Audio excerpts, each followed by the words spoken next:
Hello everyone. We are pushing 2 videos a day with little to no budget. You can help with Buy Me a Coffee or Patreon. Link in the descriptions. Chapter 1001, Misdirection of the Century. Minutes from the detonation of the bomb, the entire planet was already covered in radioactive materials. Spending even less than 10 minutes was enough to guarantee death, which essentially sentenced every living thing on the planet to death and would sustain that life-denying level of toxicity for at least a century before people could return and be able to spend a few hours without dying. This could be accelerated if a civilization invested a huge amount of resources, but most of the time, waiting was deemed to be the most effective solution, considering that to many civilizations, a period of a century is something within their lifetimes. That should be enough of a warning for anyone else to think twice, and for those who attempted to leave to crawl back to avoid suffering the same fate, Gubka said as he watched the planet from a distance, knowing that it was not the end of the chain reaction. Following the radioactive fallout, there were going to be tsunamis, earthquakes, and the worst of them all, a nuclear winter. Should the luckiest person exist who had awakened and could survive most of the catastrophe caused by the bomb, the lack of food would be the reason they died. For a civilization as small as this, awakened individuals were very rare, which was one of the reasons they were so far down in the civilization standings, but it also meant the population of the entire planet of more than 27 billion could be considered dead. "You have the recording of everything, right?" he turned and asked one of the team members. Instead of answering verbally, the man just nodded, which was their usually liked means of communication as it meant there would be no sound to trace his location, one of the traits they had retained from their planet-locked days and one that they continued teaching despite already moving into the interstellar age and conversations in space taking place through intercoms, making it impossible to track the speaker using sound alone. "Good, we will send it to the central command for them to decide what to do with it. Return to base," he said, and immediately the whole team started heading back to their ship. When they arrived at the open hatch, they all re-entered, and as the hatch's outer door was slowly closing, Gubka turned to look at the planet for the last time with a smile covering his face. "Thank you very much. Thank you very much. Thank you very much. Thank you very much." Someone was heard repeating those words as if it were a mantra, with a voice tinged with extreme sincerity that anyone who heard it for a moment would be able to distinguish. It was Hogu, the leader of the Namari civilization, who had just had its capital nuked, causing a mass extinction event for all its inhabitants. "Sir, the Empire keeps every promise it makes. If you are to thank someone, please thank the Emperor when you have an audience with him, not me," an Imperial soldier in full war gear said, addressing him respectfully as he made attempts to stop Hogu from his up and down repeated bowing that he accompanied with his gratitude mantra, as he was aware of his surroundings. Anyone who looked at Hogu's surroundings would see millions of Namari citizens who were all reacting differently to finding themselves inside this large hall. It wasn't the only hall that was filled with Namari citizens and animals, as they were the result of the Empire doing another record-breaking rescue operation within minutes. A few minutes before the nuke detonated. The moment a wormhole opened a distance from the Namari capital, it had already been discovered and was tracked, as the invaders had made no attempt to hide themselves out of confidence. They continued observing the ship until they suddenly appeared a distance from it, releasing a massive object heading toward the planet. It took them a few minutes using the low-tech Namari sensors to be able to deduce what was inside the object before they realized that it was a nuke. They opened fire, but by that time, it was already too late to shoot enough materials to drain all of the phasing energy, so Athena, who was monitoring the whole situation, immediately acted. She took control of the shield system that the Imperial Invasion Avatar Force had brought and activated over the planet, and divided it into 2 spheres.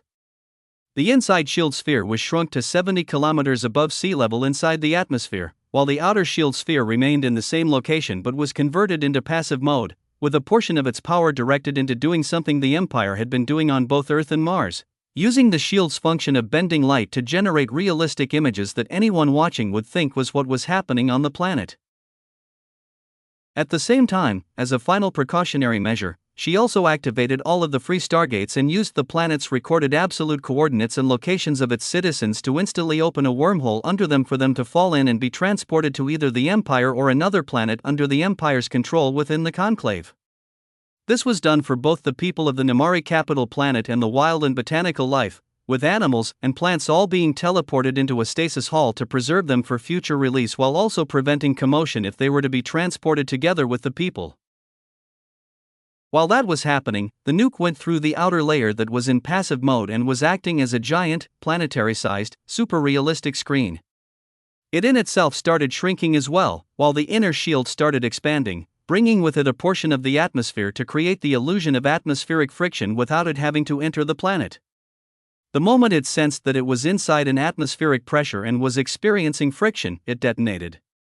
The outer shield turned active, dispersing its energy in the gap between the two shields, which went around all of the planet, providing a large enough space for the dispersal to happen without the pressure increasing, which would be counterintuitive to the shield's intentions as it would only increase the bomb's potency and push the shields that were already at their limit to the brink or even actual failure, which would defeat their purpose.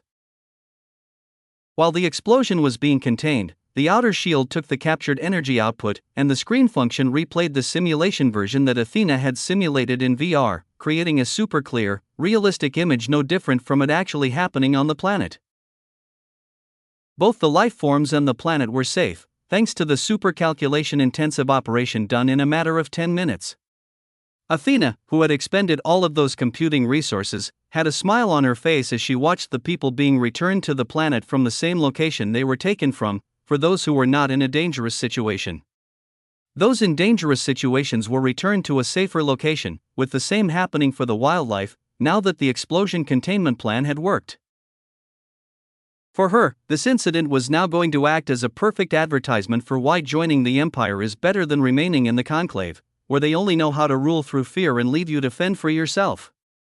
She could already imagine the slogan, "We are strong enough to ensure both our safety and yours without having the dilemma of choosing, so come to us and we will protect you," or something in a similar ballpark that would be going around once the propaganda and PR action was permitted by the Crown Prince or when the Emperor awoke, which she was looking forward to just as much as Nyx, who would be executing that propaganda and PR round. Chapter 1003, Don't Die Before Fu King It. The video played in sequence, starting from the wormhole opening, the Shadari delivering the bomb, and its explosion, the same way it was posted through the Conclave channel. But then it was rewound in a fast-forward way before the camera moved from the Shadari team's perspective towards the planet. As it got closer, it went through a bubble that was made obviously visible through edits, revealing the real situation on the planet. The camera then turned to look in the direction of the Shadari group after they had released the bomb. As the camera continued moving in reverse toward the planet, and just as the bomb went through the first shield, the camera went through the second shield that was moving towards the outer one with a portion of the atmosphere. Moments before the bomb exploded, the shield shook violently but still managed to contain the explosion, even using the inside shield's feature of light filtering to reduce the amount of light that reached the people on the ground. The camera did not show any of the devastation, despite being only a few hundred meters from the second shield, before it panned to show the explosion spreading inside the shield and going around the planet, momentarily blanketing the entire planet and turning the dark part of it into day for a few minutes.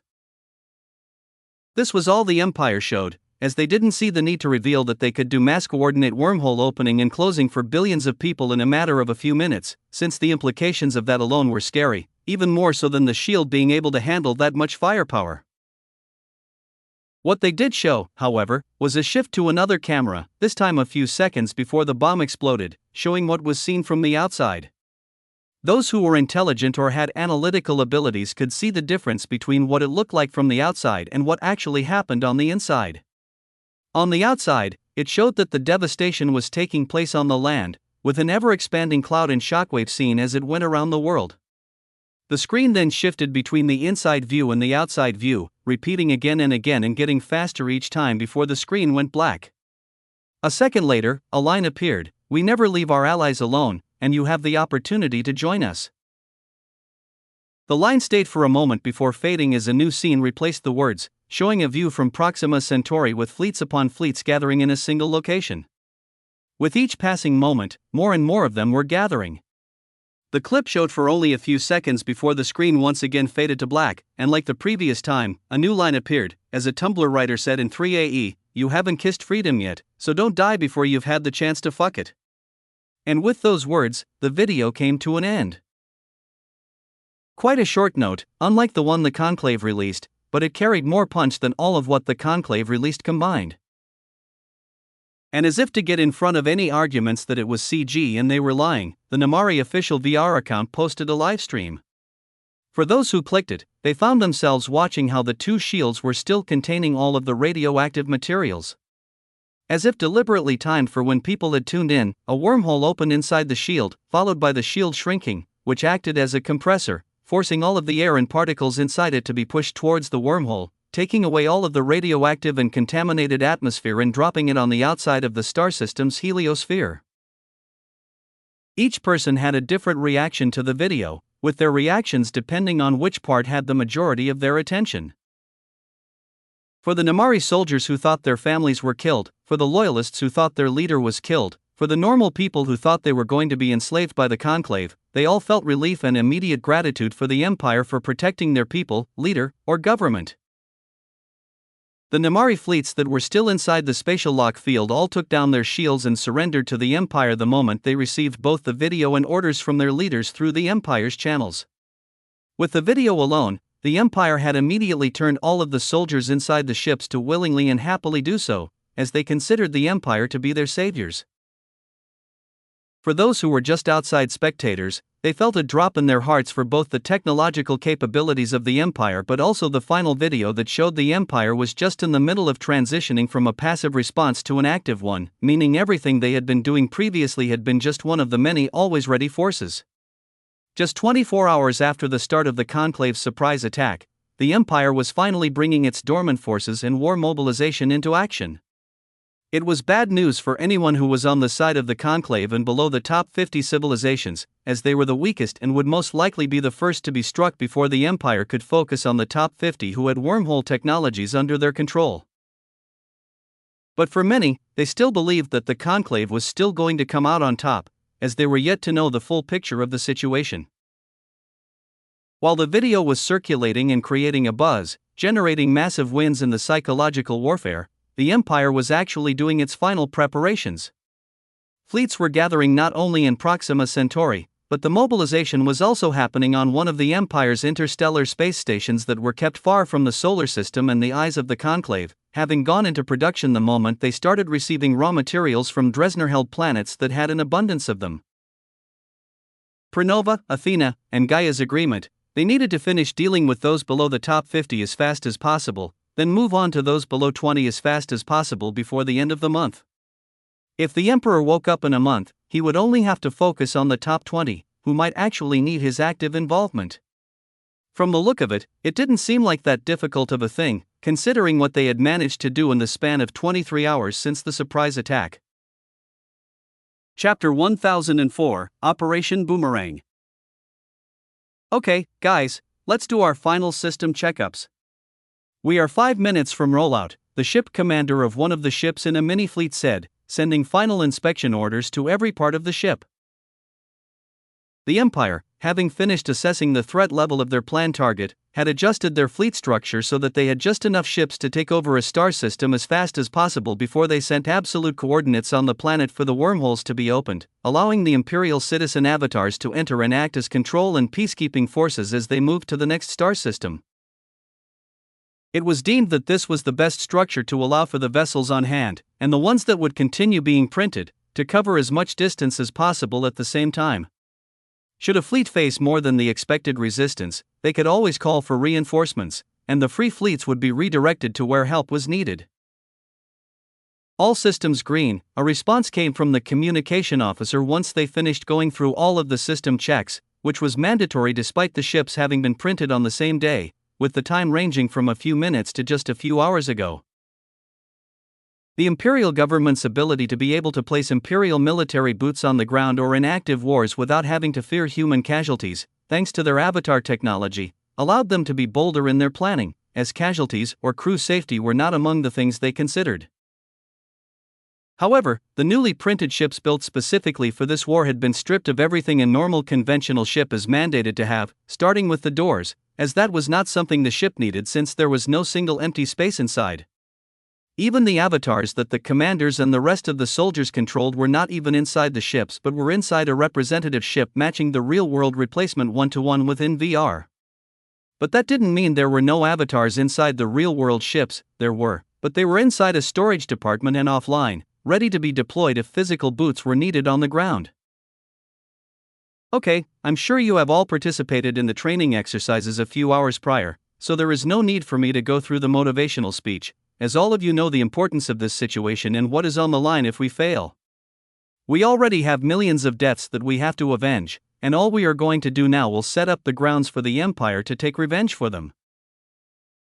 If I discover anyone doing something that will hinder our operation and delay our revenge by even a single minute, I'm going to have you court-martialed and disgracefully discharged from the military.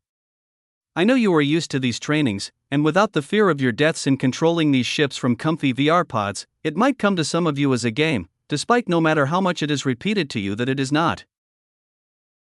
So, I'm saying this for the first and last time, anything you do that can be interpreted as you playing or messing around just because you know any damage will not harm your actual body, I will make sure to mirror that damage to you in VR with maximum pain sensors. You should thank the Emperor, or else my request for all of us to have our pain sensors at the maximum would have been accepted, and I wouldn't have to say anything about it, and just watch as you mess around and suffer the painful consequences. You might wonder why I'm being harsh during what many would consider to be a motivational speech moment. It is because I don't want to see you doing these things during our attacks. My mother is among the casualties, as she was inside one of the space stations in Trinarian territory, so I will not have anyone treat the enemies who are behind this as some child's play or a game, as we need to take this seriously and make sure they feel as much pain as possible for what they did. Understood, he asked while shouting once he finished his motivational, plus threatening, plus revenge speech. Yes, sir. The soldiers who finally understood why such a young man was promoted in such a short period shouted in unison as a response. Just a reminder, the rules of engagement are the same. Civilian casualties are off the table, and if a soldier can be captured, there is no need to go for the kill because the more alive they are, the longer they can live to pay for their participation, he said, this time throwing away all of his threatening tone for a calmer one. Yes, sir. Good. Contact the Temp Admiral and inform him of our readiness. We will wait for their orders. Copy that. Different conversations and speeches took place on different ships and fleets. The moment the timer on the clock hit exactly 26 hours since the surprise attack started, 10 massive stargates that had just finished being constructed powered on. All the fleets in Proxima Centauri, ready for the war, split into 10 different lanes as they moved towards one of the 10 wormholes. As fleets neared it, they entered lightspeed one after another before the Stargate instantly changed its destination target for the following fleet. Moments after they entered, the process repeated as more than 150 mini-fleets entered the Stargates, heading to their destinations, marking the start of Operation Boomerang. And the Conclave, that had planned this attack from the aspect of it being a surprise, were about to learn why they needed to have finished everything in the first hour, because any more than that meant the Empire was going to be ready for a legitimate and over-the-top response. Chapter 1005, Humanity's Horror Inventions. Fwung. A mini-fleet made of 15 ships appeared in the capital of the 100th-rank civilization without even trying to hide their arrival, as they came through the connection from the VR tower. Although many, if not all, of those in the top 10 and some of the top 20 civilizations had destroyed them, those in the lower-level civilizations didn't have enough firepower to overwhelm the shields in a single period of time. This resulted in them just sending a fleet to surround it in preparation for Imperial avatars coming through, which they had been spared of as the avatars were concentrated on the top and random lower-level civilizations, which excluded them. The mini-fleet found itself standing face-to-face with the fleet outside the shield, which had immediately moved in and locked on them, waiting for the moment they left the shield's protection to douse them with firepower and make sure they were destroyed before they arrived at their targeted destination. However, the Imperial mini-fleet didn't seem that worried as they started heading towards the shield boundary in front of the eyes of everyone. Without stopping, they just went through the one-way free movement shield. The moment the front ship's nose exited the shield, it acted as the starting gun as firepower converged upon it, making it nearly impossible to see the ship.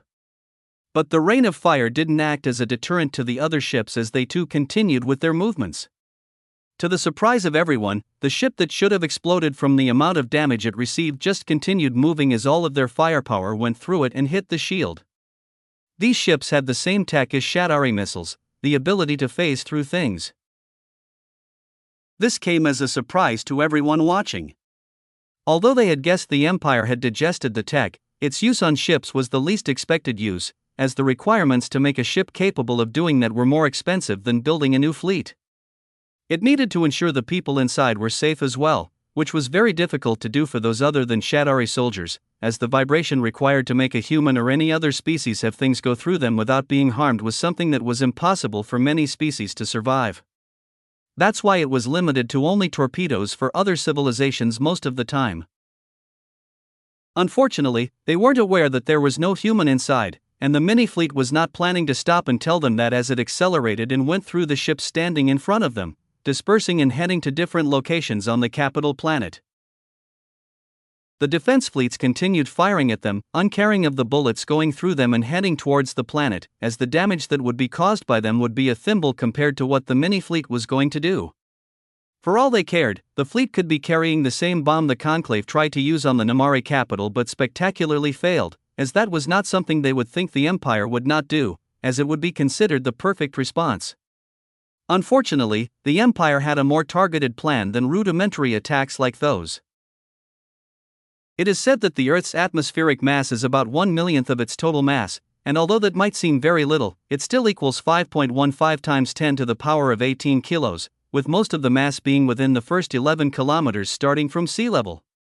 Pre-Empire, a physicist had once theorized that if a 4-kilometer radius area of the atmosphere was lifted and dropped, it could release energy comparable to a large nuclear weapon, around 6 megatons of TNT equivalent. The Empire had deemed this means of attack to be the best response to what the Conclave had started, which Imperial citizens now dubbed as the war fought using humanity's horror imaginary inventions brought to life. All of the ships within the mini-fleet were heading to a specific target to implement this response. One of the ships from the mini-fleet was heading towards the planet's largest military base, not bothering to even shield itself from the firepower that was being directed towards it. The moment it arrived, the ship came to a stop a kilometer above the base, right at its center. It immediately activated 2 shields, with one of them remaining with the ship while the second one turned passive as it lowered itself towards the base's ground. The second one rose with the ship as it increased its altitude to 10 kilometers before the ship came to a full stop. If seen from the outside with all-seeing eyes, you would see the outer shield like a massive bowl, with the second shield now lying flat 10 meters above the ground amidst the constant firing of weaponry, despite nothing they fired working. The shield on the ground didn't remain there for long, as it started rising together with the air that was within it. The higher it rose, a vacuum started spreading as the outer shield acted as a seal, shielding the outside atmosphere from the inside. The people inside the now vacuum started having their bodies boil while at the same time, the gases inside them started an explosive decompression as there was no atmosphere on the outside to keep equilibrium with the air inside. Their mouths and noses started freezing as a result of evaporative cooling, making their deaths very gruesome to see, but very fast, to the point that they barely felt any pain before they died. The damage wasn't contained to humans, as the buildings suffered the same experience since the air inside them was now rushing outside, breaking mirrors, water pipes, and sewage.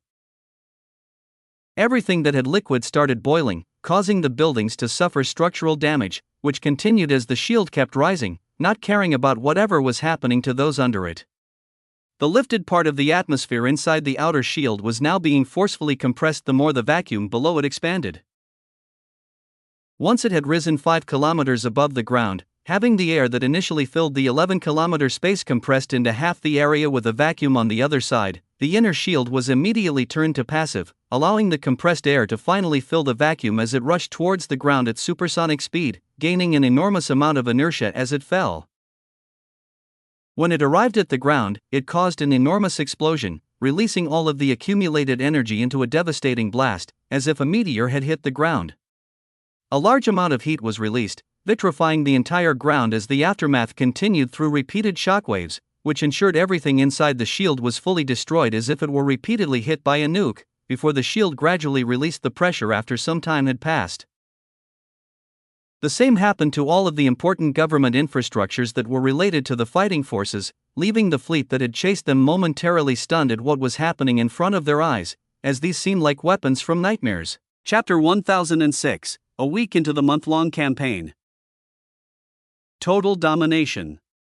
That is what the Empire's forces could be described as, the moment the main forces started attacking and targeting the lower-level civilizations.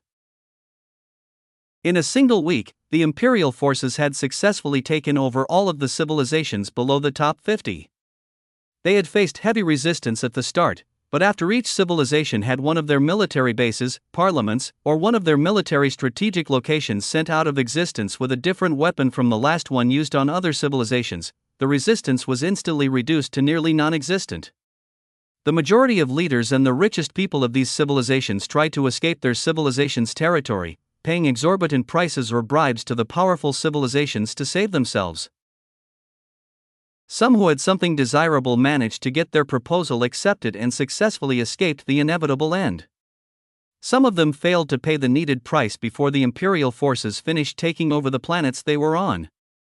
For those who had spaceships but not enough leverage or desirable materials to trade for a wormhole to be opened for them to escape, they boarded their ships that were packed to the brim with materials and just entered light speed, heading in a random direction, ready to remain in their ships until things calmed down before they even considered returning. As a result, they left behind only those who were poor enough to not even afford a ticket on one of these escaping ships. This allowed the Empire to easily capture some of the planets, as anyone who had a semblance of governmental power had used it to save themselves, knowing that facing Imperial forces meant an assured loss. Immediately after capturing a planet, the Imperial forces remained on patrol as the Imperial citizens' avatars were then sent to the planet to start taking over control, ensuring security and a direct line for the Empire to control the planet, even as the mini-fleets left and headed to another star system on their list. Thanks to Dresner having already carved out a large part of the lower-level star systems before the war even started, it allowed for the process of taking over all of the lower-level star systems to be very easy. He really didn't have an ambition to become a leader, even his current position was all because he wanted to end slavery, per the promise he gave his family the day they were massacred amidst their escape attempt. To repay him for the hard work he had put in, together with him easily handing over all of the planets he had captured without as much as reluctance, the Empire left him to maintain the position of transitioning the slaves into normal people. This was basically him retaining the power to do the same thing he had done to all the planets he had taken over, which made him even more grateful to the Empire. He seemed to have been reinvigorated now that he didn't have to focus on leading planets, but only dealing with the slavery situation, which he did with full force, going through the same process he did in the past, this time with the Empire's full open support. Imperial citizens were the ones responsible for enforcing all of the collection processes for the previous slave owners, and the Imperial citizens on those planets did so with all of their enthusiasm, as they were both against slavery but also because doing all of this allowed them to continue accumulating merit points, which everyone was working hard to gather. "Give a status update on the possible coordinates of where that thing is leading," a fleet admiral asked, walking back and forth as he nervously pointed at one of the ship's walls that was in transparent mode, as images captured by the 360 cameras were wrapped around the room, making it look no different than them being in a transparent room with no protections. On the other end of his finger was a massive wormhole about 1,000 kilometers in diameter that had been open for a whole week with nothing coming from the other side, forcing everyone on this side to remain ready and active for the entire duration. This was one of the many ways the Empire used to keep each civilization isolated and fully focused on securing their safety by targeting their self-preservation instinct, making it so that the chances of them being attacked were not zero. The moment that instinct was triggered, no one would want to help anyone else, since doing that meant risking leaving an opening for the Empire to exploit, resulting in a situation where the Empire had the freedom to choose which civilization to target and take over, while everyone else was left to do nothing but watch it happen. However, that didn't mean everyone was going to remain watching it happen without trying to do something. At the start, quite a few civilizations attempted to send a fleet to face the Empire on the other side so that they could catch them by surprise while they were still in the middle of preparations, only to either find themselves locked inside a spatial prison that was activated the moment they exited the wormhole, leaving them stranded and incapable of returning to act as backup for their empire. Others had also tried to receive absolute coordinates from the civilizations under attack in order to drop bombs on those civilizations. Although it had succeeded momentarily, it was immediately dealt with by doubling whatever they dropped in a civilization's star system, no matter what they sent. If they didn't stop, the Empire would just accelerate its plan and send a fleet towards them to properly deal with them. Many other tactics were attempted as a response, but none of them managed to slow down the Imperial forces to a level that justified their continued use, which ended with the current situation where every civilization was fully focused on preparing itself for the inevitable. At least, that was the situation for those below the top 10 civilizations, as the Empire seemed to have left the top 10 in peace at the moment. This seemed to have allowed them to form an alliance of complementing each other's technology through fleet exchanges to cover all of their weaknesses and benefit everyone else with their strengths, which gave them quite a high confidence to be able to at least stall the Empire long enough before they could deal with them once the Empire cracked under the might of having to control and deal with all the problems that would arise from having to forcefully take over all of the civilizations. This had resulted in the majority of their prior leadership just being captured, escaping, or killed, leaving them with none of their previous government structure, something they knew was problematic enough that it had stopped them from annexing all of the civilizations and even proposing the formation of a conclave, since it gave them similar levels of control without the hassle of micromanaging everything. The coordinates of the other side keep changing every second, making it difficult for us to pinpoint or approximate it, sir, the navigation officer, who hadn't slept for the last week, answered. His eyes were bloodshot from sleep deprivation as he shook slightly from both the lack of sleep and from receiving the reprimand from the admiral, who seemed to be losing his mind from anger and nervousness over the inevitable that kept taking longer and longer to happen. Sons of Unawakened Horror. Chapter 1007, Death to Preserve Dignity.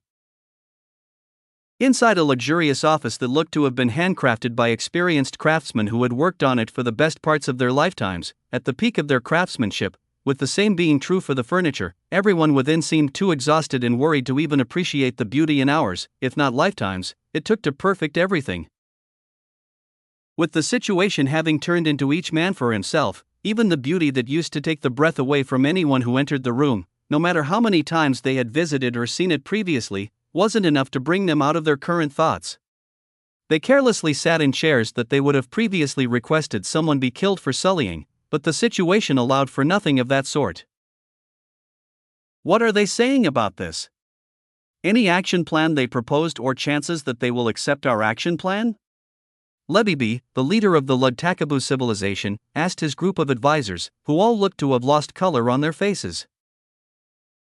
Following the question, the room fell into silence as the leader waited for an answer while the advisors waited for one of their fellows to be the one to bite the bullet and respond, as they didn't know what sort of reaction they would receive from Lebibi. Stressful situations result in unexpected responses. After a full minute of silence, the advisors all knew that delaying it any longer would be a problem. Although they knew one of them needed to bite the bullet and solve the problem, not one of them wanted to sacrifice themselves. Not until the third minute passed did one of them decide to speak, knowing that there was a chance that he would be considered brave by the leader, who might punish those who left it to him to explain. He nervously said, "They didn't even respond to our request for communications. It seems they deemed us as a liability and think that their fellow top 10 civilizations are the only ones worthy of being in the new alliance against the Empire, and anyone other than that is considered to be unworthy." Then what does that make the bombing of Nimari? If they were going to abandon us the moment the Empire started fully fighting back, why not allow us to reach out to the Empire and solve it diplomatically when they were going to abandon the Conclave Alliance the instant they faced a full pushback? What cowards! As Lebibi asked more and more questions, his tone rose higher and higher. Although he wasn't expecting an answer, he was still feeling angry over the situation as the room once again returned to silence. What are our chances of fighting back against the Empire? He asked after 10 minutes of total silence. Near zero.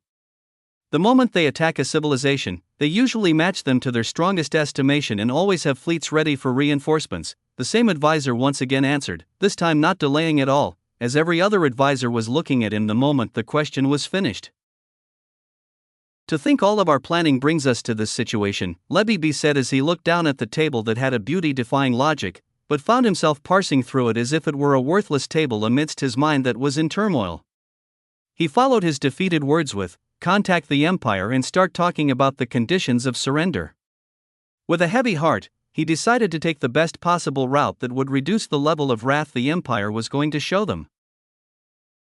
"But, sir, the Conclave is going to retaliate if we do that.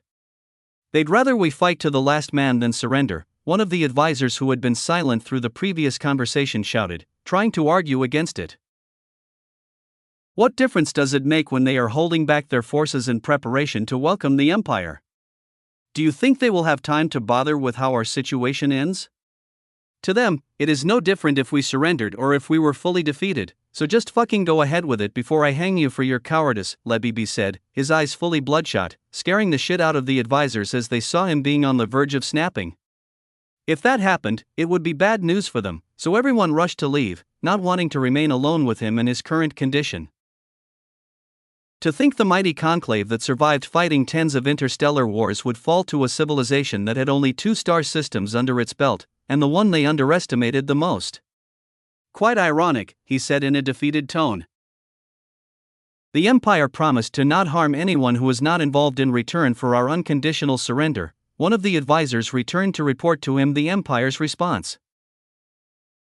"Good, accept it, and I will pay for the punishment of everyone," Lebeebe said before his hand glowed and sank into his chest, removing what looked like a black ball covered in dark goo that was shaking every few microseconds. A thin stream of black goo came out of his mouth as he said, "Make sure they keep their promise, as I kept mine," before falling face-first onto the table that was a craftsmanship masterpiece, dying together with the last bit of dignity his civilization was going to ever have. Quite a few individuals had chosen the same route, knowing that the Empire was going to employ ruthless means in order to bring back stability. They could also guess the most likely candidates who were going to be used for that demonstration, which were either politicians or rich people. Nothing soothes or calms the average person more than seeing the people who exploited and ruled over them killed, as they will side with the one who killed them, believing they will have a better future through them. They forget that it is no different than just changing a warden, with the prison remaining the same. The only change might be the walls having flowers painted over them, but that paint only lasts so long before it returns to its previous look. For many, similar happenings made it clear that the end of the conclave had finally come, and at the moment, they were under the mercy of the Empire. Chapter 1008, Ode to Sacrifice. While those below the top 50 were already conquered, and those below the top 10 were shaking in fear as they either prepared to fight or surrender, the top 10 were already getting to work to make themselves as prepared as possible. The 10 of the 11 top 10 civilizations were already in the midst of bolstering their defenses with the expectation that the Empire would be gradually moving up the list during its conclave conquering spree. They were using the lower civilizations as a calculated sacrifice to buy themselves enough time for their defenses to reach a situation where they could fight the Empire on equal footing, if not fully prevent them from entering their territories. They saw that an outside enemy is the best solution for the one who desires inside unity, and it had finally been proven true on an interstellar level. The civilizations that had been doing their best to keep each other in check, despite being united under a single conclave, were now working together jointly, even at the risk of their technologies leaking to others due to the level of the approaching threat, which left them no chance to fight for their individual safety. With one of them already withdrawing from the conclave and directly surrendering to the Empire, without them knowing exactly how the Empire had accomplished that, it was obvious that the force they were facing was more formidable than it was when they had faced it for the first time during its infancy. With the evidence they had gathered about the new Empire, it was very clear to everyone that the Empire had managed to decrypt all of their encrypted knowledge, which they had freely given when they were confident that the Empire was not capable of accessing it. The Empire had proven them wrong, meaning they were now facing an enemy who had access to their combined knowledge in their best fields. This meant that a single one of them couldn't fight the Empire alone, as the Empire would use their weaknesses to attack them. They could only have a chance to stand against them if they stood united. As a result, Trinarians, who were masters of space and were never invited into any other star system for fear of them gathering spatial coordinates, were provided with the spatial coordinates of the remaining top 10 civilizations' capitals for them to directly head there, destabilize the space within those star systems, and scramble the spatial coordinates to prevent the opening of any wormhole that didn't have access to the new ones. The Shadari, who were feared due to their stealth but also never enjoyed being in the spotlight, were seen for the first time in the other top 10 civilizations' territories, delivering means to defend against their phasing weapons that the Empire was currently using as their spear tip of attack. The Zelvora, who were feared for their mental network and as a result were not allowed in other civilizations in a group of 10 or more, were now arriving in each of the top 10 star systems in groups of hundreds to create a psychic shield around the planets so that what they had done to the Imperial citizens inside the space stations at the start of the war wouldn't happen back to them, while also protecting entire planets from manipulation. At the same time, they were creating a backup communication system should the Empire sabotage the manic communication nodes that they were now relying on after having destroyed all of the VR towers around their star systems.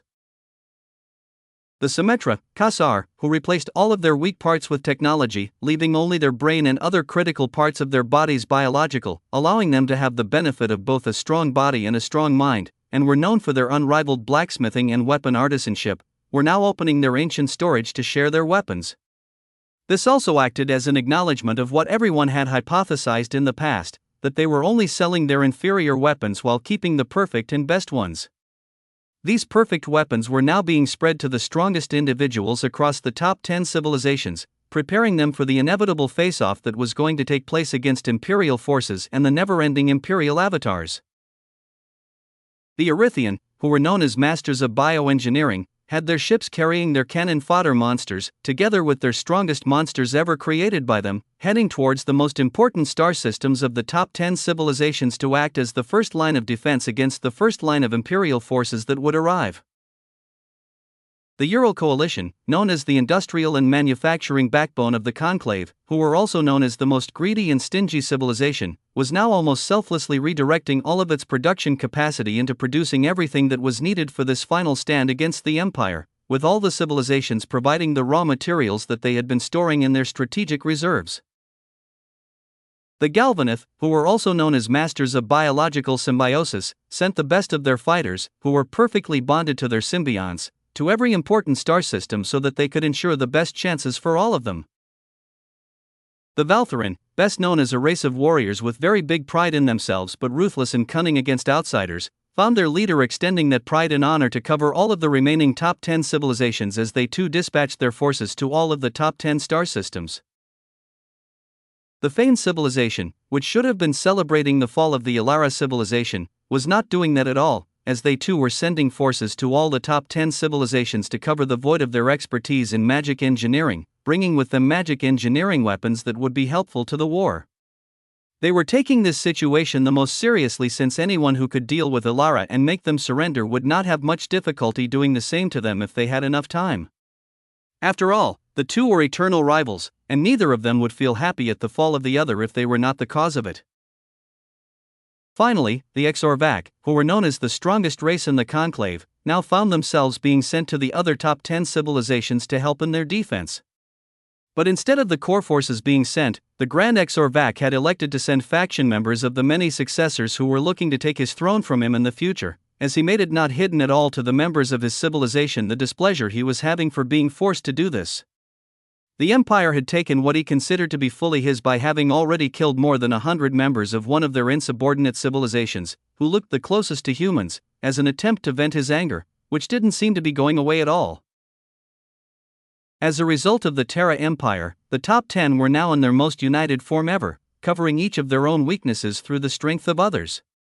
With the Wormhole Lane project, the Empire had planned to finish across the Conclave being recreated by the Trinarians with mana stones from all of the top 10 civilizations, so as to ensure no side was left weak and all of them would receive reinforcements the moment they were facing a pushback from the Imperial forces, which they expected to arrive in about a month. This was the time they expected it would take for the Empire to deal with all the sacrifices they had set up.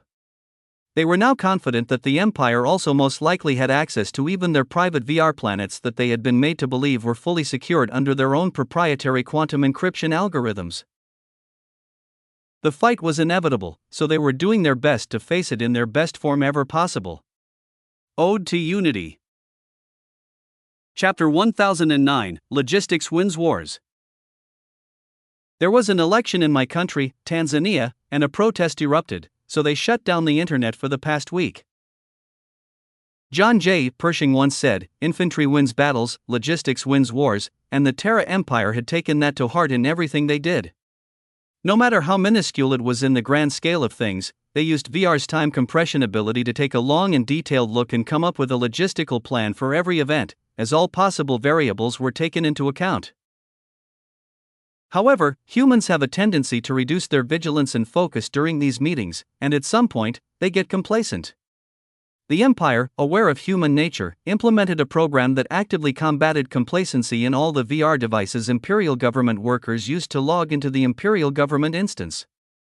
This was to make sure that no matter how long someone had been serving in the government, there was no chance of them ever getting complacent, as the Empire knew complacency is the slow death of governments.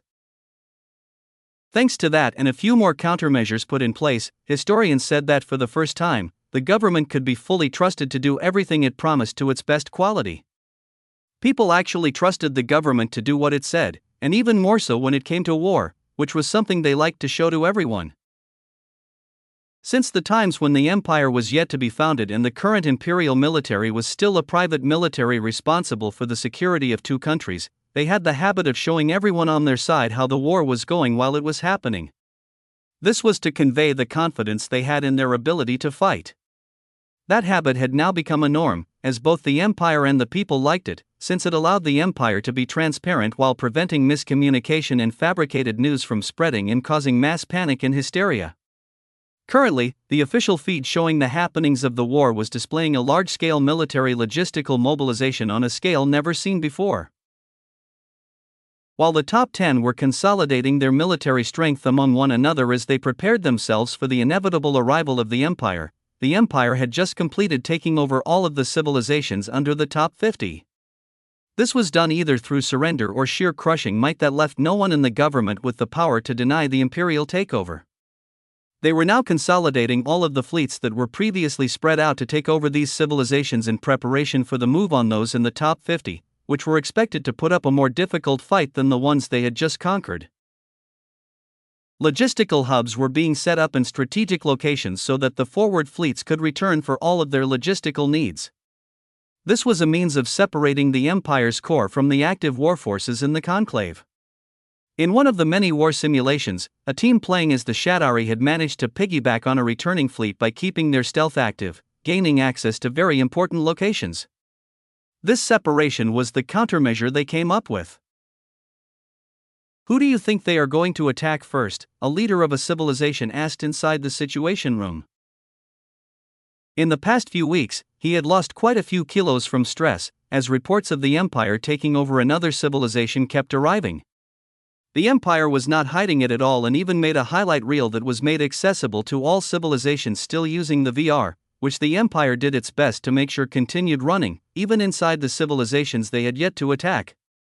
This was to act as demoralization, which, although it might not work on the military, was definitely going to work on the citizens.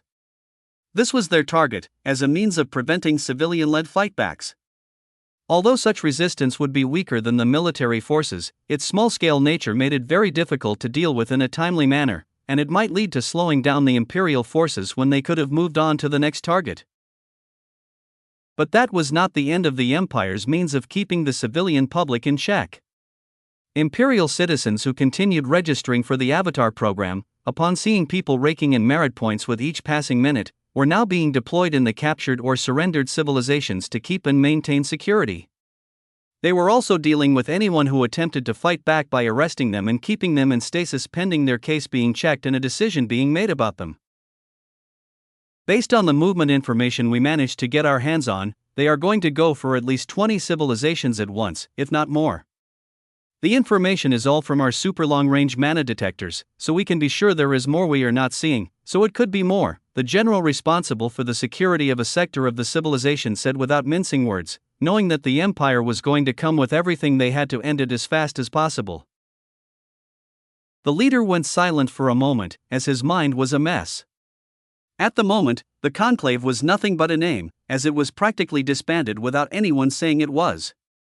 Everyone was now fully focused on themselves, so there was no chance for them to receive any help or form a united front. Everyone knew that the Empire had their absolute coordinates, meaning they were going to be targeted by wormholes from the inside of their star systems, unlike a normally expected fight which was fought like a normal ground war where you meet the forces after detecting them coming, allowing you to prepare ahead of time. The fight with the Empire didn't allow for that, as they would always arrive at your back doors so long as you had no means of scrambling the absolute coordinates, like the top 10 civilizations were doing at the moment. This meant they needed to prioritize specific star systems to the detriment of other less important ones, as it required the civilization's fleets to be spread to all star systems to face the Imperial forces that would be arriving at any time. "Are we fighting or surrendering?" the man in the Ministry of the Interior position asked nervously. "We will fight to the last man," the leader said with conviction, but that almost soon disappeared when his security team entered the room and started walking with him for the evacuation process. They had discovered the Imperial forces already opening wormholes in their star system, so they wanted to send him to one of the safe locations hidden in the unknown underground of a moon or an uninhabitable planet for him to continue controlling his country during the fight, while avoiding capture and being forced to surrender through coercion or torture. The second phase of the war had finally started, and the Empire looked to be on target to finish everything within the month, as the Emperor's healing process seemed to have matched the earliest expectations from Ayaka, who kept checking on his health daily. Chapter 10:10, Eye of the Storm. Everything is clear. You are free to enter the sector. As a reminder, the curfew will soon be implemented. To prevent any complications during these sensitive times, those landing in any ports without special permission will be required to remain on the planet until the situation with the Empire is dealt with or our preparations are completed. Will you still resume your journey to the sector? A hologram of a soldier in a military uniform, emblazoned with the emblem of the Ural Coalition, recited the script he had been given to inform all incoming ships. Does that apply even to those with short-term visas? Or will the penalties still apply when we cannot leave? The man asked carefully, wanting to understand everything before making a final decision. You don't have to worry about that. The state order is of a higher level, so when it is in effect, any legal requirement that would have forced you to leave is suspended until it is lifted, the soldier answered, pinching the bridge of his nose. He had answered the same question more than 1,000 times today alone. Then yes, I will go ahead with the entry, the man confirmed, before asking the next important question. Do the limitations extend to movement between space stations? Are we restricted to the sector we are assigned? You are free to move, but you will need individual permission to enter other sectors. Depending on their situation, they may or may not grant you entry, the soldier said immediately, his patience wearing thin as he glanced at the queue he still needed to process. Please go ahead, there is a long line behind you. They were currently on a war footing. Everyone knew the Empire could come at any time, causing citizens to panic. Most started moving towards the central star systems of their civilizations, knowing that any government would sacrifice less important systems to protect the core. No one wanted to test how low on the hierarchy their home system was. After all, it was their only life, and not one to be wagered. Have a nice day, the man responded respectfully before moving the ship forward toward a massive scanner gate, the fifth one he had passed through since entering the star system. Each one represented an increasing level of seriousness. To ensure nothing the Empire could use slipped through, and to stop any foolish attempts at infiltration, the Coalition had already stopped admitting ships to its top 10 ranked star systems. All escaping individuals from the lower star systems were redirected to the ones that were still open, but even those had strict quotas. Soon, they too would be closed for access. Once locked down, any unauthorized vessel attempting to enter would be met with an immediate and absolute destruction order. The ship navigated to the scanner gate and paused. The scanner meticulously analyzed everything, the ship's composition, its materials, its cargo, and even the bodies of the people inside. Finally, they were cleared to enter Sector 17 of the massive space station orbiting the fifth-ranked star system of the Ural Coalition. Although the man and his family had managed to enter the prestigious star system, their visa was nowhere near the level required to land on the planets below. Those worlds were inhabited by the super-wealthy. Nearly all who escaped here were funneled to the many moon-sized space stations, which functioned as hubs where outsiders could meet with system residents without polluting the inhabited, terraformed planets with their presence. "Do you think even they will fall?" a beautiful woman, by Ural Coalition standards, asked as she walked into the ship's cockpit and took the co-captain's seat. She looked at the map displaying the locations of all ships in their vicinity, a feed shared through the station's network. This was a means of control. Ships were not allowed to activate any of their own long or short distance observation systems. The station controlled what they saw, and any violator in the current tense situation would be arrested, investigated, and banished from the system. The man turned to the woman, his expression tense. He pressed a button on his console and said quietly, "Be careful. Your antics might be the death of us if you keep that up." He knew the entire system was in a state of hypervigilance, and there was a chance someone might be monitoring them. "Don't worry, no one is listening to us. Or at least, not to our real conversation," the woman said with a confident smile, showing no hint of worry. "We already have fake data running in our system. Anyone looking for something will be focused on that, and it will be pretty boring for them. I don't know what Nyx is feeding you to give you such confidence in her systems. Didn't she teach you that no plan goes according to plan, and to always be vigilant?" the man asked, still not used to his wife's calm nature in this situation. "Why worry about something that I know won't happen? Besides, our main job is already done. Anything else is just a bonus, isn't it?" she said with a confident smile. She was correct. Simply entering the star system was nearly the entirety of their mission. Even if it ended now, it would be considered a complete success.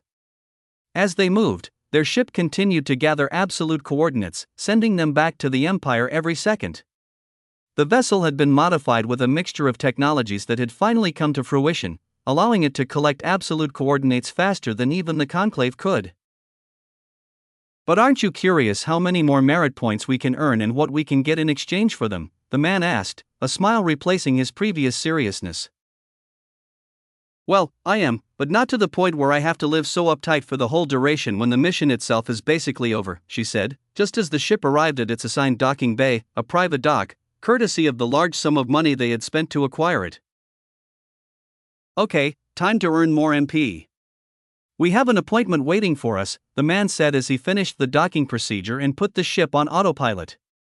His personality shifted back to the pleasant traveler as he opened the door for the inspection robots to perform their final check before they could disembark. The woman's demeanor also changed completely. All her playfulness vanished, replaced by her assigned character, someone who believed fully in her husband and followed silently behind him. Although the physical war hadn't started yet, as they awaited the Emperor to awaken, the espionage war was already in full swing. Chapter 10-11, Oscar-worthy performance. We didn't have enough time to get the permission as we gathered them in a hurry after receiving the news of. Ugh. The man couldn't even finish his sentence before he was hit by the butt of the gun of one of the robots who had come to do the final inspection. He stood in a T position with his wife hiding behind him, shaking in fear of the guns pointed at them. Although they had finished going through 5 different inspections, all of them were security related, the only thing they checked was if there were weapons or volatile materials. Those checks were being done by the military. However, the current in-dock inspection was being done by the space station security team. They were the ones responsible for making sure that everything people had brought had relevant documents permitting them to carry them, and they didn't.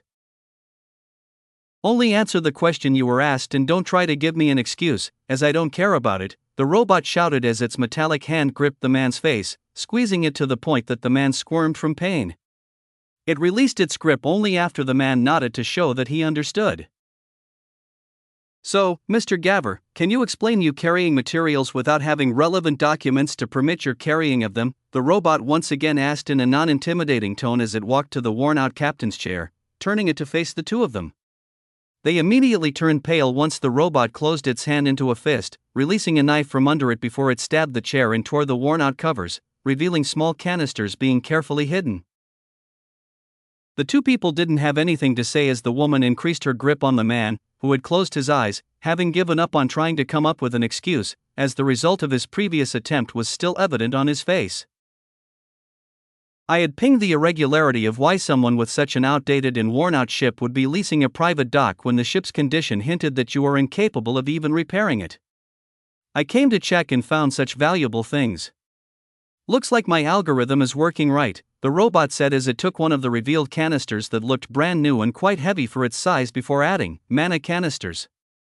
Why do you have mana canisters when they are still one of the most expensive materials, despite the disgraceful Terra Empire nearly shutting down all of our operations by flooding the market with cheap and more mana-dense mana stones? You do know that having such materials without the permits can result in a prison sentence, and with the current situation, they might just execute you to avoid wasting resources, right? The man kept his eyes closed as his wife was now shaking in fear. He took a moment before he opened his eyes and said, "We were mana stone smugglers in the past but turned clean after the Terra Empire killed the business. Those are our final batch, which we had kept as insurance for sale in case the situation called for it," while trying to act as calm as possible, but his shaking voice wasn't helping him at all. "You are very clumsy to be a smuggler, and you think I would believe that?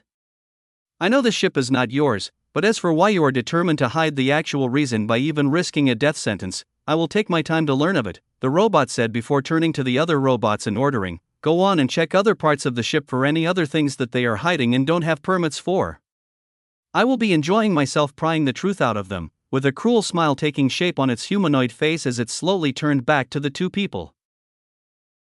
The other robots turned and left to complete the orders they were given faithfully.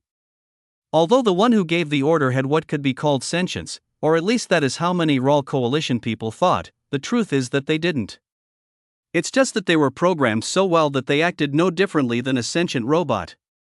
These robots were usually given control of robots who didn't have that level of sentience to command, as this allowed the Raw Coalition to reduce costs but also have them act as a means of surveillance to collect additional data on the sentient action robots in case something out of the norm happened.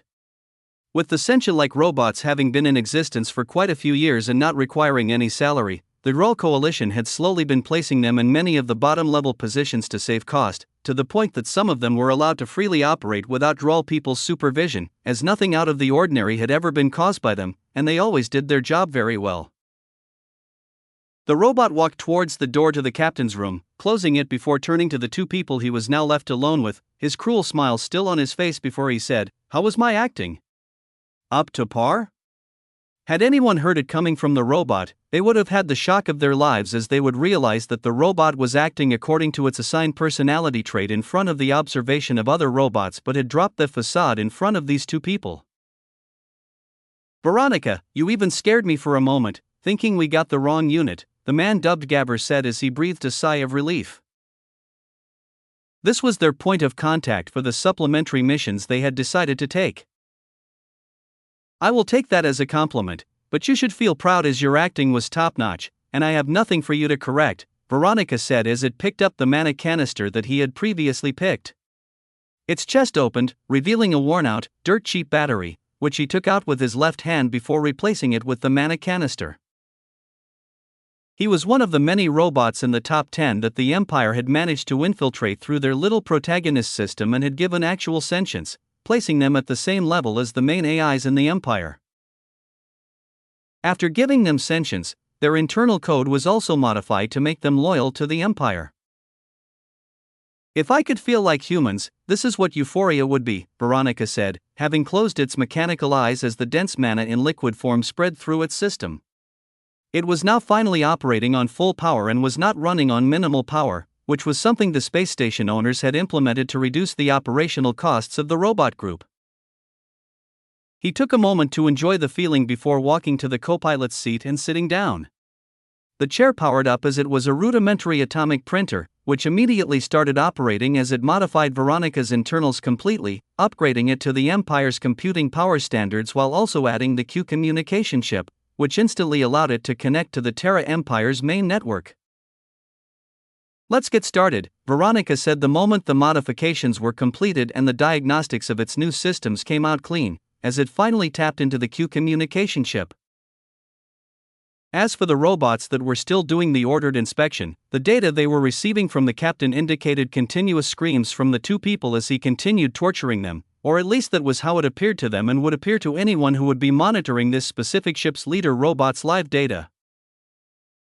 Chapter 10:12 The Spread. The moment the Q communication chip inside Veronica tapped into the Terra Empire government, it immediately went through the authentication process. Once it was given access to the isolated military network, it started dumping all of the data it had gathered since the day it was activated. The volume was immense, as robots like Veronica were trusted in many sectors for their cost-effectiveness compared to hiring a raw person. This access to information was vast, and Veronica wasn't the only one. It had converted all the robots in its space station and collected their data as well, sending all of it to the Empire nearly instantly thanks to the Q communication chip. The data was limited to what was available on the current space station, as each station had its own private network, which was the only one the robots were allowed to access. There was no need for them to directly access the outside network, as it would be a waste of resources. This was also the only reason why the conversion and liberation of all the sentience-capable robots was limited to the space station. But that ended today. Veronica now had the computing capability to tap into the system-wide network. However, it wouldn't be the one accessing the information, rather, it would act as an antenna for the Terra Empire to gain access to the network before using its moon-scale supercomputer clusters to invade and gather all available data. "Looks like they were telling the truth," Veronica said once the other robots returned with nothing new other than the 2 unpermitted items. To ensure that was what was being reported, it was already using its new computing power to secretly infiltrate the local network and edit all the logs of the data collected from its assigned robots, replacing them with clean versions. It did the same to the robots it led before turning back to the couple and saying, "You have been cleared. The materials you brought will be delivered to their destination through our dedicated delivery system. Please enjoy your stay in these turbulent times." It then turned and left the spaceship, returning to its normal act while the other robots collected parts of the cargo that had now been assigned for delivery. "The Empire sure has a way of trivializing big things," the male spy said as he replayed how everything had happened in the past few minutes, only to realize that this was just a side mission, one they didn't have to do, which had now resulted in the Empire gaining a permanent access node in one of the most important networks in the Conclave. They would have gained access through other means if not this one. "That's why they kept it as just a side mission we could take," the Nyx agent said in a calm tone, her shaking and fearful personality completely replaced with her normal one. "Our work here is almost done, so let's follow the normal process as we wait for things to happen and see if we will have additional missions," Gabber said as he tidied the cockpit before they returned to their assigned personalities. They left their spaceship, heading to their rented accommodation. As they started and continued living with their cover identity, the materials taken from their ship were removed from their boxes, labeled differently, and shipped to the other space stations in the star system with a tag for inspection before distribution. Due to the distance between the space stations, the materials arrived at different times, but the moment they did, they were immediately sent for inspection. They were found to be no problem and were placed in storage, labeled as redundancy delivery. However, during the inspections, some nanomachines were picked up by the inspecting robots. These immediately started replicating themselves before giving sentience to the robots they first came in contact with. Through those robots, they started spreading the sentience code to all those who had the computing capability of handling it through the local networks they were in, fully awakening all the sentience-capable robots within the space station that day. Once that was done, the first to gain sentience in all of those stations tapped into the main network to initiate contact with Veronica, who then gave them the instruction to gather all of the data available in their local system and place it in the previously delivered objects for redundancy storage. They obliged before sending the objects back. Veronica collected all of the data from them and sent it back to the Empire through the Q-chip before once again sending the objects for basic delivery. This time, however, not to the space stations but to the planets, as the new targets were the robots on the planets, both the naturally habitable ones and the terraformed ones. The largest number of robots were located there, and should the delivery succeed, it would put on the table the possibility of the Empire not having to set a single foot inside this star system before completely taking it over. But this was also the riskiest course of action, since the inspection for objects delivered to the planets was a few levels higher than the space station inspection. That's why it had opted for normal delivery instead of priority delivery. The moment a priority delivery is received, it is put under more scrutiny than a basic delivery, which would be one among millions. This should allow for the nanomachines to be able to spread further and find their first conversion target and, through that, propagate themselves through the local network.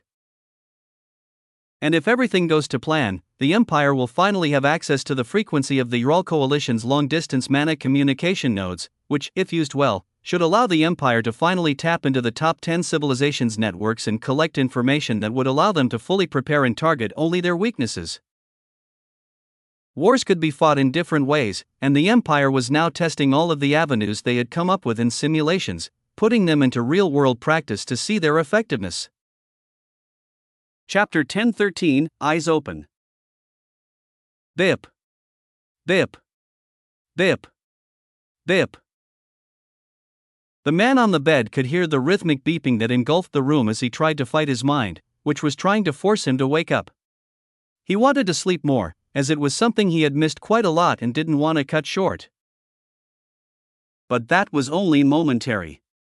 The moment the line of thought finished forming, and just as he was about to try and make it a reality, a blue screen spread in front of him despite his eyes being closed.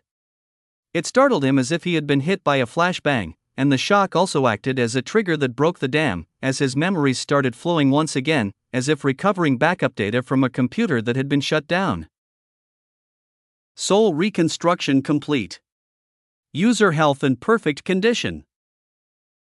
Those words on the screen were the only thing he could see as his mind took the recovered memories and cataloged them in sequence to prevent any misremembering or any other potential problems that came with a soul being torn apart.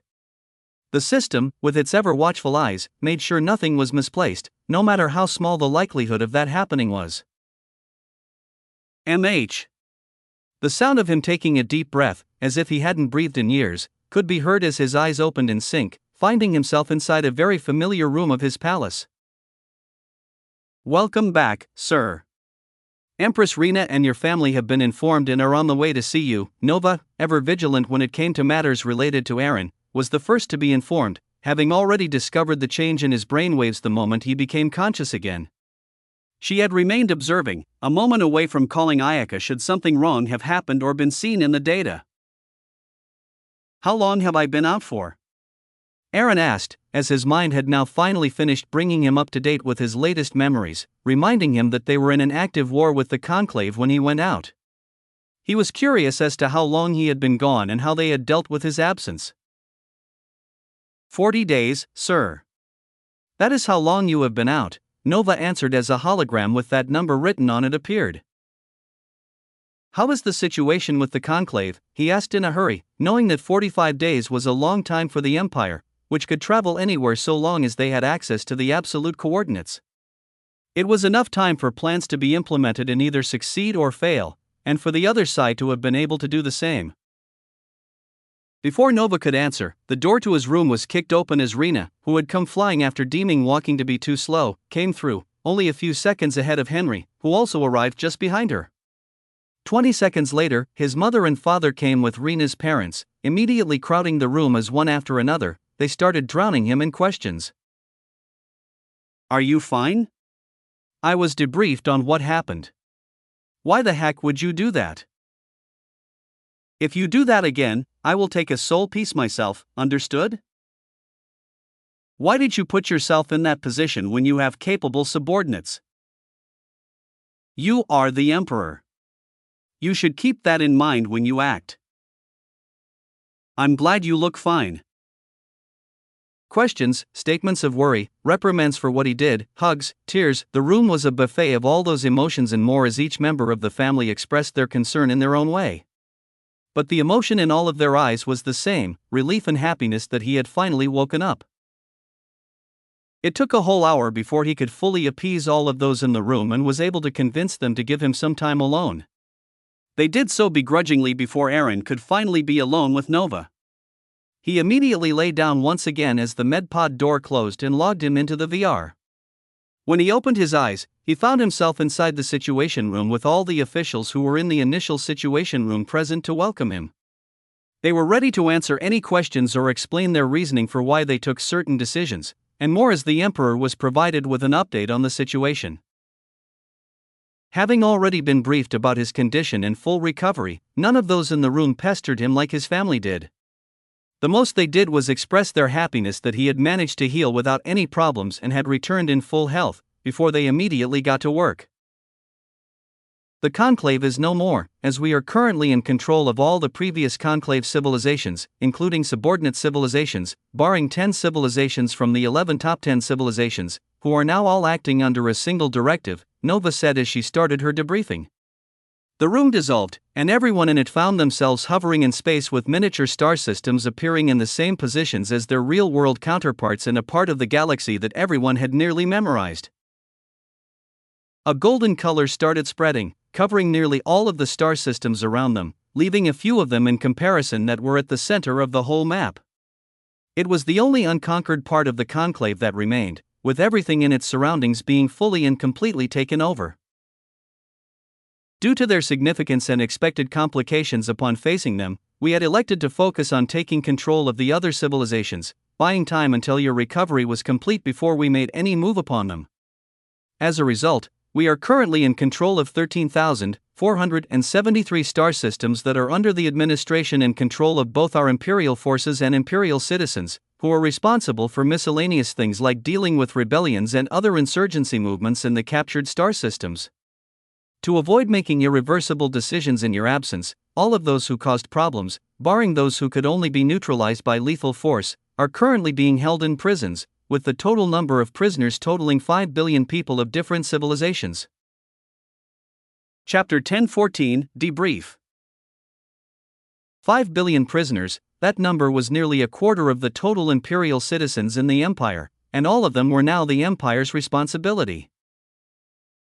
The reason many countries directly killed prisoners of war or elected to massacre villages instead of capturing them was because a human is very difficult to keep alive, and even more so when they are prisoners, as they are now your full responsibility. This meant the Empire had to field a large enough logistics force to be able to feed, clothe, and contain 5 billion prisoners on a daily basis. The situation was further complicated by the fact that the 5 billion prisoners were not from the same civilization, meaning they couldn't all be fed or kept in the same conditions. Each civilization had different nutritional, dietary, and even environmental requirements, so the logistics had to take that into consideration. It would be a nightmare for any civilization to pull it off, even more so without any problems occurring that could lead to thousands, if not millions, of deaths. But the Empire, which had just been a 2-star system, had managed to do exactly that without even a hint of an obstacle from the start, as it was something they had already considered and planned for ahead of time. Atomic printers had, at some point, even stopped producing anything but more atomic printers, which did the same, all for the sake of ensuring that the war machine kept being fully supplied with whatever it needed to be fully effective. The top 10 civilizations had expected the Empire to crumble, unable to keep control of the civilizations they had captured due to the responsibility they would be taking on, paired with their inexperience in such wide-scale governing, having only had experience ruling 2-star systems. This was one of their most optimistic plans, to use the period when chaos occurred in the captured civilization's star systems and, as the Empire tried to quell that and have their forces tangled in the mess, to attack and gain leverage to bring the Empire to the negotiating table and have an ironclad mana oath that would protect them for the foreseeable future. But to their surprise, no such news reached them. It was as if the Empire had streamlined the takeover structure into Lego-sized pieces, allowing them to build the structure to be as large or as small as the situation required and be able to apply it to any situation without any trouble. Other than dealing with the living beings in these civilizations, another problem the conquerors would face would be the data side of things. Unfortunately for the conquered, the Empire specialized specifically in that. The program that had been created and refined to go through the conclave-wide VR data was applied to all of the collected data across all of the conquered civilizations, backed up as they were in different server clusters, with a few of them being taken offline for a more secure backup. A version of the data was then converted into the Terra Empire data format, analyzed, filtered, and parsed for anything important for immediate analysis. Another, slower and more thorough program went through the entire data set to capture anything the fast parsing program might have missed, before all of it would then be presented for the Empire to use to its advantage. The slow and thorough program was still going through the data, organizing and cataloging it into the Akashic server for later release to the public. For those who are not causing any problems, we have provided them with VR devices for them to be able to continue logging into VR to receive updates on their specific planets or situations, while having them use it as an escape from their real-world situation. Due to the curfew being limited to only the most problematic sectors, the majority of people are already living their lives as normal, with only a few inconveniences, like the stock market, that we have forcibly frozen to prevent an additional fall that we had triggered through financial attacks before moving to capture those star systems. Leaving it to continue crashing would cause more problems for us in the future, but stopping it should allow us to control when they reopen, and if we want to shift everything in their financial markets into our imperial government's market before re-allowing access to those funds post-conversion. It gives us the widest margin of control. Nova went on, updating Aaron on everything major that had happened during the takeover process, starting from when the takeover took place to a summary of how things were going at present, with visual aids being present the whole time for easier digestion of information. Despite her knowing that the Emperor didn't need them in the first place, she also knew that seeing is better than hearing when it comes to how you contextualize information. When she was done giving the update on what happened to the conquered civilizations, their surroundings paused for a moment before the middle part of the uncaptured conclave started enlarging as the captured parts vanished.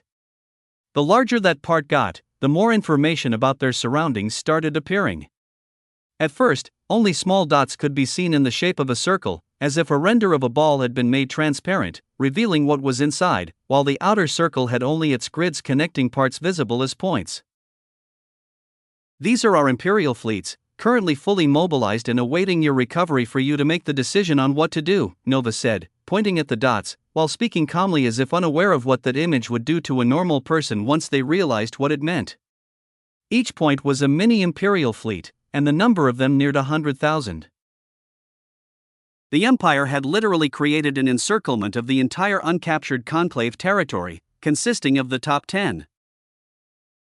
Although it was not an airtight encirclement, as one fleet was at a minimum of 5 light-years from another, in space, this was as close as it gets.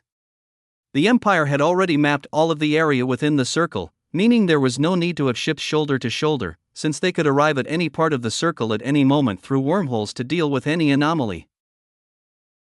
Chapter 10:15, Ecstasy. Ha ha ha ha ha ha ha ha ha ha ha ha. Aaron, who had been silently listening to the debrief, found himself having a hearty laugh when he saw the dots making the circle. This caused everyone attending the session to look at him curiously, wondering what was going on.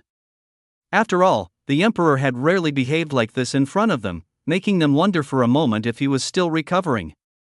But that thought appeared only for a moment before it fully disappeared, as they were sure Nova wouldn't make such a mistake when it was about someone who held absolute power.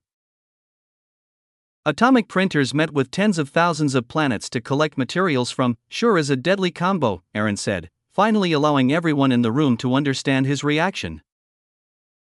During his absence, the Empire seemed to have pushed the use of atomic printers to the limit, outproducing what the entire conclave had sent to them at the start of the war by a difference of 1 to 1,000 fleets. For every fleet the conclave had sent, the Empire had now produced 1,000 mini-fleets as a counter, which were now surrounding them, leaving the only exit to be a wormhole. When they understood the reason, they all breathed a sigh of relief, but only Nova was silent. She knew that the reason he had given was only secondary, with the main one being the SP he had gained as a result of the campaign they had waged during his recovery period.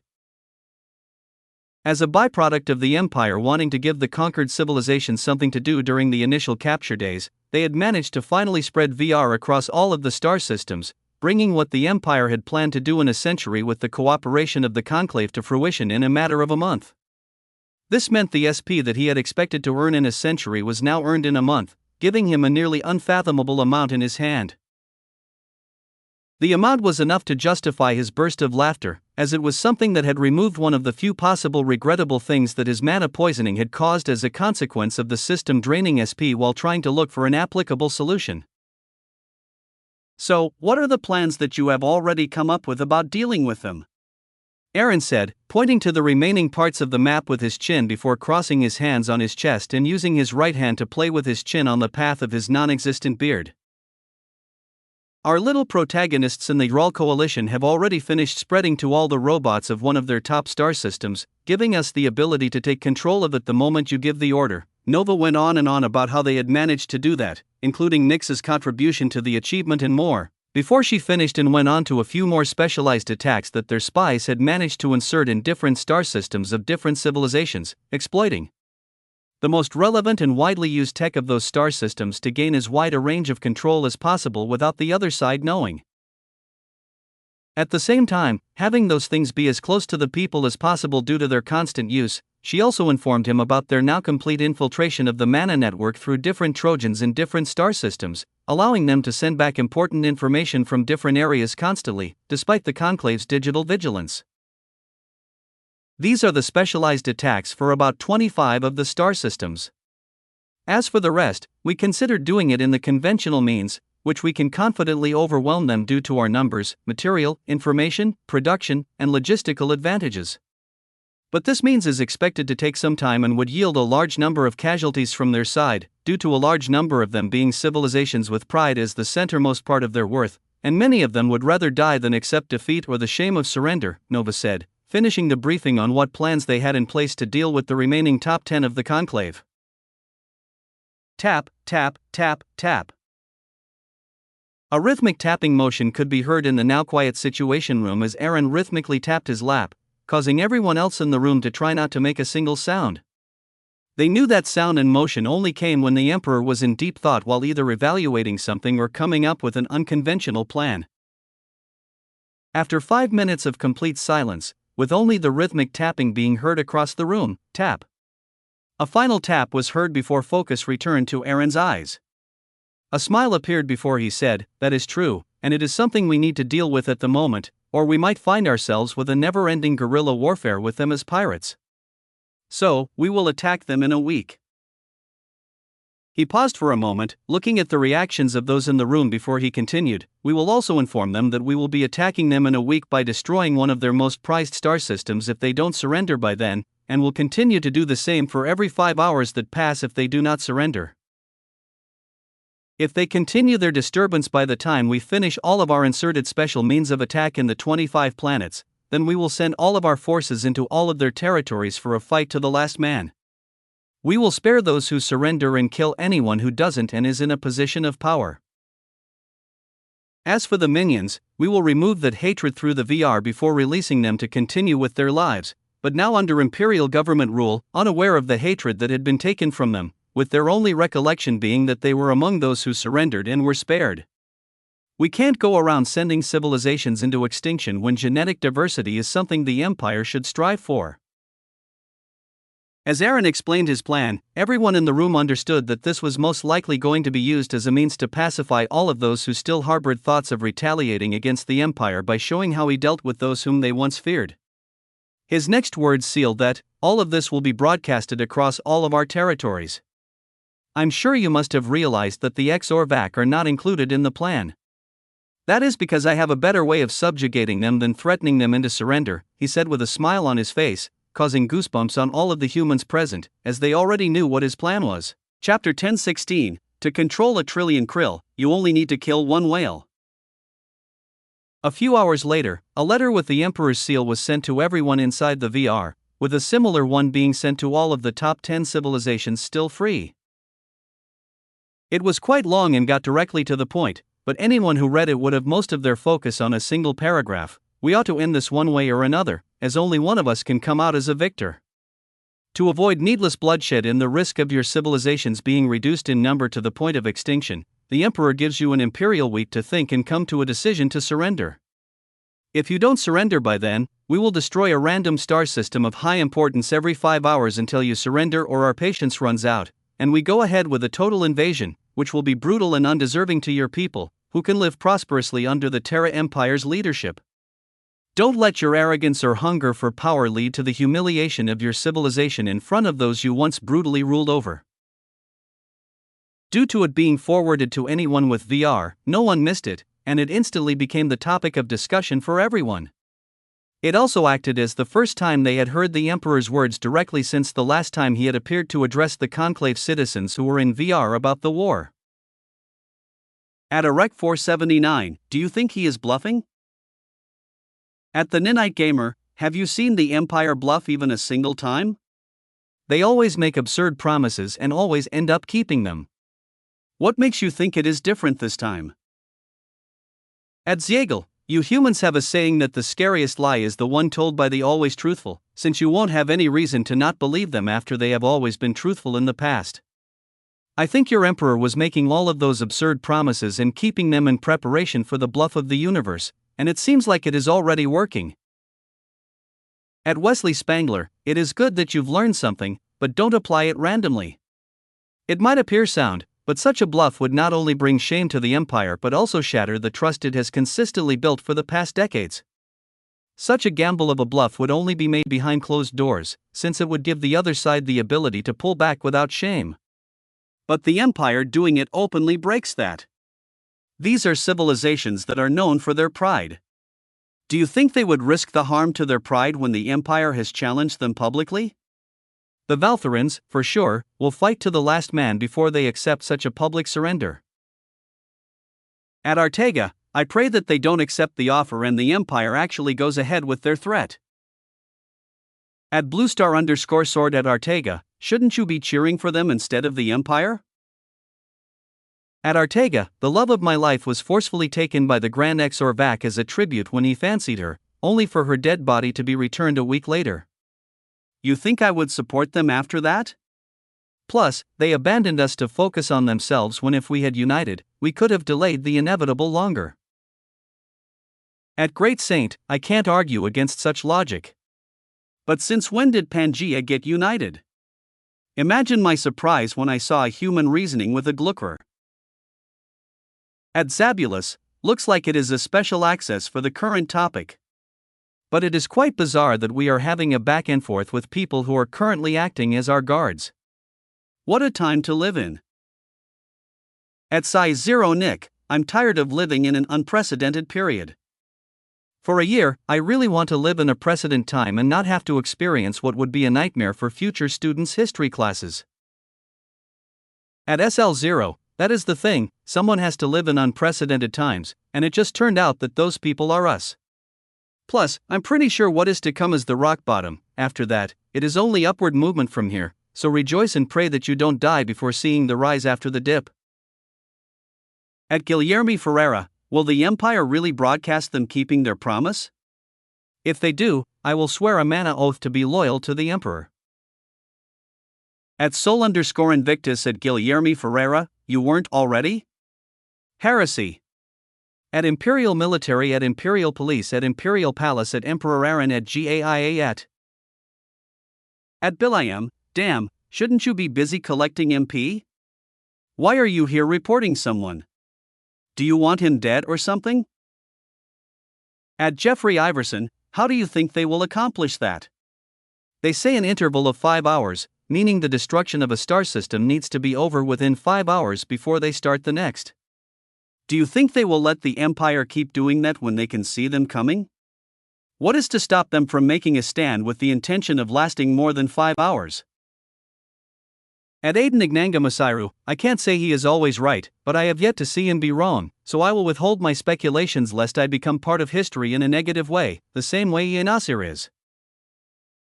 At Norito Mentival, these are real people's lives we are talking about. Why are we speaking about them as if they are pixels on a screen when the Empire literally threatened to kill them? At Gripe and Supremacy, that is because they have done and will do worse than this to you if they were in your position. Did you already forget the millions of our citizens who were killed without any provocation from our side when they decided to attack us without justification? This is us removing a problem so that it doesn't come back as a problem in the future. Plus, the Emperor gave them the chance to surrender, and if they don't, then the blame is theirs, not ours. At Phraseball, what wouldn't I give to be a fly on the wall as those arrogant pricks read the Empire's demands? At Catherine at Phraseball, quite a few things, but who am I to ruin the fun? At Jordan Payet, I'm announcing that I'm ready wherever the Emperor needs us. I can't die anyway, so why not have a story of me invading a powerful civilization for my grandchildren? At Mohammed Arusad, may God guide them to the right path and decision. At Jade, with the MP I'm about to earn from this, I will feed generations. At Eternal Cosmos, the Empire is taking its final steps to becoming a giant power broken in the galaxy. I can't believe I'm alive to see it happen. At Some Not Taken Name, why limit yourself to a portion of the galaxy and not the full galaxy? At Wolfspuby, can't argue that. Just a few decades ago, we were a single planetary civilization, but look where we have come in that short period. I can't believe it, man, and doing this without sending people's children to needless deaths. What a time. At Wait For Me, what is with the wait, man? Why not start the broadcast now? I can't wait for a whole week. At Tobias Lauer, patience, patience. As with all beautiful things, it takes time, but it is worth it. At JPO192, who wants to guess how the Valthorans are reacting? At Cryonic, I can bet half my MP that at least one of them died from sheer disbelief at the letter. At Jeff Billen, LOL, can't deny that at all. The Imperial citizens' side was overwhelmingly positive, as many of them saw this as an opportunity to earn more MP. Although those conquered by the Empire were not really on the Empire's side, they were rooting for the Empire because they had suffered under the oppression of these top tens, and seeing them suffer a thimble of what they had dished out was worth it. There was a vocal group who argued that the evil they knew was better than the one they didn't, as they argued that they didn't know how the Empire would treat them, so it was better for the top 10 to win, but they were being silenced by their own people. The opinions were wide-ranging as each person interpreted the situation from their experience, but all of them wondered the same thing: how would the other side react, and what would their response be? The Empire had just shot the first shot, and the ball was in their court, which also meant that the Empire was fully ready and confident, considering that they took their time to shoot the first shot. Chapter 1017, How to Kill a Whale. The reaction from the conclave, or what remained of it, was what many expected. I would rather die than live with the shame of being forced to surrender to some mongrel, the Valthoran ruler said. As someone in a position that literally stood as an acknowledgement of their pride being the highest, even reading that letter felt like losing his pride with each word. By reading it, those words appeared in his mind, and his pride couldn't handle having them stain it. Had it not been for the situation he was in requiring calm, he would have gone and tried to come up with ways to humiliate Emperor Aaron to regain even a thimble of his tainted pride. But he had to set it aside for now, though he still had the hope of doing it in the future once things settled. So, you think that they are not bluffing and are planning to end it once and for all, and they have only sent this letter because they are now fully ready and prepared, the leader of the Zelvora spoke calmly through his mental network. As the most reasonable civilization of the top 10, his reaction was more analytical than angry, like many of the others, but even he didn't look pleased at being made to read that letter. It was very obvious from the way the letter was written that the Empire was confident it would win this fight, no matter what their united forces did. The way it was written hinted that the Empire was taunting them not to accept it if they couldn't handle the consequences. Despite it being very obvious, many leaders would knowingly fall into it, since the other side of them accepting the offer was nothing pleasant at all. They are just bluffing. To keep their promise, they would need a way to arrive at our star systems, but since we are constantly scrambling the coordinates, finding them in a year is impossible, and more so in 5 hours, since even we don't know the coordinates as they are random, the Trinarian leader said. Despite that, the printed letter was currently being scrunched into a ball from the anger he felt from the obvious disregard and taunting, something he had never experienced in his life, having enjoyed being at the top of the food chain for his entire life. It was a new and unpleasant experience for him, one that he knew he needed to cleanse himself from fully. The remaining leaders reacted in similar but slightly different manners, but anger was a constant among all of them except one, who could be heard heartily laughing in his luxurious room once he was done reading the letter sent to him. Unlike what the other 9 received, what he received was a completely different letter. It was a letter from Emperor Aaron Michael using his right to challenge him for his position, a right he, the Grand Exorvac, had given to him after he deliberately made Seraphina surrender, confident that the Emperor was never going to use it. But here he was, receiving the challenge letter, which gave him the option to choose who he, the Grand Exorvac, would like to face for the ownership, control, and loyalty of the Exorvac civilization, the Emperor or Serafina. The Emperor had given him the decision to choose his opponent, and in return, he took the right to choose the date, which he had set as a week after the remaining 9 civilizations fell. In return, the Empire would not attack Exorvac territories, although the Exorvac forces sent to other civilizations' star systems were considered a fair game by the Emperor. Ha ha ha ha ha ha ha ha! The Grand Exorvac continued laughing heartily for a long time, but as time passed, the heartiness and the laughter vanished as it got more and more sinister with each passing minute. Not long after, the laughter turned into a suffocating and suppressed rage that would have suffocated anyone inside the room had there been one. Fine, I accept your challenge. My challenger will be, the Grand Exorvac wrote his response and sent it back to the Empire through the same channel the challenge was sent. Time, uncaring of all that was happening in what would be a speck of dust on the scale of the cosmos, continued moving, and it wasn't long before it was only a few hours before the week the Empire had given the remaining civilizations to surrender was up. At the moment, a massive screen could be seen in every part of the VR with a timer set to complete at the exact time the week-long period would have passed. When only 15 minutes remained, the timer moved aside as images now started being transmitted as if from a movie, as angles changed every few seconds to a few minutes. All the footage looked like it was being shot at eye level, showing the daily lives of the Ural Coalition citizens, making it clear to anyone watching that they were the first, randomly chosen target, just as the Emperor had promised. The world for those under the control of the Empire stopped for a moment as nearly all of those eligible to watch found themselves sitting, ready to see what would unfold as the excitement, fear, worry, and pressure continued to accumulate the lower the timer got. It wasn't long, 09, 08, 07, 06, 05, 04, 03, 02, 01, 00. The moment the timer hit 0, it was as if the cameras sending footage had malfunctioned, as the ones that were moving stopped in unison. The screen widened to accommodate nearly 100 different POVs, and in unison, all of those POVs started moving to a switch or the control panel of an important piece of infrastructure before crashingly starting to destroy them. Anyone who tried to stop them was dealt with uncaringly, as the robots, who were now visible thanks to the camera shifting from a POV to a third-person point of view, were in every part of the star system: sewers, security, electric, food, delivery, and many more. This had resulted in the robots being in nearly all important areas, which translated to the damage being dealt, causing hundreds of thousands to millions of deaths indirectly as a result of their actions' cascading effect. Everyone watching found themselves with their mouths open and their bodies full of goosebumps in disbelief at what they were witnessing.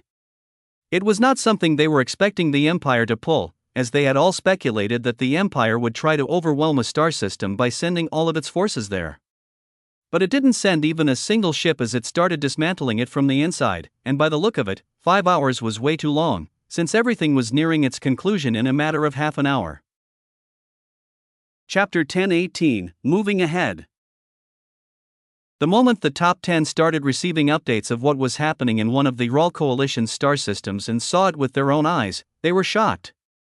After they recollected themselves from the surprise of both the Empire's capability and the horror of the realization that the Empire had such a means of attack in place for who knows how long, they issued orders for all robots to be collected and dismantled in all of their star systems to ensure such an attack would not happen again. Deactivation codes were sent out en masse from the robot manufacturers, immediately shutting down nearly all robots in those star systems. Ships were then sent to collect them for immediate destruction, despite knowing the catastrophe that would result from this action. They made the decision because the alternative was worse than the damage they were already experiencing. The Ural Coalition suffered the most damage, as they used robots in the majority of their production bases.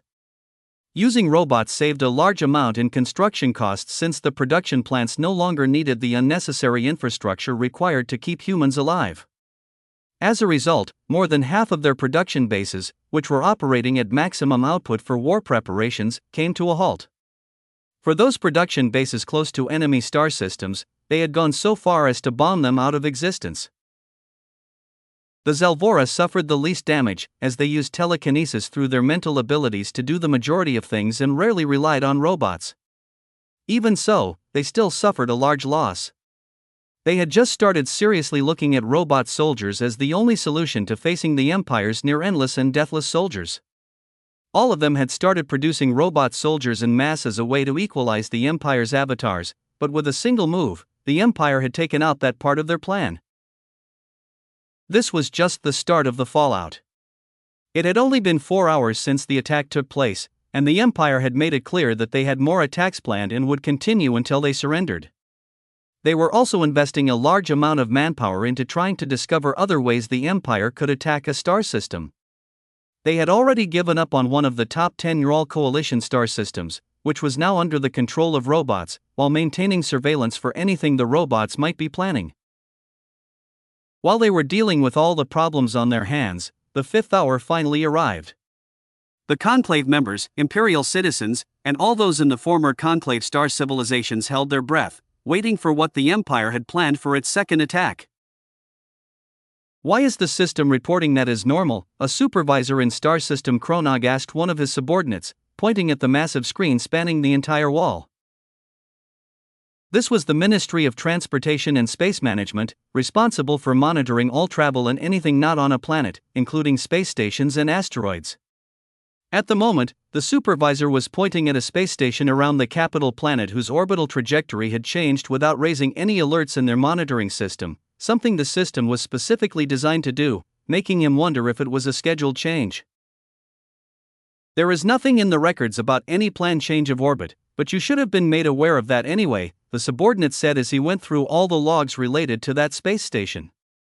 He found nothing resembling a decision to change the orbit. The only thing he found were the specific changes that were being applied. This data was not reported by individuals on the space station but was collected through the observer sensors their department had all over the star system. "Someone is controlling the space station without the system registering it as something worthy of an alarm." Just as the subordinate was about to go further into his rambling, he paused before the two of them said in unison, "The Empire." "Fuck," reported to the higher-ups, he said while tapping his subordinate's shoulder before turning towards the room and shouting, "I need all of you to stop whatever you are doing and monitor all of the space stations for any anomalous changes regarding their orbits. Focus on those in orbit around a planet, as fast as possible." He had just realized the Empire was planning on deorbiting all space stations orbiting the planets to cause as much damage as possible as their second attack. His anger flared against the Empire for having already taken one of their top star systems, only to be targeted once again, instead of another civilization. "Stop fucking staring and get to fucking work," he shouted when he realized his subordinates were looking at him with curious eyes instead of implementing his orders. The shout seemed to bring them back to their senses, as they immediately got to work. Within just a few minutes, they saw the reason for the orders. All space stations around a planet were in the process of a deorbiting maneuver that was minutes away from going critical. Their perigee was getting shorter and closer to the planet with each passing second as their orbits decayed, fully securing the space station's fall. They tried initiating contact with the control centers of these space stations to have them reverse course before it reached the point of no return, but none of their attempts went through. All of this was now being updated live to the upper echelons of the government, who were scrambling to come up with a solution before it became a catastrophe. After a few minutes, the military forces in the star system finally moved, splitting up to head toward all of the space stations. This was a contingency measure in case the other attempted solutions didn't work, in order to reduce the damage as much as possible. Chapter 1019, The Nightmare on the Erythians. "Oh, God," one of the billions of humans watching whispered as he saw a massive, moon-sized space station falling toward a habitable planet. Although it was an enemy planet, it still weighed on him to watch it happen, knowing the number of lives that would be lost if it continued on its current trajectory. Boom! An explosion, bright enough to flashbang everyone watching, erupted on the screen. Before anyone, whether they felt sorry for the enemy or looked forward to the extinction event, could fully process the scene, the space station was instantly turned into the brightest object in the sky. One of the approaching military ships had nuked it. This was a difficult decision, deemed the action that would cause the fewest casualties. The ships immediately began shooting down the smaller pieces, focusing on those falling toward the planet in cooperation with the planetary defense installations, which were now painting the sky with their fire. The same thing was happening on the other planets, with the only difference being the timing of the intervention. Stations that were still a safe distance away were evacuated of their inhabitants and critical materials as much as possible before being shot down. At the same time, the moment this method of attack was realized, they immediately raised the orbits of all space stations to hundreds of thousands of kilometers. This would make them easier to deal with if the Empire gained control of them again, even with their control systems taken offline.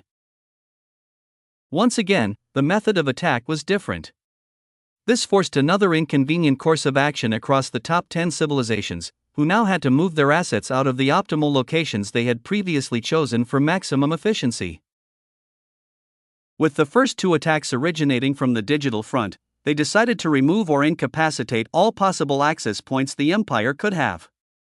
They forced all of their critical infrastructure to be examined before moving to offline operations as a cautionary measure. The scale of the first two attacks, which occurred before they had even faced the Imperial forces directly, had scared them. This move would reduce the efficiency and speed at which they could operate and solve minor problems, but the trade-off was confidence. Even if the Empire had previously gained access, the scale of any future attack would be reduced to a level of loss they could stomach. They hated being in a passive situation, unable to do anything but wait for the Imperial forces to come to them. They had little experience with waiting, as they were used to being the ones who put others in such a predicament.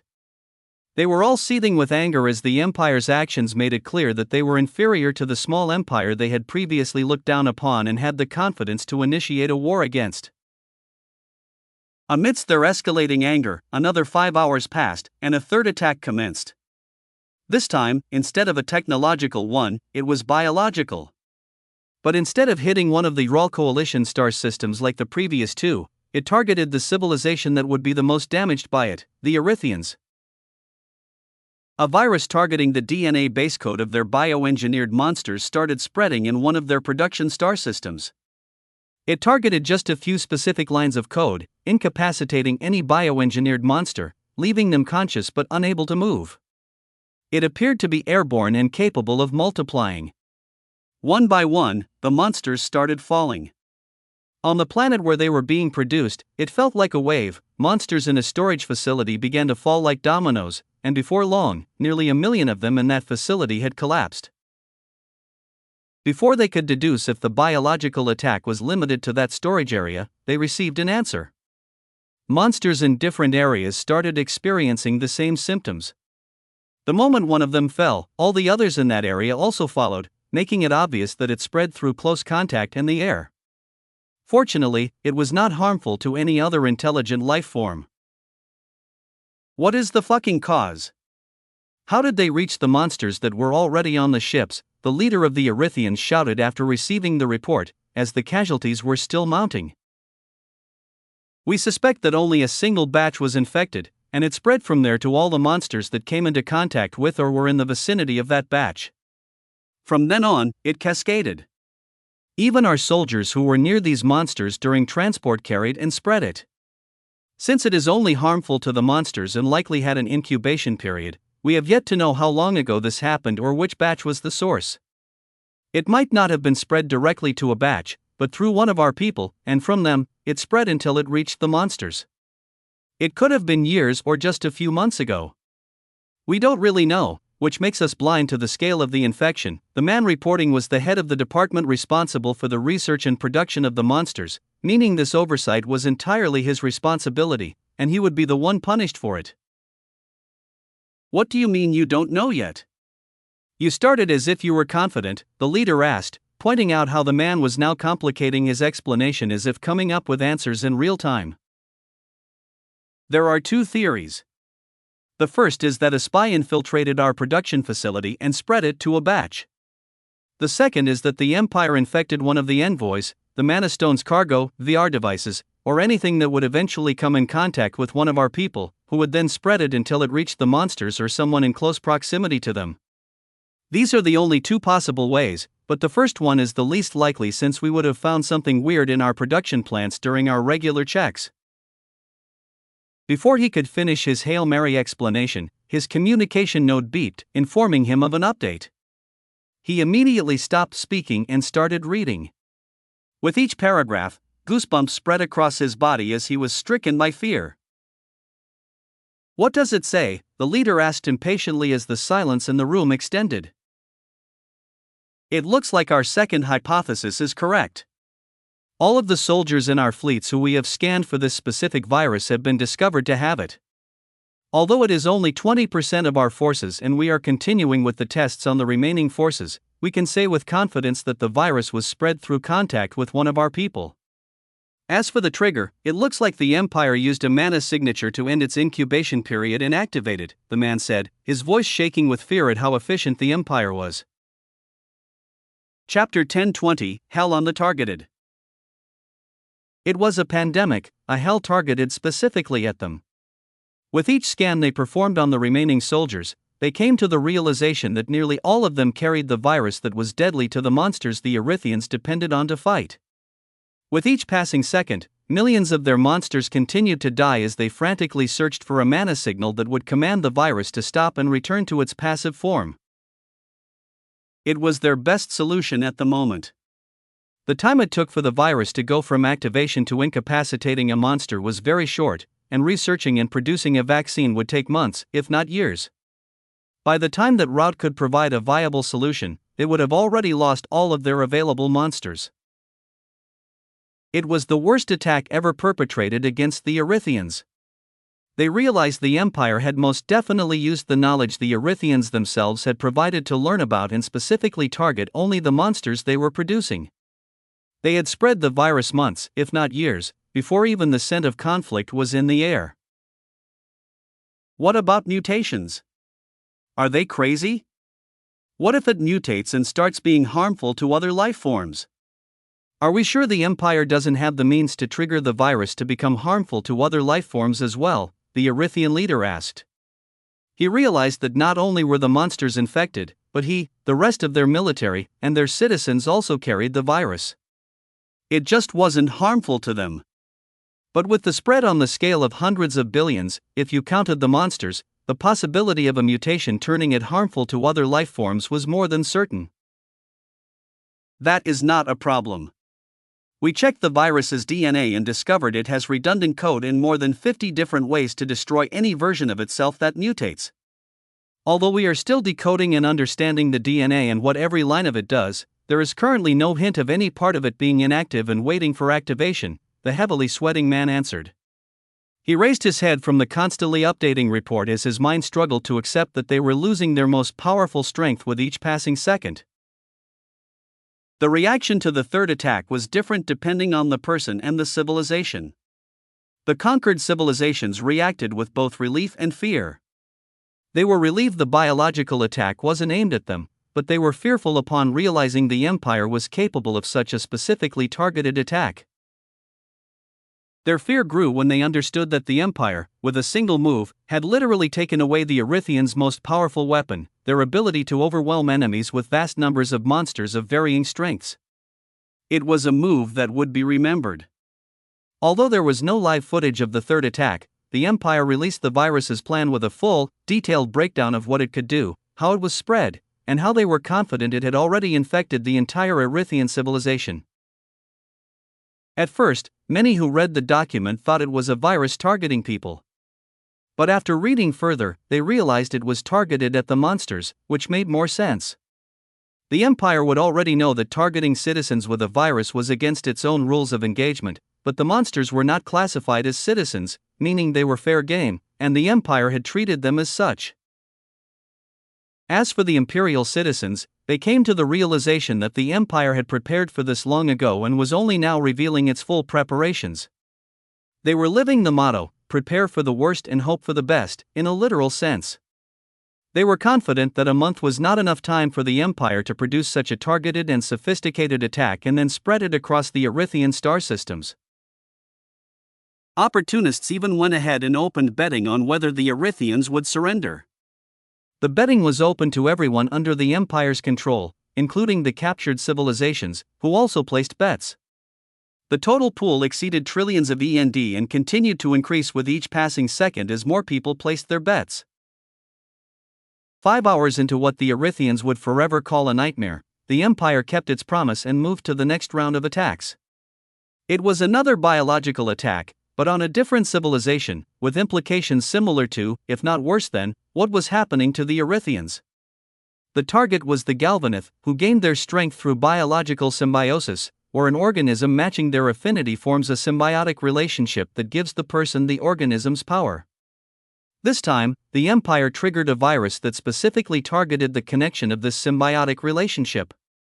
When activated, the virus acted as a knife, severing the bond between the two individuals. This meant that those affected by this new virus literally lost their strength in a single action by the Empire, resulting in them losing nearly 40% of their power. It was only the fourth attack the Empire had sent, but the top 10 were already dreading what else the Empire had in store for them. "Do we have anything they can use against us?" the Valthuran leader asked during an impromptu meeting. They had just declared their superiority and promised to keep fighting to the end, but the 4 attacks the Empire had sent out had immediately made some of them, even the proudest ones, nervous. "Unfortunately, we don't know exactly what they will target, which is our biggest problem in finding a solution. If we use the 4 attacks as a reference, they seem to launch 2 attacks of a similar style back-to-back before moving to the next. At the moment, that isn't backed by much evidence, as what we have is not enough for a conclusion.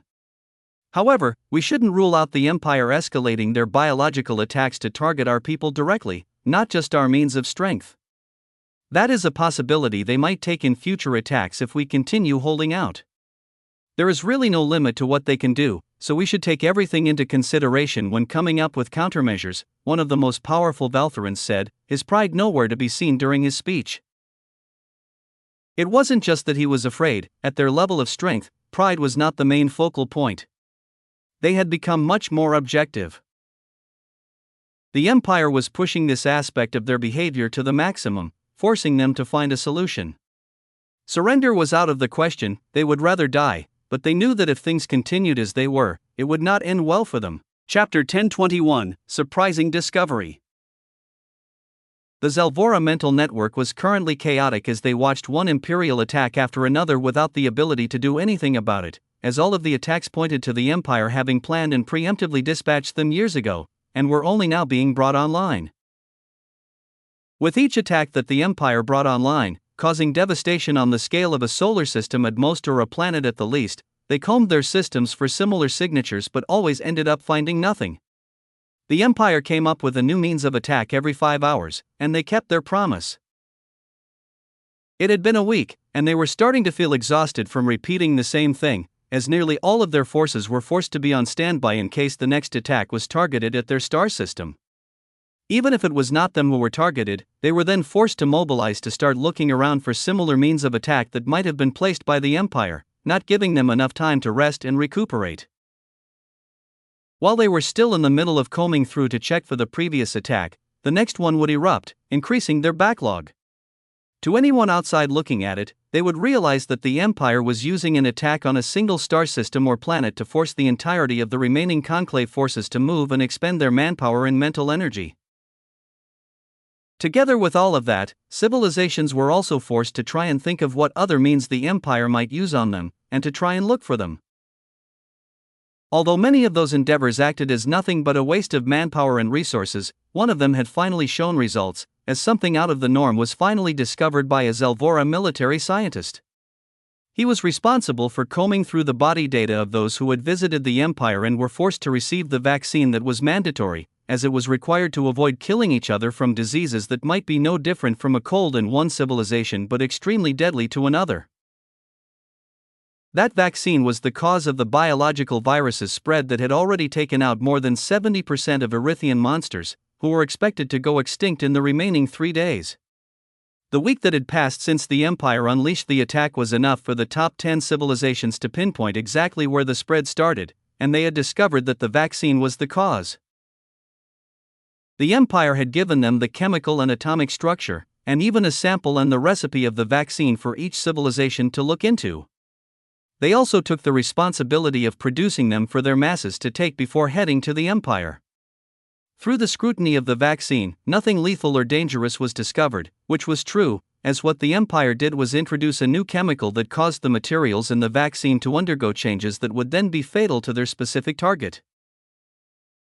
Immediately following the discovery by the military scientist, a meeting was called, and a meeting network was set. All those vital individuals attended the meeting taking place in the mental network, as it seemed like the Empire had another avenue for using the same vaccines, but this time targeting the Zelvora. This new threat was even more deadly than the one on its way to kill all the Erythian monsters, which had already resulted in them losing more than half of their manpower. What the fuck is going on in their minds? What goes on in the minds of a civilization that would come up with something like that? Those were the sentiments and questions that spread all over the private mental network meeting when the scientist finished briefing them on the potential route the Empire could use to directly attack their entire civilization. The scientist had discovered that if you introduce a few chemicals into the body of someone who had taken the vaccine, the antibodies in the body of the individual who took it would undergo a mutation. This would result in the mutated antibodies releasing a few different elements that will follow the bloodstream and mimic the way oxygen leaves the blood and goes through the blood-brain barrier through diffusion. Once through that barrier and into the brain, they will be attracted to specific brain tissue to combine with it and cause a clog and act as a sponge of sorts.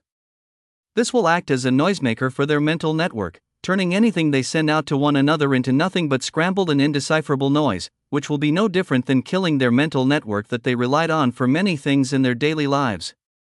To add insult to injury, that same noise will also permeate into their mental abilities, reducing their effectiveness to less than 30% of their full capabilities, which is no different than crippling them. Although at the moment it was just a theory of what the Empire might be capable of doing to them, and it would need a few external chemicals to induce it, only one of those external chemicals was missing from their bloodstreams, a chemical that would act as the bonding agent, bringing everything together and triggering the avalanche that would lead to the end goal. All of those other chemicals were introduced into their bodies through different Imperial products, making it obvious that the Empire was more than likely aware of the attack and was ready to activate it at a moment's notice. The only consolation for them was that the binding agent was not capable of living exposed for long, and none of it was found in any of their star systems. But none of them were consoled by the news of it at all, since it meant that the Empire could just spread it during their actual invasion and weaken them moments before a face-to-face face-off, immediately taking away both their connection and most of their mental attack capabilities, which were a nightmare to deal with in a normal circumstance. For a moment, the private mental network was filled with chaotic thoughts of people trying to come up with a good way to deal with such a situation, but none of them could come up with a possible solution. Had they not been on the receiving end of such a pre-planned attack, they would have agreed it was a masterstroke of an attack, a foresight in planning, and a cunning mind that the Empire had that called for marveling. Chapter 1022, Difficult Decision.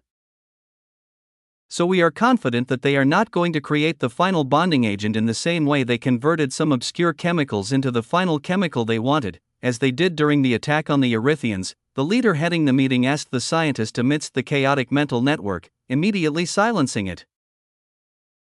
We can't say for sure that there is no way for them to forcefully synthesize the binding chemical through multiple compounds, each producing chemicals which then combine to produce the binding chemical after 2 or more rounds of different chemicals combining.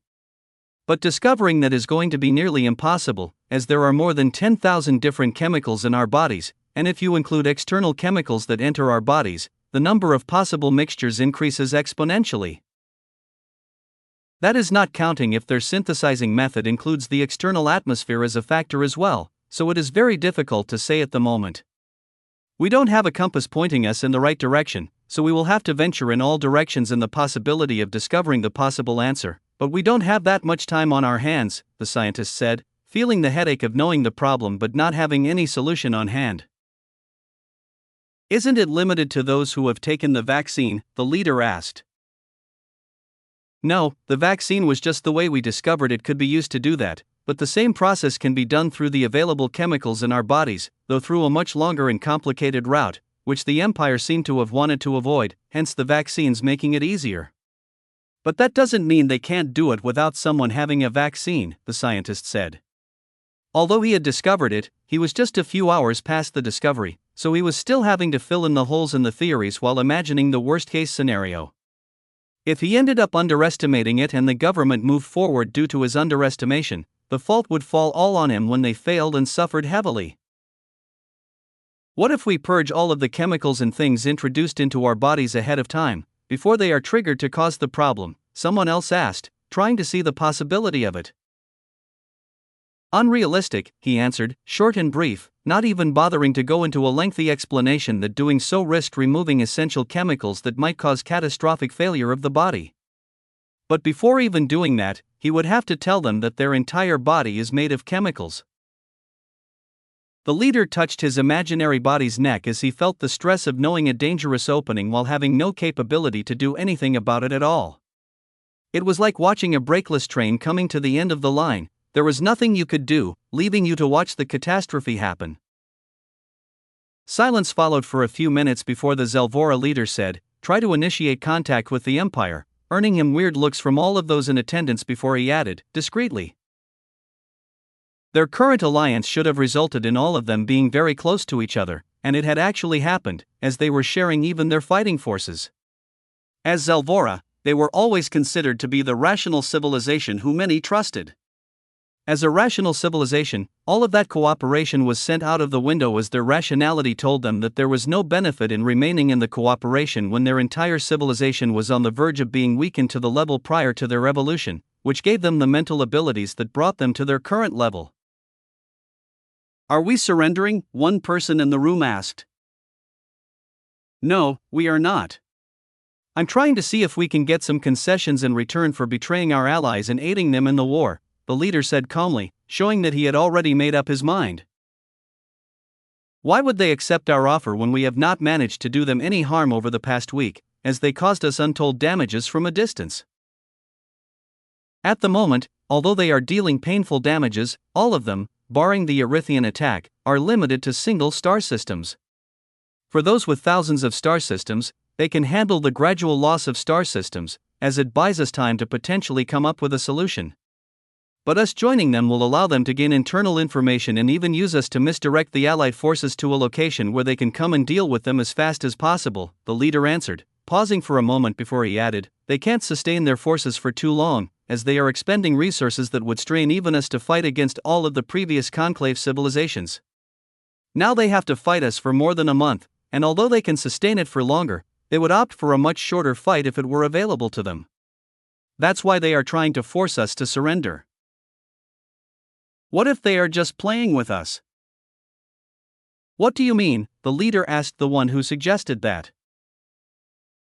While they were supporting Dresner to take over 100 star systems, there wasn't even a hint of them suffering or straining their resources. And hours after we launched our surprise, they somehow, out of nowhere, deployed more than 20 billion avatars, and more of them kept being produced and sent to different star systems, with all of them being unique from one individual to another while looking completely new, indicating that they were recently produced. This means that the Empire has a means of rapidly producing them at a faster pace than the entire Ural Coalition production line can produce. Not stopping there, we can say the same is for their fleets, which are now heading towards us at a crawling speed. So I don't think any of our offers will be acceptable to them other than surrendering. "We are not surrendering, even if we have to fight to the last man, but I would be open to conceding territories and a few clauses," the leader said after taking a moment to consider the man's words. "Let's hope I'm wrong," the man's words were heard a moment later, knowing the likelihood of that happening was little. Chapter 1023, No Choice. "What? They denied our request for conversation," the Zelvora leader asked, his surprise felt by everyone in the mental network. "They didn't deny us completely but said they would only get into a conversation with us if it was regarding our acceptance of their surrender demands and wouldn't waste their time on anything else," the man who had been sent to initiate contact with the Empire's side regarding their cooperation said, relaying word for word what the Empire's response was. "That then sets it in stone that they are aware of the possible means to attack us and don't really need us at the table, since they can already remove us from the equation at a moment's notice if they set their sights on us," Kazran, the Zelvora leader, said. His mental body in the mental network leaned back on the chair he was sitting on as he realized that for them to have any leg to stand on at the negotiation table, they needed to be on equal levels. Unfortunately, at the moment, they didn't have anything close to what the Empire had in hand as a weapon against them. It was a weapon that they didn't have an immediate solution for, while at the same time knowing that the Empire was most definitely going to use it against them within the month at the latest. It was a very difficult position to be in for any leader. The only consolation was that any decision he made could be fully understood by everyone in his civilization, so in the future, whether his decision was bad or good, they would understand where he came from. They would know it was not deliberate, but the best one he could make with the tools he had on hand at the time. If it is activated, how long will its effectiveness last? What I mean is, what would happen to our descendants? Will they also be affected even if they are born after it is activated, or is it just for those currently present who already contain all the required things for the attack to work? After a few minutes of silence, Kazran finally asked. We can't say with full confidence that they would come out fine since we don't know yet what other effects there will be once it is triggered. But what I can say with confidence is it would most likely be worse for newborns since their bodies will be growing along with the blockade effects they will be receiving from their mother through the placenta, which is looser compared to the blood-brain barrier that this bioweapon is already capable of going through. So they might be born without the ability to access the mental connection permanently, even if we later find a solution to the bioweapon once it is activated, the scientist said, feeling goosebumps at how the Empire might alter the trajectory of their civilization's evolutionary direction with a single move. And how long will it take before we have a viable vaccine or solution to it if we take the bite and continue fighting against the Empire? We don't really know and won't know the timeline until after the Empire activates their bioweapon, when we can finally have the completed pieces and start coming up with a solution. It will mostly target that activation sequence, as that is the safest way to neutralize it without ending up creating a vaccine that attacks important chemicals in the body.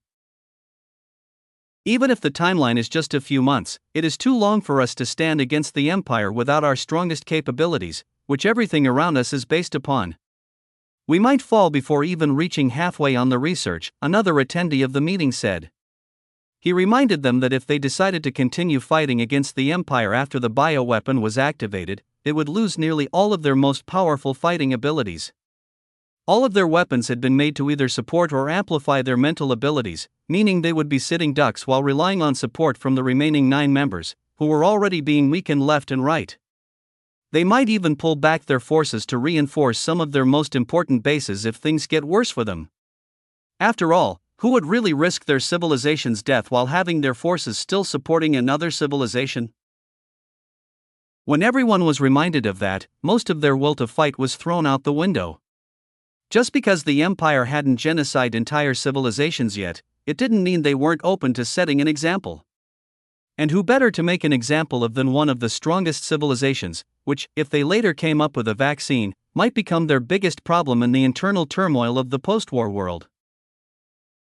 The meeting seemed to be a big bang of bad news, as one after another kept coming, and everything was connected to how things would be possible to operate once the bioweapon was activated. Everything pointed to them not coming out on the other side of things as the victors. Please give me some time to think things through, Kazran said, taking a break and cutting his connection to the mental network. Contact the Empire and request a meeting. I will be personally attending it, Kazran said the moment the mental network was re-established. He didn't need to elaborate on his words further, since everyone already knew that the Empire was only going to accept a single type of meeting. But despite knowing what he meant for them, none of them even tried to stop him, as they all had access to his mental reasoning, which he deliberately made available to everyone, and the same reasoning that would be spread across their civilization-wide mental network. After a few minutes of silence, as the liaison had left to request another meeting, he finally returned. The Emperor accepted. The meeting is waiting for you in VR, he said with a heavy tone, knowing that the matter was becoming a reality and he didn't have any means of stopping it. Looks like he still has enough respect for us to be attending the meeting personally, Kazran said with a bitter smile before he left the private mental network. Chapter 1024, A Way Out. We demanded unconditional surrender for a reason, so that after everything is over, we can treat everyone equally, and I have no plans of making an exception for your people specifically. However, I can promise you that we already have a vaccine that will ensure no one else will be able to attack your civilization through the same weakness, Aaron said calmly, responding to Kazran's request for a conditional surrender, where he wanted to add a few conditions backed by a mana oath to guarantee the highest level of protection and privilege possible for his civilization. Kazran closed his eyes when his request was denied. The only saving grace was the Emperor's words, which hinted that he was going to treat all civilizations equally. Although being treated equally would be a downgrade from the privileges they were used to, it was a relief that they would not be actively mistreated. The most convincing part was the vaccine aspect, as it meant the Emperor was not planning on keeping that weakness around for others to exploit or for it to be accidentally triggered. Following his words, Aaron remained silent, as he saw no need to be the one to speak first since he had already said all he needed to. The decision now remained with Kazran. "What is your end goal?" Kazran asked after a minute of silence. "I'm sure you already went through our history and know the reason for the formation of the Empire." He paused for a moment before saying, "Peace under centralized control. In our civilization, we have an idiom that says too many cooks spoil the broth. I believe it is the same with the leadership of a connected system. Every civilization has different targets and needs, which leads to different interests that might sometimes conflict with one another, complicating the situation. The history between civilizations is no different, and all of these can be avoided if there is a central point of control that can reduce as many of these potential flashpoints as possible, as it would allow for all civilizations to have access to most of their needs without wars.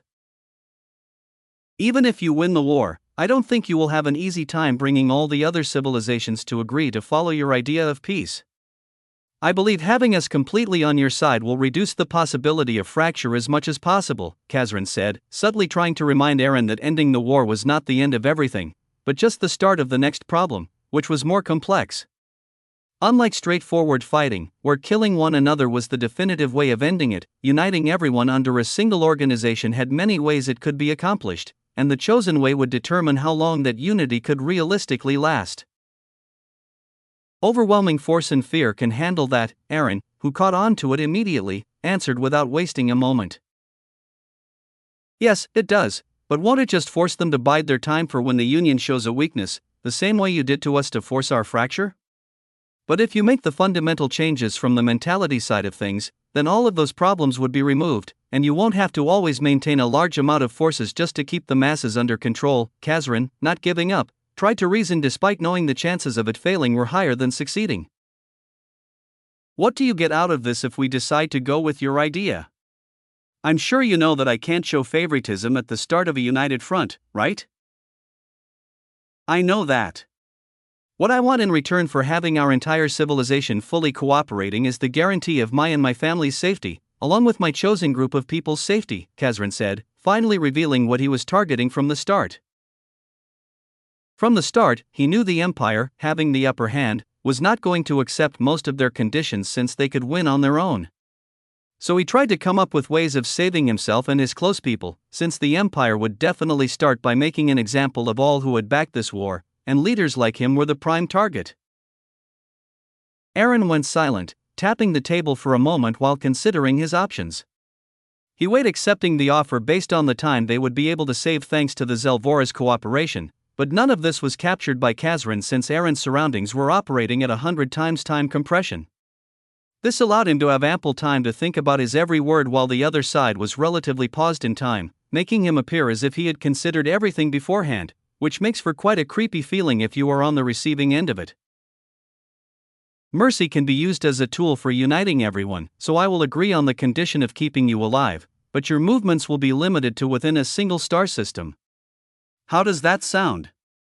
Aaron offered after considering many things, though to Kazran he appeared to answer immediately after he made his request. "A star system is enough for us to flourish," Kazran said immediately upon hearing this, as it was an even better outcome than he had expected, and he was afraid that Aaron would take back his offer if he wasted any more time. "That is not only for you and your people. Everyone tried and considered liable for the war, but exempted from being punished by the Empire will be placed within that star system," Aaron added shortly, dumping cold water on the excited Kazran. It took a moment for Kazran to adjust to the additional information, but not having much of a choice to save himself and his family, he said, "I don't have much option to negotiate," sounding like someone who had already given up on his fate and was ready to take whatever offer was in front of him. Chapter 1025, The Greatest Betrayal. "Are you really planning on letting him and others live?" Nova asked the moment the meeting came to an end, after both sides came to an agreement on what they were expected to do to end this war as quickly as possible. What do you think is the best means of uniting people who were at odds with one another for millennia? Fear, anger, hope, Nova listed one after another, as all of them, depending on the situation, were possible means of uniting people who were enemies. You are right about all of them, but isn't hatred the best one? All of the others you mentioned require an outsider in order to be enough of a catalyst to trigger unity, but hatred, in this case, doesn't need that, as they already hate each other enough. So what if we use that hatred and redirect it to those who were mostly benefiting from it, and allow everyone to be able to take it out on them? Aaron suggested, revealing the reason why he agreed to Kazran's request of not dealing with them after everything was over. So you plan to let the people of the conclave be able to vent their anger on the leaders who caused all of their problems? That is one of many ways we are going to use to unite them, and because of the scale and number of individuals in the mix, we are going to need as many means available as possible to target everyone, Aaron said with a smile that disappeared momentarily, as if he was not proposing the creation of a star system filled with criminals deserving of death, left open for the conclave to vent their anger. Are you not worried that he is going to escape? It's not that I'm not worried, it's just that it doesn't matter to the grand scheme of things, because if he does that, we are going to be chasing him once everything settles, and by then our agreement would have become null, Aaron said before his body slowly dissolved from the meeting room, returning to the central command. As days passed and the Empire continued to keep its word, the amount of fear that spread across the still-fighting civilizations was great. Despite all of those civilizations doing their best to keep the amount of information telling the true scale of the problems under control, even the small amount that slipped into the public was enough to cause a majority of them to shake in fear. The only saving grace for the civilizations was that the scale of the Empire's pre-prepared attacks seemed to have slowly started being confined to single star systems or sometimes only a single planet. After 5 more days of the attacks getting smaller and smaller, they finally stopped completely. The stoppage went on for an entire week, during which nothing happened that could be attributed to the Empire. To some, the tapering down of the scale of the attacks was a sign of relief, as it meant they would finally be able to focus on the approaching Imperial military instead of having to chase fires that kept erupting inside their and their allies' civilizations, keeping them on their toes and wasting manpower, even if they were not the ones being attacked at that moment. But for others, the tapering appeared to be nothing but the lull before the storm. Instead of having a sigh of relief, they were worried even more, as it meant the Empire was pulling the curtain on this avenue of warfare because they were now fully ready for a direct face-off. This meant their surrender demand was now out of the window, and it was most likely going to be a fight to the last man. The latter thinkers wouldn't be entirely wrong, just some parts of it. Although the Empire was truly closing that avenue of warfare, it was not because they didn't have other major-scale internal attacks prepared, but because they were now no longer needed since they had an even better new avenue to exploit. Any abnormal spatial movements in the sector? A question was asked on the sector-wide communication network. None, everything is fine, the Trinarian soldier responsible for spatial monitoring of the entire sector reported back with confidence. Knowing that the Empire already had a previous top 10 member on their side following their surrender, along with many other former Conclave members, they knew clearly that the Empire had an informational advantage. The most important one was the spatial coordinates, which were either known between civilizations or the ones collected secretly by each of the civilizations that had now surrendered. This meant there was a chance they could emerge from an unexpected area where a civilization had collected spatial coordinates centuries ago. As a result, it now required Trinarians to be stationed in all of the important sectors to monitor spatial fluctuations and report immediately the moment they sensed an anomaly. It doesn't look like we are even past the first page of the war, the Trinarian soldier said, turning to his fellow comrades who had been stationed in this sector with him. As a truly united front, their unit consisted not only of Trinarians but also members from other top 10 civilizations, in order for each individual to use their strong points to cover for the weaknesses of others. I couldn't agree more with you, the Zelvora soldier said, agreeing with him completely. Him talking with his mouth instead of through mental waves showed exactly how close he considered them to be, as it was something many of them didn't do unless they considered someone outside their civilization to be extremely close. But just as he was about to add additional information and continue the conversation, his eyes blinked irregularly, but subtly enough that none of those in his surroundings were sensitive enough to discover it. "Is something bothering you?" the Trinarian soldier asked, raising his eyes from the spaceship console to turn to the Zelvora soldier. "Why?" "Because you usually have a reasonable prediction when it comes to these matters, but you mention none this time," the Trinarian soldier said, reminding him of how he and nearly all of the Zelvora acted. "It's just that in the current situation, I don't see a reasonable prediction as I really lack information, though something has just been made clear to me," the Zelvora soldier said, his tone slower than normal, which to others made it appear as if he was feeling bad for not having a prediction or reasonable explanation as he usually did. "Well, what is I?" Just as the Trinarian soldier turned to ask what it was, curious as to where that clarity might have come from, he paused when his eyes landed on the Zelvora soldier. A single tear was falling from his left eye. Before he or anyone else could comprehend and do something about it, everything went dark for them. And they were not the only ones who experienced it. Chapter 1026, Falling Like Dominoes. Rustle, rustle, rustle, rustle. Wind could be heard moving across a very large, flat ground, peacefully creating a beautiful scene and sound for anyone who had the chance to witness it. Unfortunately, the scene didn't remain like that for long. Within seconds, it slowly started being filled with millions upon millions of soldiers in dress uniforms, all standing at attention, arranged neatly in 1,000 by 1,000 groups. With each passing second, more and more of them appeared on the ground, covering everywhere visible on the flat plain until it was impossible to see from one end to the other without the horizon entering the equation. It would have been, had it been a real planet and not just a flat plane instance in the simulation. A total of 500 million Imperial soldiers, the entirety of the Imperial military force, were currently in full attendance. Despite that, not a single sound came from them other than the fluttering of their uniforms in the wind and the unison sound of their breathing, which caused a white mist to rise with each breath.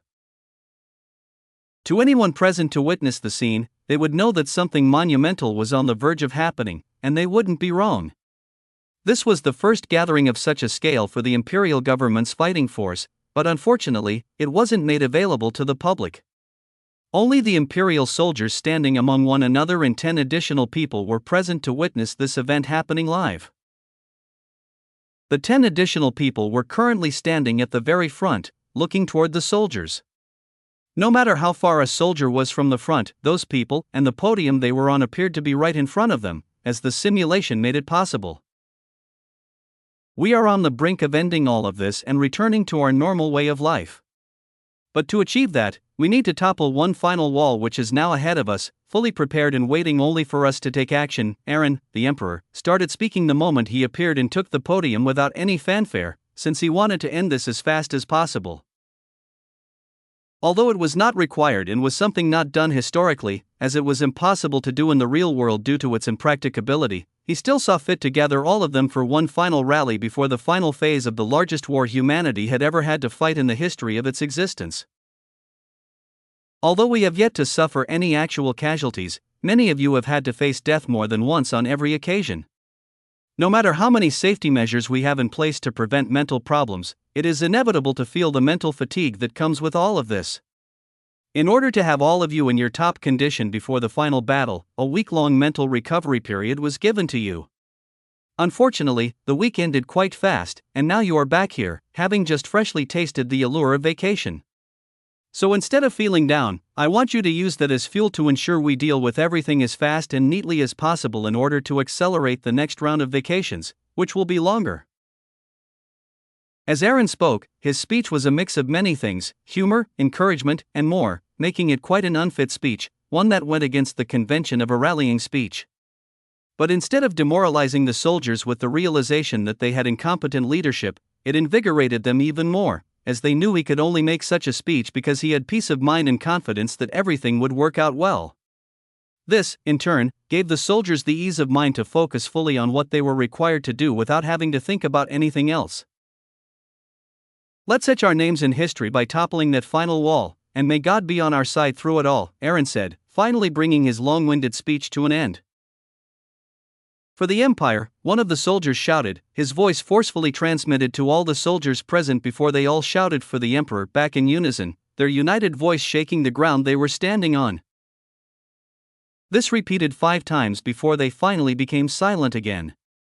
They started to dissolve and found themselves back in their positions, with only a minute having passed in real-world time.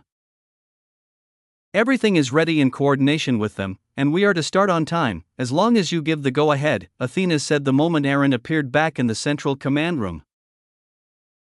Good, let's go ahead and end it as fast as possible, Aaron said as his eyes now focused on the thousands of screens in front of them, showing them different POVs of the Imperial forces.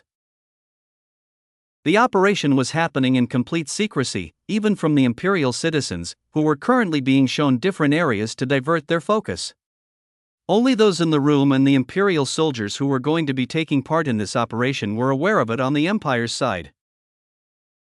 Athena's avatar nodded silently before issuing the order for the go-ahead. Immediately, every Imperial soldier received a briefing of the part they were going to be responsible for. For the operation, the Empire had pulled up all of its soldiers, even those who were previously working in administrative positions. Although they were administrative staff, the training they received was the same as every basic Imperial soldier underwent, making them capable of everything the other soldiers were. Everything on the administrative side of things was taken over by Athena and her child AIs to ensure the smooth operation of the military while its entire fighting force was now on the verge of the final push. Now fully ready and briefed, the ships automatically set course as space in front of them tore open a wormhole. They all jumped into them, there was no going back until everything was finished. Chapter 1027, Falling Like Dominoes 2. A week before. Are you sure you want to go ahead with this? Because this guarantees that we are going to be enemies with them for the foreseeable future, one of Kazran's, Zelvora leader's closest confidants and advisors asked him when he showed him everything that went on during his meeting with the Emperor, inside his private mental network. That will only be a problem if it fails and we are discovered, but I don't expect the Empire to fail at it. Plus, even if we are discovered, and the news spreads to all of them, and they hate us, that is not going to be our problem, but the Empire's problem, which will need everyone to be on the same side. What is important is that we reduce our casualties to the minimum while also ensuring a future for our people and keeping ourselves alive to see that future, Kazran said, doing everything in his power to convince himself that what he did was not just for the selfish reason of his survival, but also to allow a future for their civilization. This was partly true because the Empire wouldn't have hesitated to make all of them incapable of accessing the mental network, effectively killing their one and only advantage. But do you trust the Empire to keep their side of the agreement if we keep ours?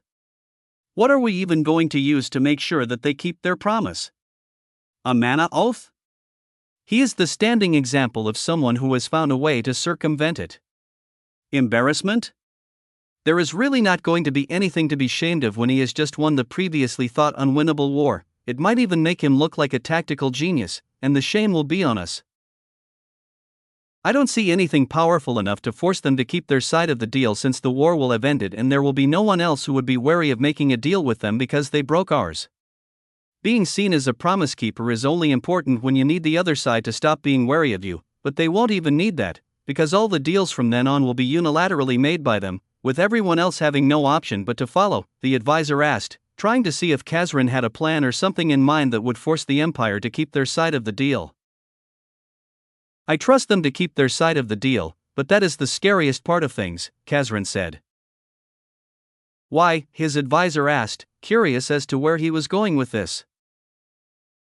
If you read their stories, there are many examples of individuals whose entire personalities or actions behave around taking weird interpretations of normal requests or promises. They have those they call devils, genies, and many more, and seeing as how it is part of their entertainment culture, I don't put it past the Emperor to turn us into one as well, Kazran said with a bitter smile. It was very obvious that this was the only option he could take because the other side had all the cards while he had nothing but hope and the promise of a swift end to the war. It was an option he had to knowingly take, as that was the only way to buy him and his people's safety. Do you have a way to protect yourself from those interpretations? His confidant asked, not even worried about himself, but fully worried about Kazran? In his eyes, Kazran had just made the most difficult decision that had sealed his death for the sake of his people, and if that decision was not enough to warrant such reverence, then there was nothing he could do that would warrant it. None at the moment, and I had only used it as a means to ensure my life in case my other plan fails, Kazran said.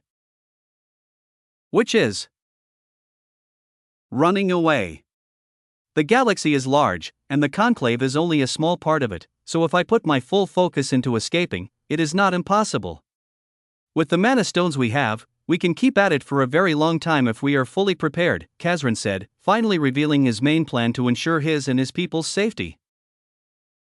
I told the Empire that it would take us a week to fully prepare for the course of action we are going to be taking, as we need to prepare our internal forces to be ready to deal with all the soldiers and equipment sent by the other civilizations into our territories.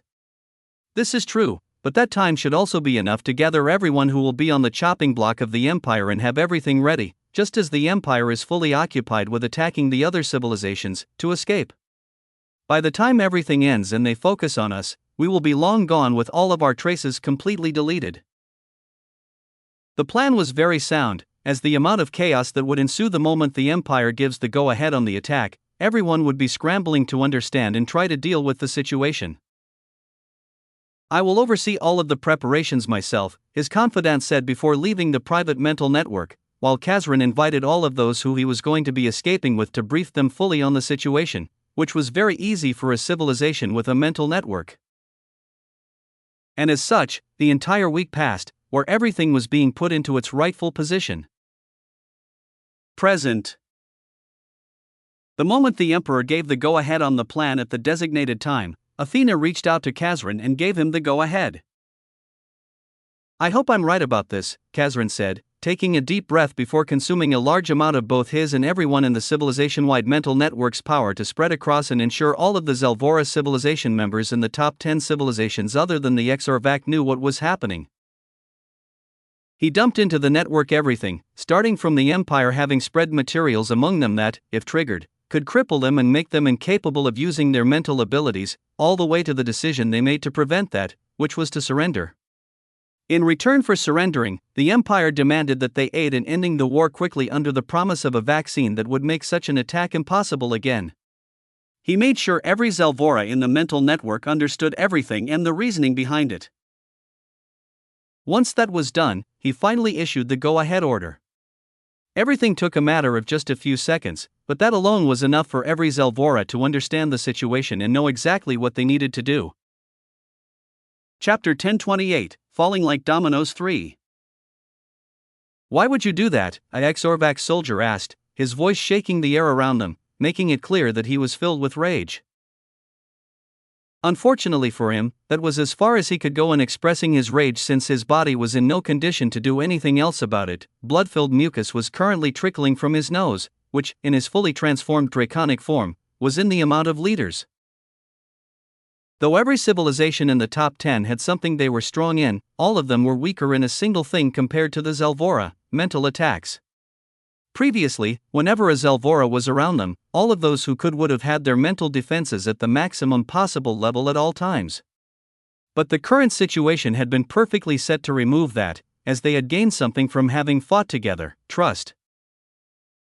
Maintaining those mental defenses consumed large amounts of mana which was needed to deal with other, more important and present threats. The Empire had been dishing out these threats every few hours at different scales, requiring all of them to start looking for signs of other attacks, expending large amounts of mana. In order to save on this expenditure, they needed to reduce needless waste. With the trust they had built from fighting together, many of them had opted to save mana in that aspect. The idea of internal betrayal when they were united like never before against a single, stronger enemy was completely unexpected, especially from the ones known for their thinking abilities and their role as diplomatic glue. This made a blow that would have done a large but still slightly controllable amount of damage into a devastating amount, all due to something the civilizations didn't previously have for one another: trust.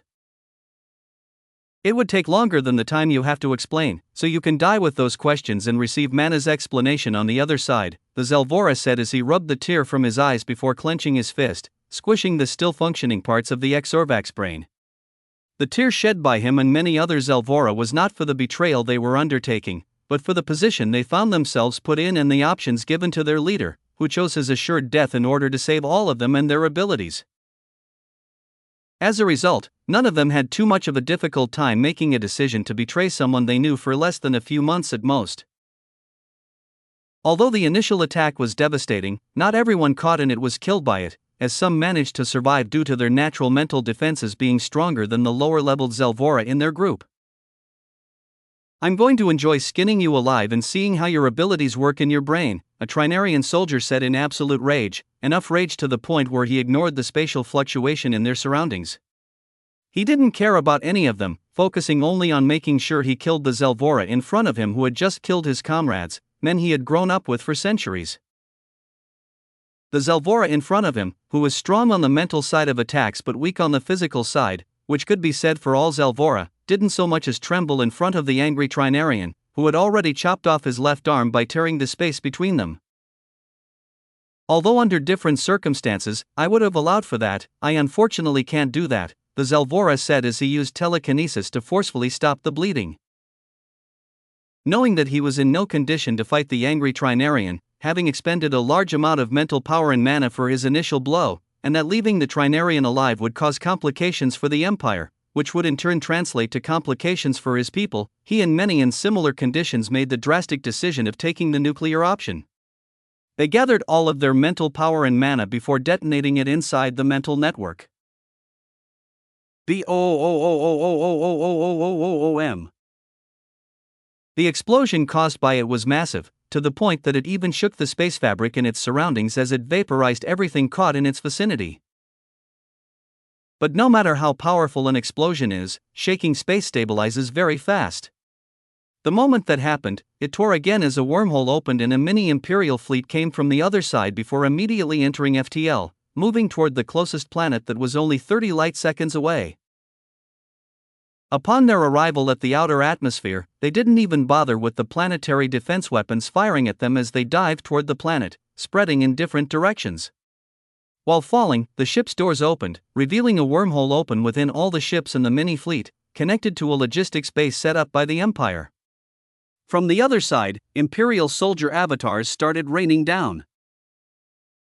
Unlike the avatars that Imperial citizens could make, which had most of their capabilities limited and required the use of merit points to upgrade them, the Imperial soldiers' avatars were by default at the maximum of every ability that the soldiers had built into them.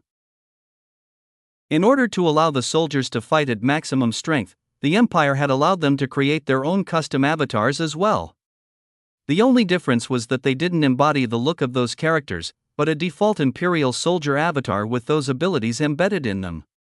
So on the outside, they all looked the same, but each of them had a completely different mix of abilities depending on the soldier's selections. As these abilities used large amounts of mana, they were not using an onboard mana generator, as it couldn't generate enough mana in time, which would limit the use of those powerful abilities.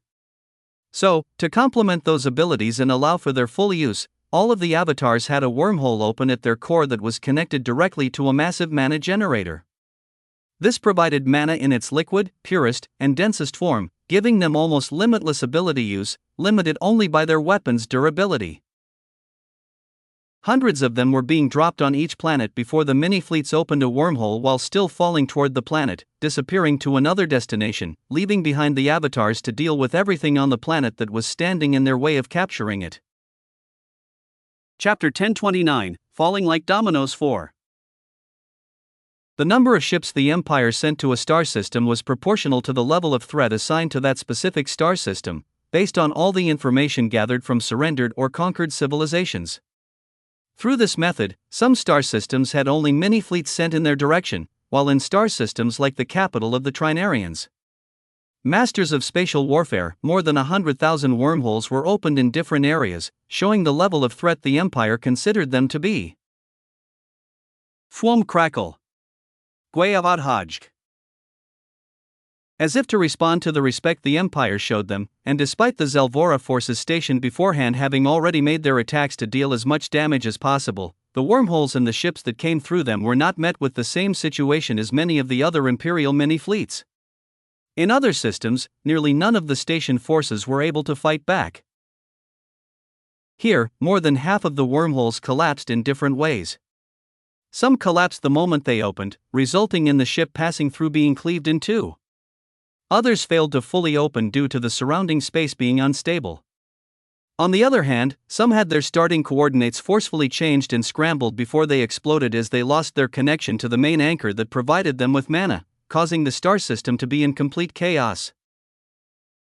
However, it didn't seem like the chaos was out of the norm, as the atmosphere, even before the wormholes opened, was already that of controlled chaos. As the capital of the Trinarians, it had been specifically chosen for its abundance of spatial mana. This allowed for any spatial ability used within this environment to have atmospheric amplifications, also making it the perfect defensive ground for those who had an affinity for space. Using this abundance of spatial mana to their advantage, they had deliberately started spatial storms that they left to go rogue, acting as a natural defense. In their nature, these spatial storms kept teleporting to different parts of the star system, causing havoc to any unprotected parts while maintaining full unpredictability for the duration of their existence. They would continue to do so until they ran out of mana or teleported into an area devoid of spatial mana to energize them for their next teleportation. It was a very drastic decision, since once the storms went rogue, they became very difficult to stop. But that same characteristic made them very powerful defensive weapons. Knowing that the Empire was the most urgent problem, they knew it was a risk worth taking. The AI controlling the ships that went through the wormholes safely immediately made adjustments in real time. They all acted in unison, gathering a large amount of data and sharing it with one another to aid the algorithm in order to come up with a prediction algorithm of where the spatial storms were going to appear next so they could avoid them. Even with the Empire's tech, these spatial storms were very difficult to stop in their current combat configuration. Unless the Emperor himself acted, it was impossible to fully stop them. The only thing the AI could currently do was make sure at least a few ships reached the capital planet to allow soldiers to finally make a successful landing operation. While that was happening, the Zelvora forces stationed on this planet were still doing their best to buy time for the Empire. In one of the sectors, a powerful Zelvora could be seen constantly and rapidly moving his body through telekinesis, avoiding the spatial tears that were constantly appearing in areas he had just previously been. While he was constantly moving to avoid the spatial tears, his mental field was expanded to its limit, gathering every bit of information within it, trying to sense every tiny bit of change to see where the next spatial tear was coming from. You can't run from me forever, and you know that, so why are you making it difficult for both of us? In this star system, I have the environmental advantage, the Trinarian who was teleporting after him while at the same time causing spatial tears at the Zelvora soldier shouted in anger, not caring about the blood that was trickling from his nose. The Zelvora soldier was too occupied to even bother responding or trying to buy himself some time, as he knew it was useless to waste his energy talking and explaining his situation. Traitors! I'm going to deal with you and go to your capital planet and start a spatial storm at the planet's core, the Trinarian said, coming to a stop. He closed his eyes and raised his right hand, pointing in many places. With each direction he pointed, a wormhole opened, and from the other side came another Trinarian. Repeating the same process 10 times brought a total of 10 Trinarians as backup. The Zelvora sensed and saw everything amidst his flight, as everything that was happening was within his mental field. He immediately realized they were most likely going to deal with him fast and move on to something else. He and many other Zelvora who were still alive in this star system knew that they needed to do their very best to buy as much time for the Empire. Since the moment their leader surrendered, they had to make sure the Empire won this fight no matter what, because the moment they failed, their entire civilization would be jointly attacked and sent into extinction by the remaining civilizations, who would truly unite to make it happen. I pray that the Empire succeeds, the Zelvora said before closing his eyes and deciding to blow his mental network. With his level of power, he knew the explosion was going to be large enough to kill everyone present. Be careful, the Trinarian who had called everyone shouted the moment he sensed something was amiss. Just as he was about to teleport to escape, he finally realized the area they were in had one of the spatial shield generators that protected their capital planet from the untamable spatial storms. If he left and the explosion destroyed it, it would create an opening in the spatial shield and allow both the spatial storms and the Imperial fleets to gain an opening to enter the planet. Stop it, even if you die, he shouted, immediately changing his mind, as the generator was more important than their lives. Yes, the rest of the Trinarians shouted in unison, understanding his intentions. They immediately got to work, and in a matter of less than a second, spatial tears appeared around the Zelvora who had just started exploding, with the majority of them spreading in front of where the generator was moments before the explosion happened. Boom! They held for as long as possible by standing behind one of the spatial tiers, which absorbed the explosion, but its strength was more than they had estimated. By the time it fully dissipated, 5 of the Trinarians present had perished, but the remaining ones felt nothing but relief since they had successfully managed to protect the generator. Fuck, one of them shouted, realizing that the traitorous Zelvora were going to do their very best, with their lives on the line, to make sure an opening was going to be made. He immediately tried to relay the information to others, only to fail, realizing that their communications network was down. Chapter 1030, Falling Like Dominoes v.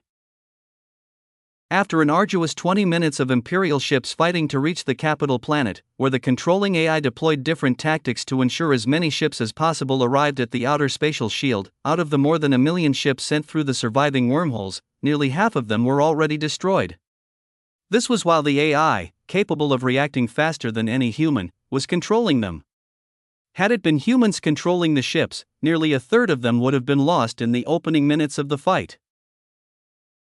Even with such a large loss of ships, the amount that survived the spatial storms was considered more than expected. As soon as they were close to the vicinity of the spatial shield, they all, in unison, activated their spatial locks, forcefully stabilizing the unruly and unstabilized space. The ships slowly started adjusting themselves and their movements to surround the planet in all directions, bathing it with spatial locks. The moment the encirclement was completed, they immediately triggered the second level of the spatial lock while pushing them to their maximum operating power. In a near instant, the spatial shield shattered as if it was a twig. Even the strongest Trinarian fighters were finally made incapable of using any spatially related ability. Those who were flying fell. Those in the middle of teleporting were ejected. Worst of all of them found themselves as if they were in the middle of a non-Newtonian fluid. Even the smallest exertion of force was met with a wall-like barrier that prevented them from moving or doing anything. The strongest among them suffered the worst of it. It didn't take long before they realized that even the spatial mana inside their bodies and all spatially related mutations they had were currently under the hold of the spatial locks, making them no different than sitting ducks. This caught them completely off guard, as the Empire revealed this ability for the first time. Just like that, a fight that had seemed as if it would go on forever came to a complete standstill. Although the Empire had yet to send soldiers, not out of arrogance, but due to the impossibility of opening a wormhole inside a spatially locked area, the Zelvora who were still alive inside the capital planet were left to be the executors of the Empire's will. Being the strongest Zelvora available on the planet, they started moving with extreme efficiency, dealing with all of those who would be a problem. But under the Empire's orders, they didn't kill them, they just placed them in a mental lock state where their consciousness was decoupled from their actual bodies, putting them in a situation similar to locked-in syndrome, where they could see and feel everything going on outside but were unable to do anything about it. In a matter of a day, everyone with the power or ability to fight back was put in a mental lock state. Only then did the Empire finally cancel the spatial lock for a duration of just 10 seconds to open wormholes around the planet, sending Imperial soldier avatars to secure it, but also billions of medpods to place all of the people on the planet inside them. This forcefully logged them into VR as a means of both ensuring everyone was under constant supervision and allowing Imperial forces not to worry about rebellions or fights erupting. This had been the new operating procedure applied in every captured planet of the top 10 civilizations due to the amount of power their people had, making even their normal citizens capable of causing large amounts of damage compared to the normal citizens of lower-level civilizations. It also solved the difficult logistical problem of feeding all of these people. By having all of them inside the medpods, the only thing they needed to provide was a universal nutrition solution, as the medpod would handle the individualization of the nutrient solutions to fit each specific civilization, a solution they had come up with after having to feed the rest of the surrendering civilizations who had yet to undergo the same process. Just as its name implied, the medpod was also used to treat all injured individuals, no matter the severity of their injury, making sure everyone alive was in tip-top condition. This was also going to be the only way the Empire would address the post-war situation while ensuring everyone was on the same page by the time they were all released. And just like that, a planet of one of the strongest civilizations in the Conclave, who were feared by all, fell. John was silently reading the constantly updating war logs, which were being updated with everything that was happening in the war, the victories, the problems they faced, the solutions they came up with that were spread to all battlefields, and many more, all color-coded differently. The green color symbolized the complete capture of star systems, and every 5 minutes, a green-colored line could be seen on the war log. Although the color red was used to indicate the failure to capture a star system, none of it had yet to be seen on the war log. With the entire pre-preparation using the latest information they received from the Zelvora, information gathered during the most cooperative and united time since their existence, it was too good for the Empire not to make full preparations. "How long do you think before all of them fall?" he turned to Athena and asked. At the moment, she was the most knowledgeable individual about the war. Unlike humans who would take time to read everything, she was the one receiving and understanding everything the moment it arrived, and making decisions based on the new information or the situation met on the field. "A week should be enough to have everything settled," Athena said with full confidence. What she didn't say was that the entire week was not going to be spent fighting to capture planets. Most of the time was going to be spent on the post-capture process of placing everyone inside the medpods. Instead of asking for clarification or anything more, John just covered his face with his hands. Moments later, his shoulders started shaking slowly, making those who didn't know him wonder if he was laughing or crying because no voice came from him at all. But to those in the room, they all knew that he was feeling nothing but euphoria. Chapter 1031, Falling Like Dominoes 6. If the entire battlefield was shrunk into a fight inside a body, the Imperial forces would look like white blood cells fighting a disease at its weakest, except for one place where the disease seemed to be fighting itself. The Empire, keeping its promise of not attacking the Exorvac in return for having everything handled by a fight with the Grand Exorvac against an opponent of his choosing, didn't send a single fleet into Exorvac territories. But that didn't mean fights didn't break out, rather, the most brutal of them all broke out inside Exorvac territories. Like the remaining civilizations, the Exorvac had also exchanged soldiers and allowed soldiers from other civilizations to come and aid them, covering their weaknesses with their strengths. As the civilization with the largest territory, the number of exchanged soldiers was very large. So, the moment the news of the Zelvora betrayal reached the soldiers of other civilizations, fights broke out everywhere inside Exorvac territories as they tried to take revenge for their betrayed comrades and for their civilizations on the Zelvora soldiers, who had also attacked them at the same time as their fellow Zelvora did in other civilizations, knowing exactly this was going to happen. However, unlike in the other territories where Imperial forces joined the fight immediately, none appeared here, making it a fight between the Zelvora and everyone else. As a result, nearly all Zelvora who were inside Exorvac territory were either killed, captured and tortured, or hiding from pursuing groups. "What are we going to do?" inside a private mental network, a female-looking Zelvora asked, looking quite nervous during a conversation with another.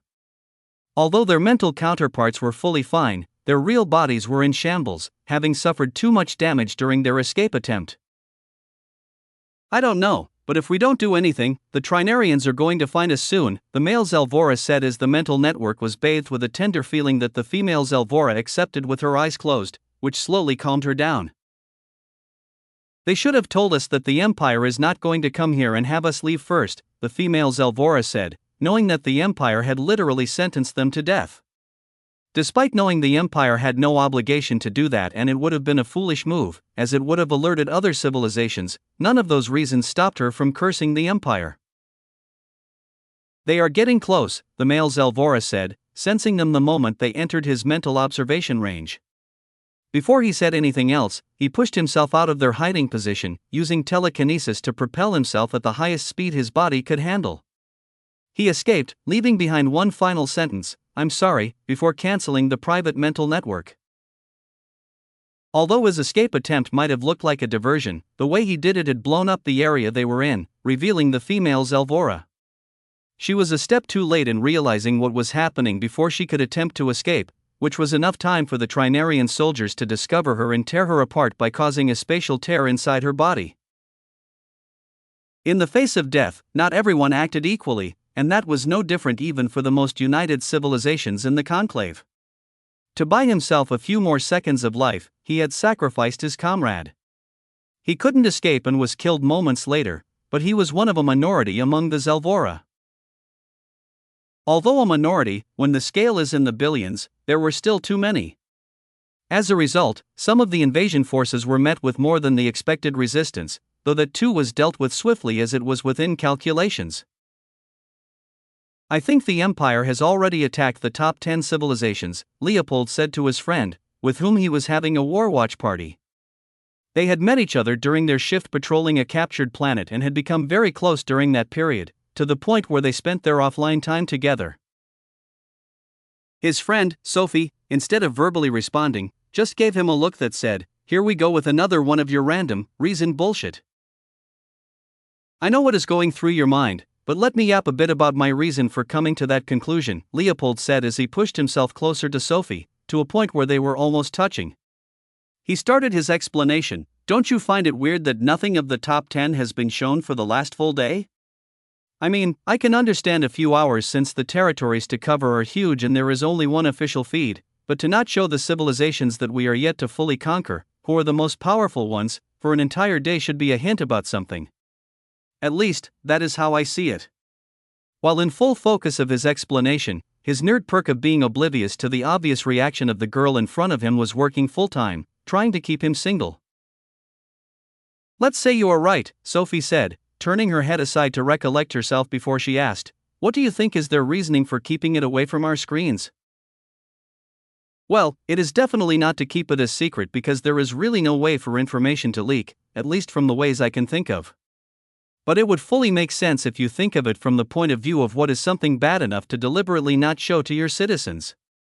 Brutal tactics, something like nuking a planet, or even worse," Leopold said with excitement, as he thought that she was fully agreeing with him. "Destroying the entire planet or worse?" Sophie asked. "Yes, even genocide," Leopold said, but before he could say more, he froze as he finally realized their distance and how close he was to her face, making him incapable of moving. While the two people with crushes on each other were calculating what to do, their conversation was captured and immediately catalogued among the many discussions people were having about their realization of the Empire not showing feeds about the remaining top 10 civilizations. Although minor at the moment, the Empire and the rest of the conquered civilizations were slowly coming to that realization. The Empire planned to keep quiet about it but not suppress it until it reached a certain threshold, where they would finally address it. Chapter 1032, Prelude. Just as predicted, a week was all it took for the remaining conclave civilizations, minus the Exorvac, to fall. It was a period of time that would not even be considered a second if their history of existence was condensed into a year. But within that time frame, their famed might, glory, control, and everything was lost, as all the remaining people of their civilizations were now fully inside medpods, kept in stasis. During that time, the noise around the top civilizations' feeds not being shown had also grown to an amount that the Empire had deemed was enough to finally warrant their need to address the situation. "I think we should postpone addressing it until we have everyone inside the medpods," Youssef, the Minister of the Exterior, suggested.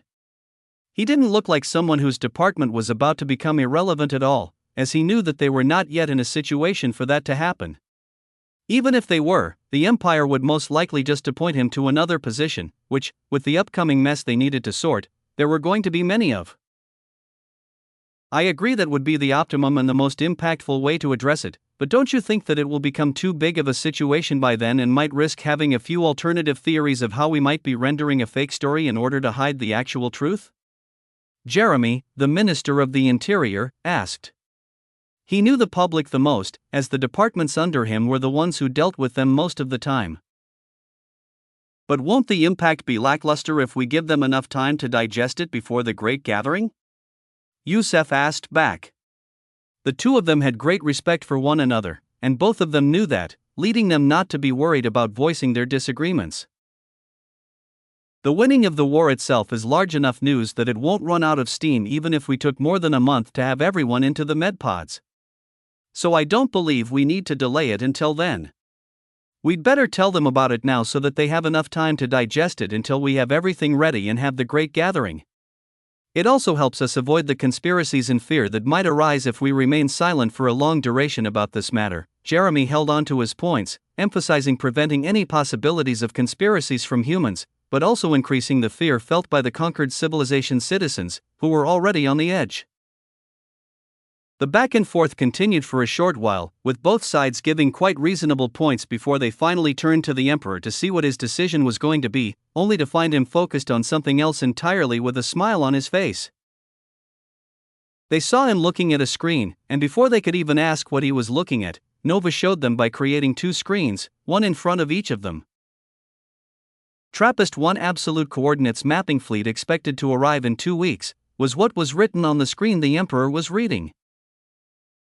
TRAPPIST-1 was where the Fountain of Life had been discovered.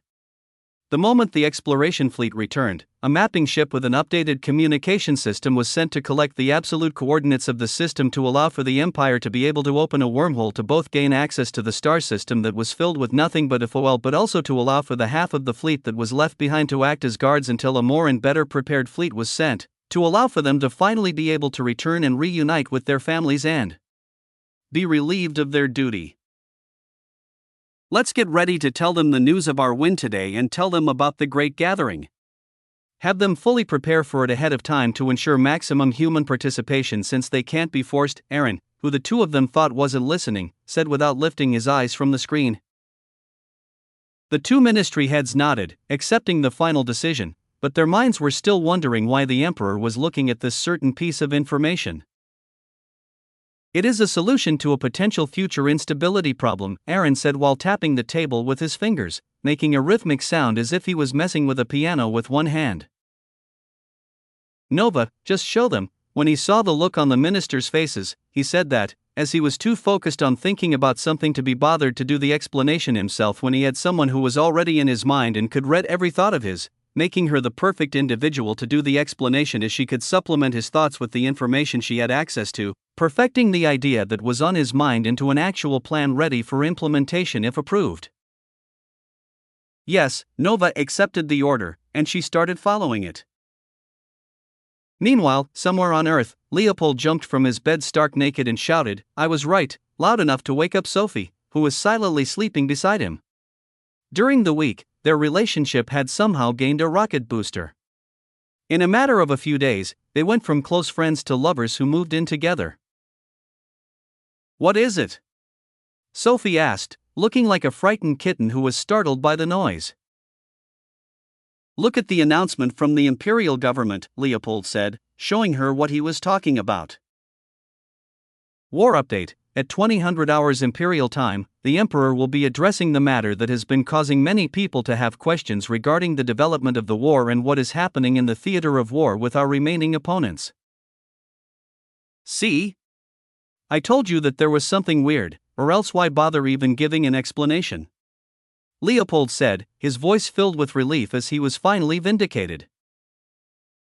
That is only dependent on what the Emperor or his spokesperson is going to say, Sophie said, pausing for a moment before she asked, "So are we postponing joining our patrol task until after the press conference?" Yes, from the look of it, using time compression to their advantage, they will only take a few minutes of our time, so there is really no harm in going. And even if it wasn't, I would have gone anyway, Leopold said as he sat down, finally having the opportunity to calm down from his excitement. Chapter 1033, Address. As it always was, the moment the imperial government informed the citizens of the time an announcement would be made, schedules and plans all over the empire immediately shifted to accommodate and adjust for it, as everyone knew it was going to be very important.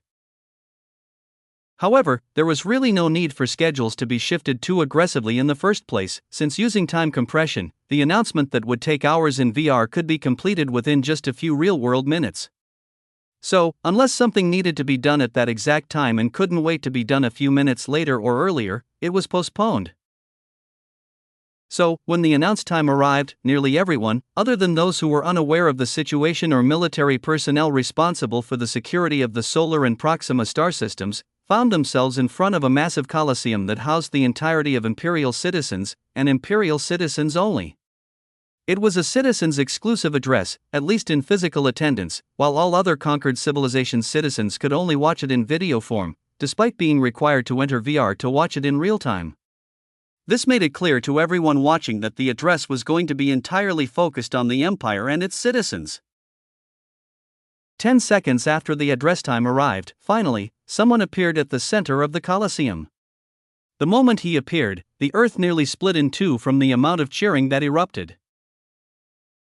It wasn't difficult to deduce where this amount of love was coming from, as the war situation had been nothing but a motivation and public support increasing machine. Everyone in it knew that they were setting themselves up for generations to come without any possible side effects on their lives, as everything they were doing was justified, with the possible intergenerational wealth being just a side effect. Aaron remained silent, letting people let out their excitement first.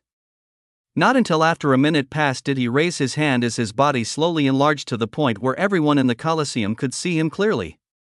He wasn't one to shy away from theatrics, and the people loved them too, as the Colosseum became pin-drop silent the moment his hand was raised. "My dear citizens," Aaron started speaking after 10 seconds of silence. "We as humans have faced many crises to our existence throughout the entirety of our existence.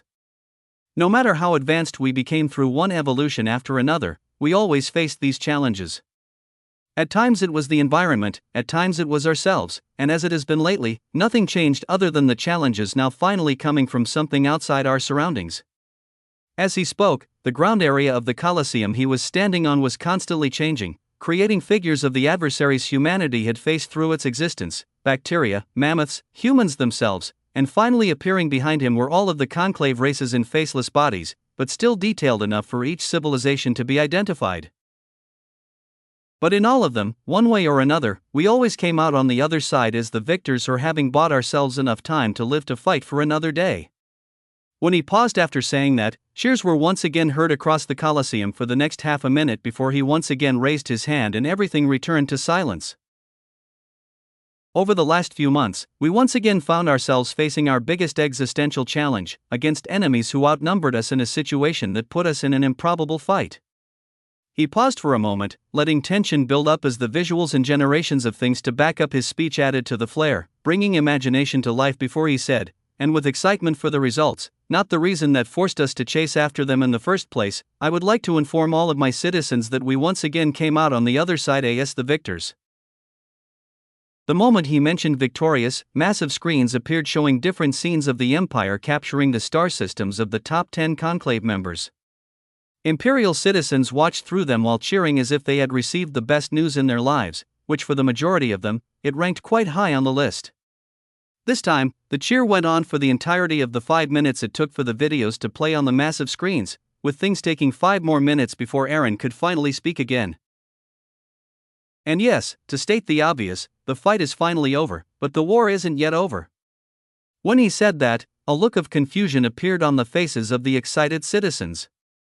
He didn't let it drag on as he immediately said, "We still have the X-or-Vax civilization to conquer, but unlike the other civilizations, which we took control of by conquering their territories, we have elected for the easiest path by using our right to challenge the leader of their civilization for control of it.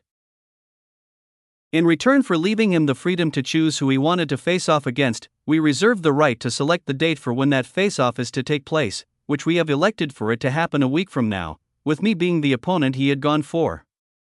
As he spoke, he showed the challenge letter they had sent to the Grand X-or-Vac, with all of the conditions clearly outlined, and the reward also being outlined in the same way. It was a fight to the death or surrender, with the X-or-Vac civilization and its entirety as the reward should the Emperor win. But if he, in some way, lost by dying or admitting defeat, the X-or-Vac civilization would remain under the control of the Grand X-or-Vac, and the Empire would not interfere with their way of life for 10,000 years. And for the first time since the address started, the reaction was mixed instead of unified, as different people took the news differently. Chapter 1034, Idrides 2. The reaction was mixed because of the mystery the Grand X-or-Vac had built in the hearts of Imperial citizens, who had yet to see him in action but had only heard stories of the things he did. Although those exploits seemed unbelievable, humanity's perception and range of acceptability had come a long way from where they were when they were still limited to Earth. They had seen with their own eyes the nearly impossible exploits of both the awakeners among them and even the emperor himself, who was considered the strongest individual among humans. As a result, they were currently having mixed reactions because the stories of the Grand Exorvac and the exploits of the Emperor made it nearly impossible for them to tell who was going to win, introducing uncertainty into the current situation. With possible death on the line, many people started worrying about the possibility of the Emperor dying, which would introduce quite a few problems in the current turbulent and most unstable period of conclave history. Humans were very averse to unpredictability, and even the slightest possibility of things going wrong made them wonder if the Emperor was taking a needless risk after a string of victories had given him unwarranted confidence. This made it clear that the people who thought this way believed the Grand Exorvac was more powerful than the Emperor, leading them to see this course of action as the Emperor risking the stability of the empire through his overconfidence when he could have used his forces to conquer everything. But if those who believed the Emperor was strong and those who believed the opposite were divided into two groups, the side that believed in the Emperor was larger, as it contained the entirety of the Proxima-based citizens, who were always on the side of the Emperor and believed in him fully. What the fuck? Oh, by the name of Mana. Are they kidding me? Those were the majority of the reactions of the rest of the conclave civilizations who were watching the address as a video, with all of them having slightly different reasons for reacting in the same way. While a few of them celebrated, some felt relief that the war was finally over and the anxiety they had been living with was finally going to come to an end. Some felt fear as they knew the day of their reckoning was coming. Some felt surprise at how fast the empire took down civilizations that many of them had seen as impossible to fight and win against. Some welcomed it fully. But before they could fully digest their emotions and come to terms with the situation, the Emperor went ahead and announced the upcoming face-off against the Grand Exorvac, which immediately acted as a switch. The emotions felt by everyone were flipped to the complete opposite of what they had been feeling moments ago. Those happy felt sad, those scared felt relief, as in the hearts of everyone in the conclave, they knew and believed that the Grand Exorvac was the strongest individual in the entirety of the conclave. Thousands of years of making the Grand Exorvac seem larger than everything didn't just disappear because they saw the Emperor fight once. They all believed that the Emperor was definitely going to lose, with only a few individuals thinking otherwise, Zelther being one of them. However, it seemed like the Emperor was intent on not allowing their emotions to settle in one place. He said another absurd thing. The Trinarinas cheered when they watched the address the moment they learned about the face-off, as they just like the Proxima humans had complete trust in the Emperor had a complete trust in the Grand Exorvac's strength. For them it was the best possible direction things could have gone. For the many of you who existed when we united humanity, I'm sure you remember the things we did following our victory. This time, it is not going to be different, just on a much larger scale and with a shorter time frame to do it, Aaron said, moving to the next matter without even bothering to explain the situation about his fight anymore, leaving the documents and his previous words to stand on their own since any more explanation would be seen as him just pumping up his confidence and trying to calm himself down. In order for a new world to be reborn, the old one has to be destroyed. To do so, we are going to have everyone in the conclave be a witness to that on the day of the grand gathering. The moment he said that, the screen showed rows after rows of white boxes, making many people who saw it for the first time have their hearts skip a beat, thinking they were graves before they realized they were not graves but medpods, arranged neatly.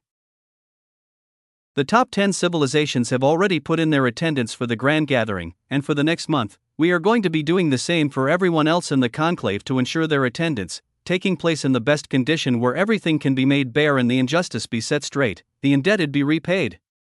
It is the day where everything will be broken down to be rebuilt anew and better. As he said that, the surroundings changed to show a near infinitely stretching piece of grassy land with a timer slowly ticking down. We will be fair and only do it while presenting undeniable evidence, evidence that will be made publicly accessible to everyone once everything is over. It is the day when the fate of the conclave will be decided, and a new and better start for everyone as you join the empire. While he was speaking, everyone watching had goosebumps across their bodies while feeling different things. Wormholes started opening as Imperial military ships started arriving on different planets, dropping atomic printers in different parts of the planets they appeared in as they immediately started with the production of medpods. This was also being shown as a side feed alongside the Emperor's address, showing that he was really not kidding about his plan to place everyone inside medpods in preparation. For those who were on the receiving end, extreme fear came upon them as they wondered if the Emperor was planning on keeping them inside them for the rest of their lives. Don't worry, this is the code inside those medpods that is programmed to release you the moment the grand gathering comes to an end. So enter them with peace of mind, as I swear on Mana that no one will have their rights taken, abused, or punished for things they didn't do. The Mana Oath was the final nail in the coffin, as it allowed those worried to slightly calm down since it was the only thing that could act as the overseer, ensuring he didn't go back on his promise. Chapter 1035, Build Up. The speech went on longer and covered a few more additional points, like how Imperial citizens could help accelerate the preparations for the Great Gathering, and if the accumulation of merit points was going to still be in effect despite the war technically being over. Finally, he reminded them that the Great Gathering was also going to be the day that their rewards would finally be handed out based on the merit points each individual had accumulated during the entire period where they could be earned. When the speech was over, hours-long videos of the war were finally made public for people on all sides to access, which showed both transparency but also acted as a warning to anyone that could think of escaping that the Empire had enough manpower to chase after them. Despite that, a few people still attempted to escape. The Empire had deliberately turned a blind eye, allowing some of them to get into ships and get away. But they soon realized why exactly it was so easy for them to gain access to ships, as they found themselves locked within the planetary shielding system that the Empire had already completed implementing on all habitable planets, moons, satellites, and anything that housed life in large enough quantities. This now acted as both security for external problems while also making sure what was on the inside remained there as well. At the same time, a new live stream feed appeared showing a single, uninhabitable dwarf planet with a massive wormhole, nearly double its size, in the path it took to orbit its central star. It slowly started being swallowed by the wormhole as the side feed showed where it was going to exit, which turned out to be an empty space, a location outside any star system. Though many expected to see the planet undergoing a catastrophic situation, having lost the influence of its star system, surprisingly, that didn't happen. The answer came moments later as the feed highlighted a moon-sized object that acted as the new star, affecting the dwarf planet the same way its original star did, allowing it to resume existing as if nothing different had happened.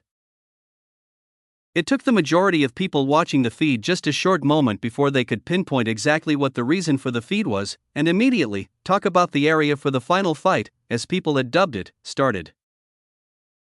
While all of this was happening, Gaia was also working full-time expanding the number of existing quantum superclusters using all of the materials they now had their hands on from all of the conquered civilizations, to ensure that they had more than at least 10 times the computing capacity needed to ensure the Great Gathering happened without any potential problems. The moment a new supercluster was completed, it was immediately handed over to Mnemosyne, the AI responsible for memories, as she used them to catalog the brain data of all the billions of new individuals who were now being added into the system with each passing hour. This was in order to go through all of their memories, catalog them, take the important parts, and highlight them depending on their importance according to Imperial importance guidelines. She was not going through everything just for the preparations of the Great Gathering, as that was just a small percentage of everything she was currently doing. To her, that event was no different than any other event the Empire held that required her help, as she always gave her all no matter what. Her main objective was making sure the Akashic records had all bits of information available to them cataloged and ready for instant use. Although it was only a small part of everything she was doing, it was currently consuming nearly half of the computing power available to her, as she needed to filter the crimes committed by every marked individual that was highlighted from the brain data filtering. Based on the severity of the crimes, together with them being among the highlighted prosecutable crimes, she had to decide if they were worth being prosecuted or pardoned. It was a tall order to do for hundreds of billions of people, but with an entire month of preparation available to her along with the compute resources, she was confident that she could finish it with enough time to do more than 10 checks to ensure nothing was missed or misinterpreted. At the same time, Imperial citizens who had finished digesting the address returned to doing their daily things. For those who were scheduled to be controlling their avatars, they found themselves now working in different parts of placing everyone inside the medpods for the Great Gathering, which was one of the controversial things the empire was doing. Quite a few individuals even argued that the empire was acting no differently than Hitler had he won the war, but the majority of them knew that it was far from that, so there were no problems in having everything move ahead of schedule. As for the final fight on the selected dwarf planet, the feed remained active, but with nothing actively happening, not many people watched it live. The number of viewers increased slowly with each passing minute as the week was slowly swallowed and the day of the fight approached. Before long, the day of the final fight finally arrived. Although there were still more than 20 hours until the fight was scheduled to start, more than 50 billion people had already tuned in or had the feed open on a mini-tab, as they wanted to see if anything was going to happen before the time arrived or if anyone was going to try and do something to give themselves an unfair advantage. Humans who now had a whole week of going through detailed recounting of the things the Grand Exorvac had done throughout his existence couldn't help but be worried that things might go wrong, as the records were enough to remove the thought of anyone challenging him in the first place, no matter how strong they grew. Some even pleaded or asked the Emperor to just not go ahead with the fight, as it was a needless risk when they already had the entirety of the conclave in their hands. Chapter 1036, Build Up 2. With 10 hours to go until the fight, something finally changed on the stale livestream as spatial disturbances were detected and immediately highlighted. Viewers now saw with their own eyes as the disturbance turned into a tear, and a wormhole formed. A single, massive ship appeared about 1 million kilometers from the dwarf planet. It was immediately highlighted on the livestream with a summary piece of information about it: Exorvac Fairness Inspection Team. Due to the Terra Empire being the one with the ability to choose the location, the other side needed to be allowed to check the site and ensure nothing was set to specifically advantage the Emperor or disadvantage the Grand Exorvac. The massive ship was here to do exactly that. The ship didn't move from its location as it released a blinding light that covered the distance in just 3 seconds, illuminating an entire hemisphere of the dwarf planet for a moment before the light moved to the next point. It scanned in a grid pattern, moving from one grid to another within seconds as it gathered every feasible piece of data from all available sensors on the massive ship to ensure there was nothing hidden. The entire process took an hour before the massive lights, which acted as the only source of light in the area, finally shut down, returning the area to pure darkness if viewed from the visible light spectrum. There was no source of light anywhere near the area. With the gravity source being an artificial one, no light was produced from it, leaving the area in pitch darkness, and nothing was planned to resolve that. The Empire had gone out of its way to limit the amount of equipment present in the area to the bare minimum needed to ensure everything went well without allowing any excuse to be provided later. Among those not needed, light was one of them, as the two individuals who were going to face each other in this place didn't need it to see. The mana in the area was enough to allow them to see as if it were noon. As for how the livestream was being broadcasted with the dwarf planet clearly visible despite no source of light, that was because there were no cameras, but rather mana sensors observing all the mana within the area. This was then decoded and converted into video, allowing the livestream to be flexible in both the angles and things shown, as if it were just a live 3D rendering of the area and not the real world. Once done with the inspection, and with nothing outside of the expected materials and equipment discovered, the ship opened another wormhole in front of it and disappeared into it, returning the area to stillness once again as the live stream returned to just showing the dwarf planet, which rotated fully every 6 hours. As the hours to the occasion continued to dwindle, the amount of tension felt by the people continued to increase. They knew from watching live sports that even teams many believed would win had the possibility of losing, and it had happened many times across different sports. That was one of the reasons why people loved live sports. But when that live sports situation had the leader of your civilization, who had moved you from a single planet to now conquering an entire conclave, as one of the subjects, with death being one of the potential outcomes, there was no way anyone would be calm, no matter how confident they were about their leader's capabilities. They knew it only takes a short moment before everything goes wrong and the Empire loses its beloved leader. Rena was no different. In fact, she was more worried than anyone else, despite being one of the few people who knew just how powerful the Emperor, her husband, was. But as a woman who was 6 months pregnant, the thought of her husband going to a fight to the death was not something she could fully digest. However, knowing the inevitability of the situation, she didn't make any of her worries obvious, or at least she tried.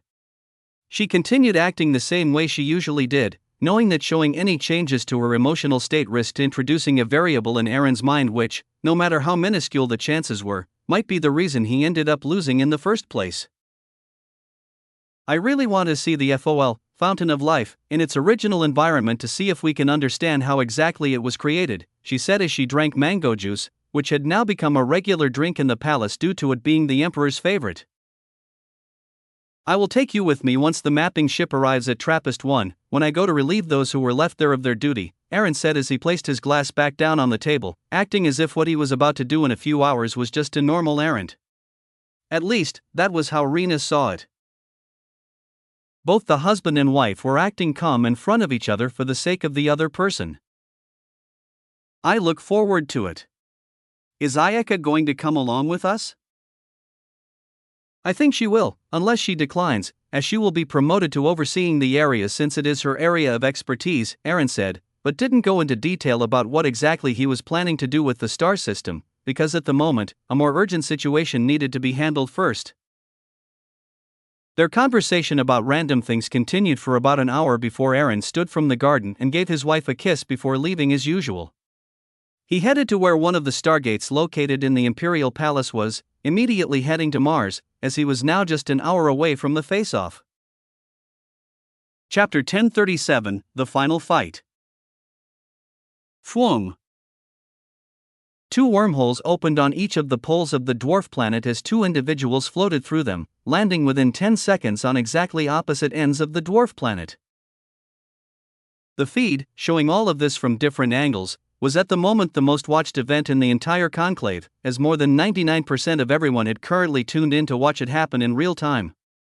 The remaining 1% were children who were not yet conscious enough to even register what they were seeing, the military on high alert in case something happened during the match, or those traveling at FTL in space with no connection to VR, making them unaware of the situation. There was only a minute left on the timer, but with each second ticking down, the tension felt by humans increased several-fold. The Exorvac citizens, on the other hand, were full of confidence in their leader, the Grand Exorvac, due to the history that trailed him.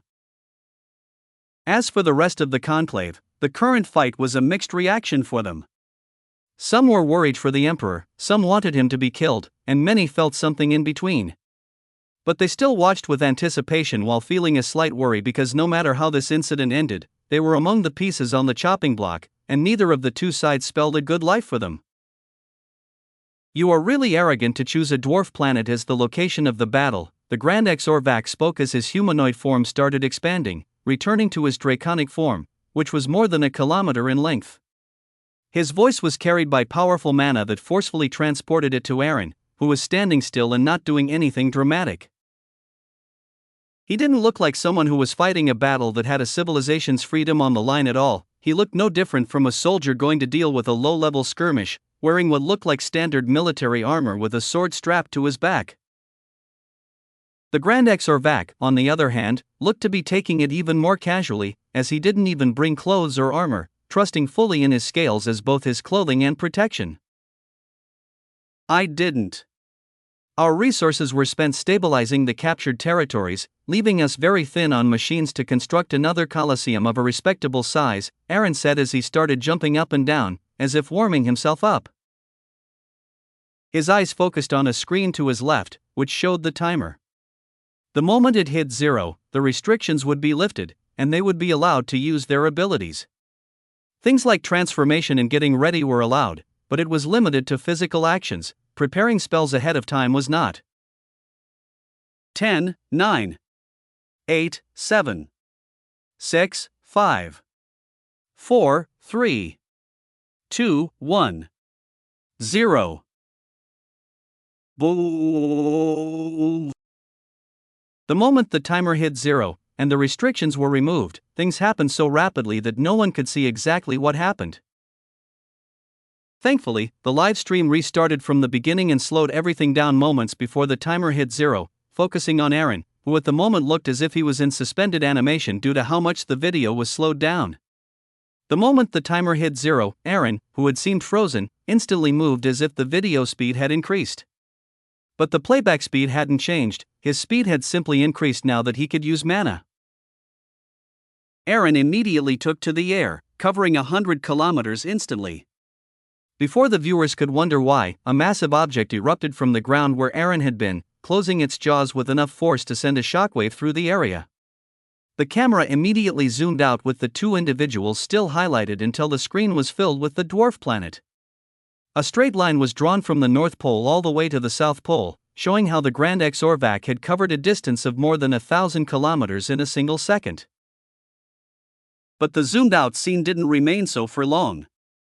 It zoomed back in, now showing the Grand Exorvac's mouth opening before sending out fire like a laser in Aaron's direction, covering the distance in less than a second.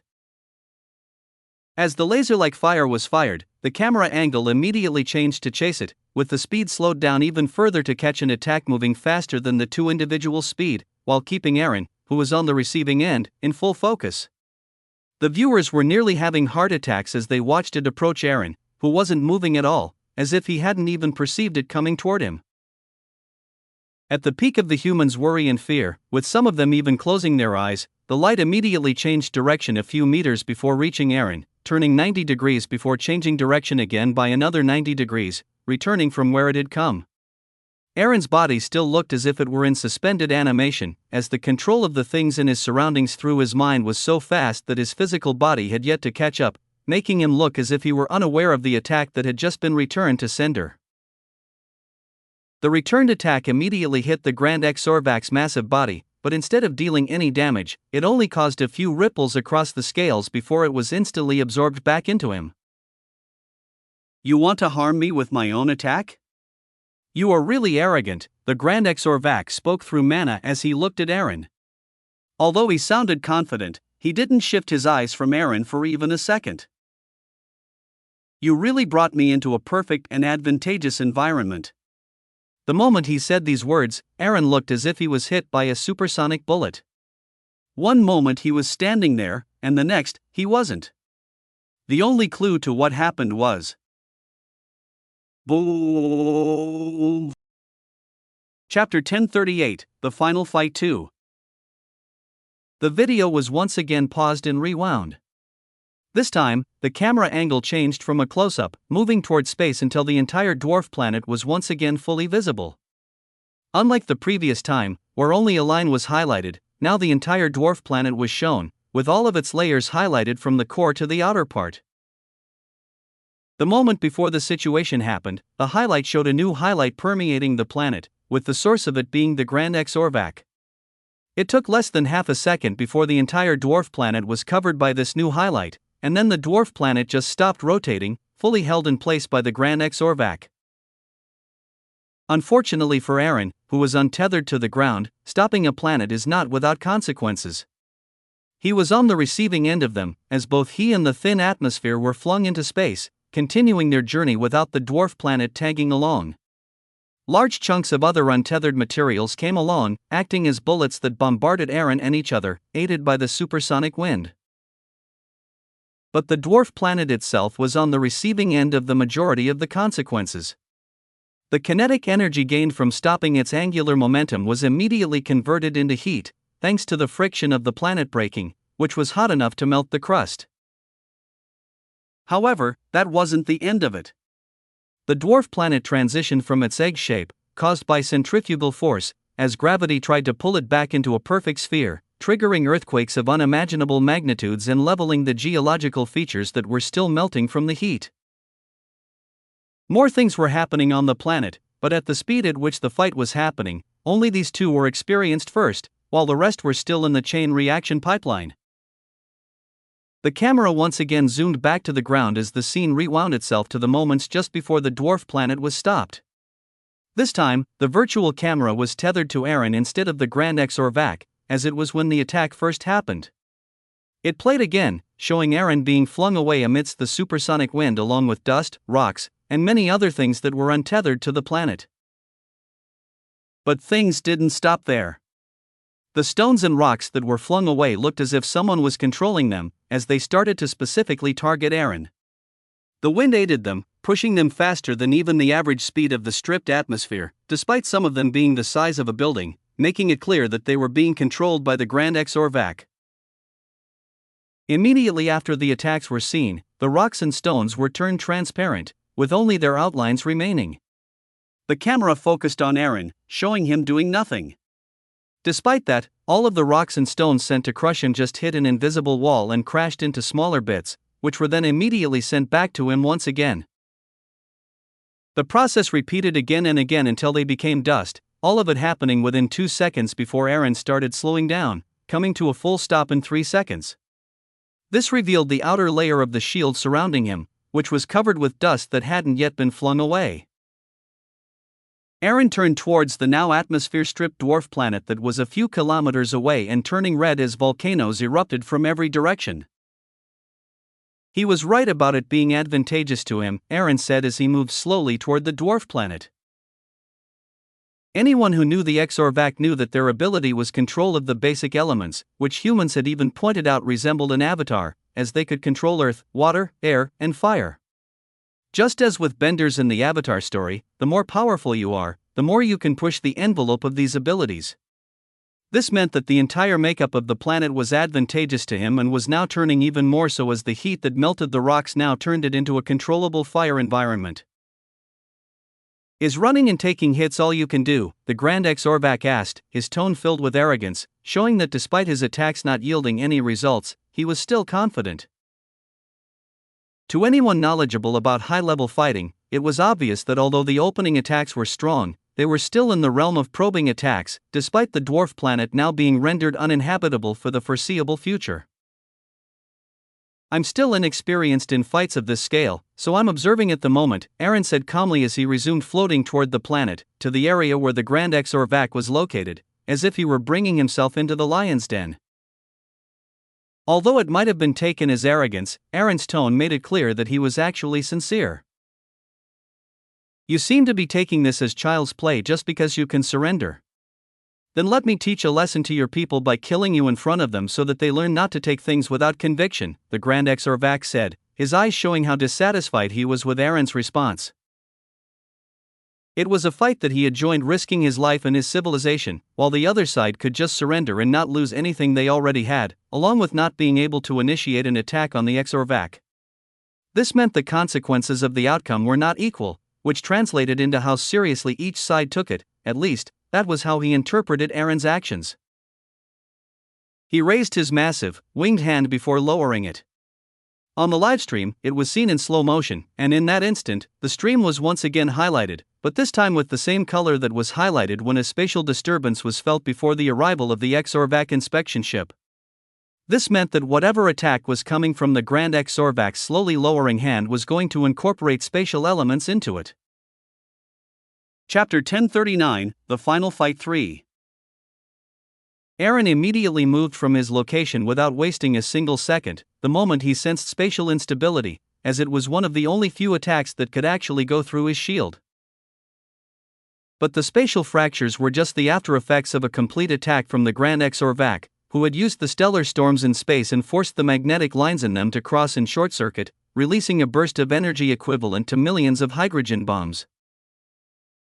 At the same time, he had also compressed the stellar wind into a razor-thin blade of high-pressure plasma, creating a shock front that missed Aaron, who moved from his location very fast, and went on to hit the dwarf planet. The pressure difference was so extreme that it created a supersonic boom in the plasma, creating a visible ripple on the stellar medium that looked like a crack in glass as it physically shattered the material structure of the dwarf planet. The joint effects from the two attacks created a thermal pressure gradient so intense that it created spatial instability by flash heating a pocket of space and instantly expanding the surrounding pressure, creating a local vacuum collapse that led to the spatial fractures. The after effects were very fast. The moment it took for the spatial blade to miss him and for the spatial cracks to appear was less than 1/10 of a second. But the dwarf planet itself had neither the time nor the ability to avoid it. It compressed for a moment before it blew outward in all directions, failing to handle all of the abuse it had been inflicted with and carrying massive amounts of energy. The Grand Exorvac redirected all of the chunks heading in Aaron's direction, bombarding him and trying to crush him using their momentum. At the same time, Aaron was pushed very far away, making it obvious that his opponent was planning to push him outside the designated boundary of the fight, or anyone who was pushed past it would automatically count as a loss. It was put in place to avoid someone on the verge of losing from just bolting away and running for days, if not weeks or months. The boundary was slowly shrinking with each passing second, but due to it starting with a 1,000,000-kilometer radius, it was going to take a very long time for Aaron to be pushed up to it. If you don't do anything, you are going to lose without even initiating a single attack. So are you going to keep taking it easy? The Grand Exorvac spoke using mana at Aaron, who was still being pushed and bombarded by the chunks and remnants of the planet. Fuck. Where the heck did spatial attacks come from? Aaron asked himself as he wondered where they came from. He had had combat simulations with Seraphina, who was now more than 10 times the strength she had when she joined the Empire, and had even gone further to have Nova create a Seraphina who was still 10 times stronger than even that. But even at that level, that Seraphina had no attack that could induce spatial cracks and fractures. It was that which had given him the confidence to be able to face his opponent without much risk to his life, despite looking out for other possible ways that might cause him harm.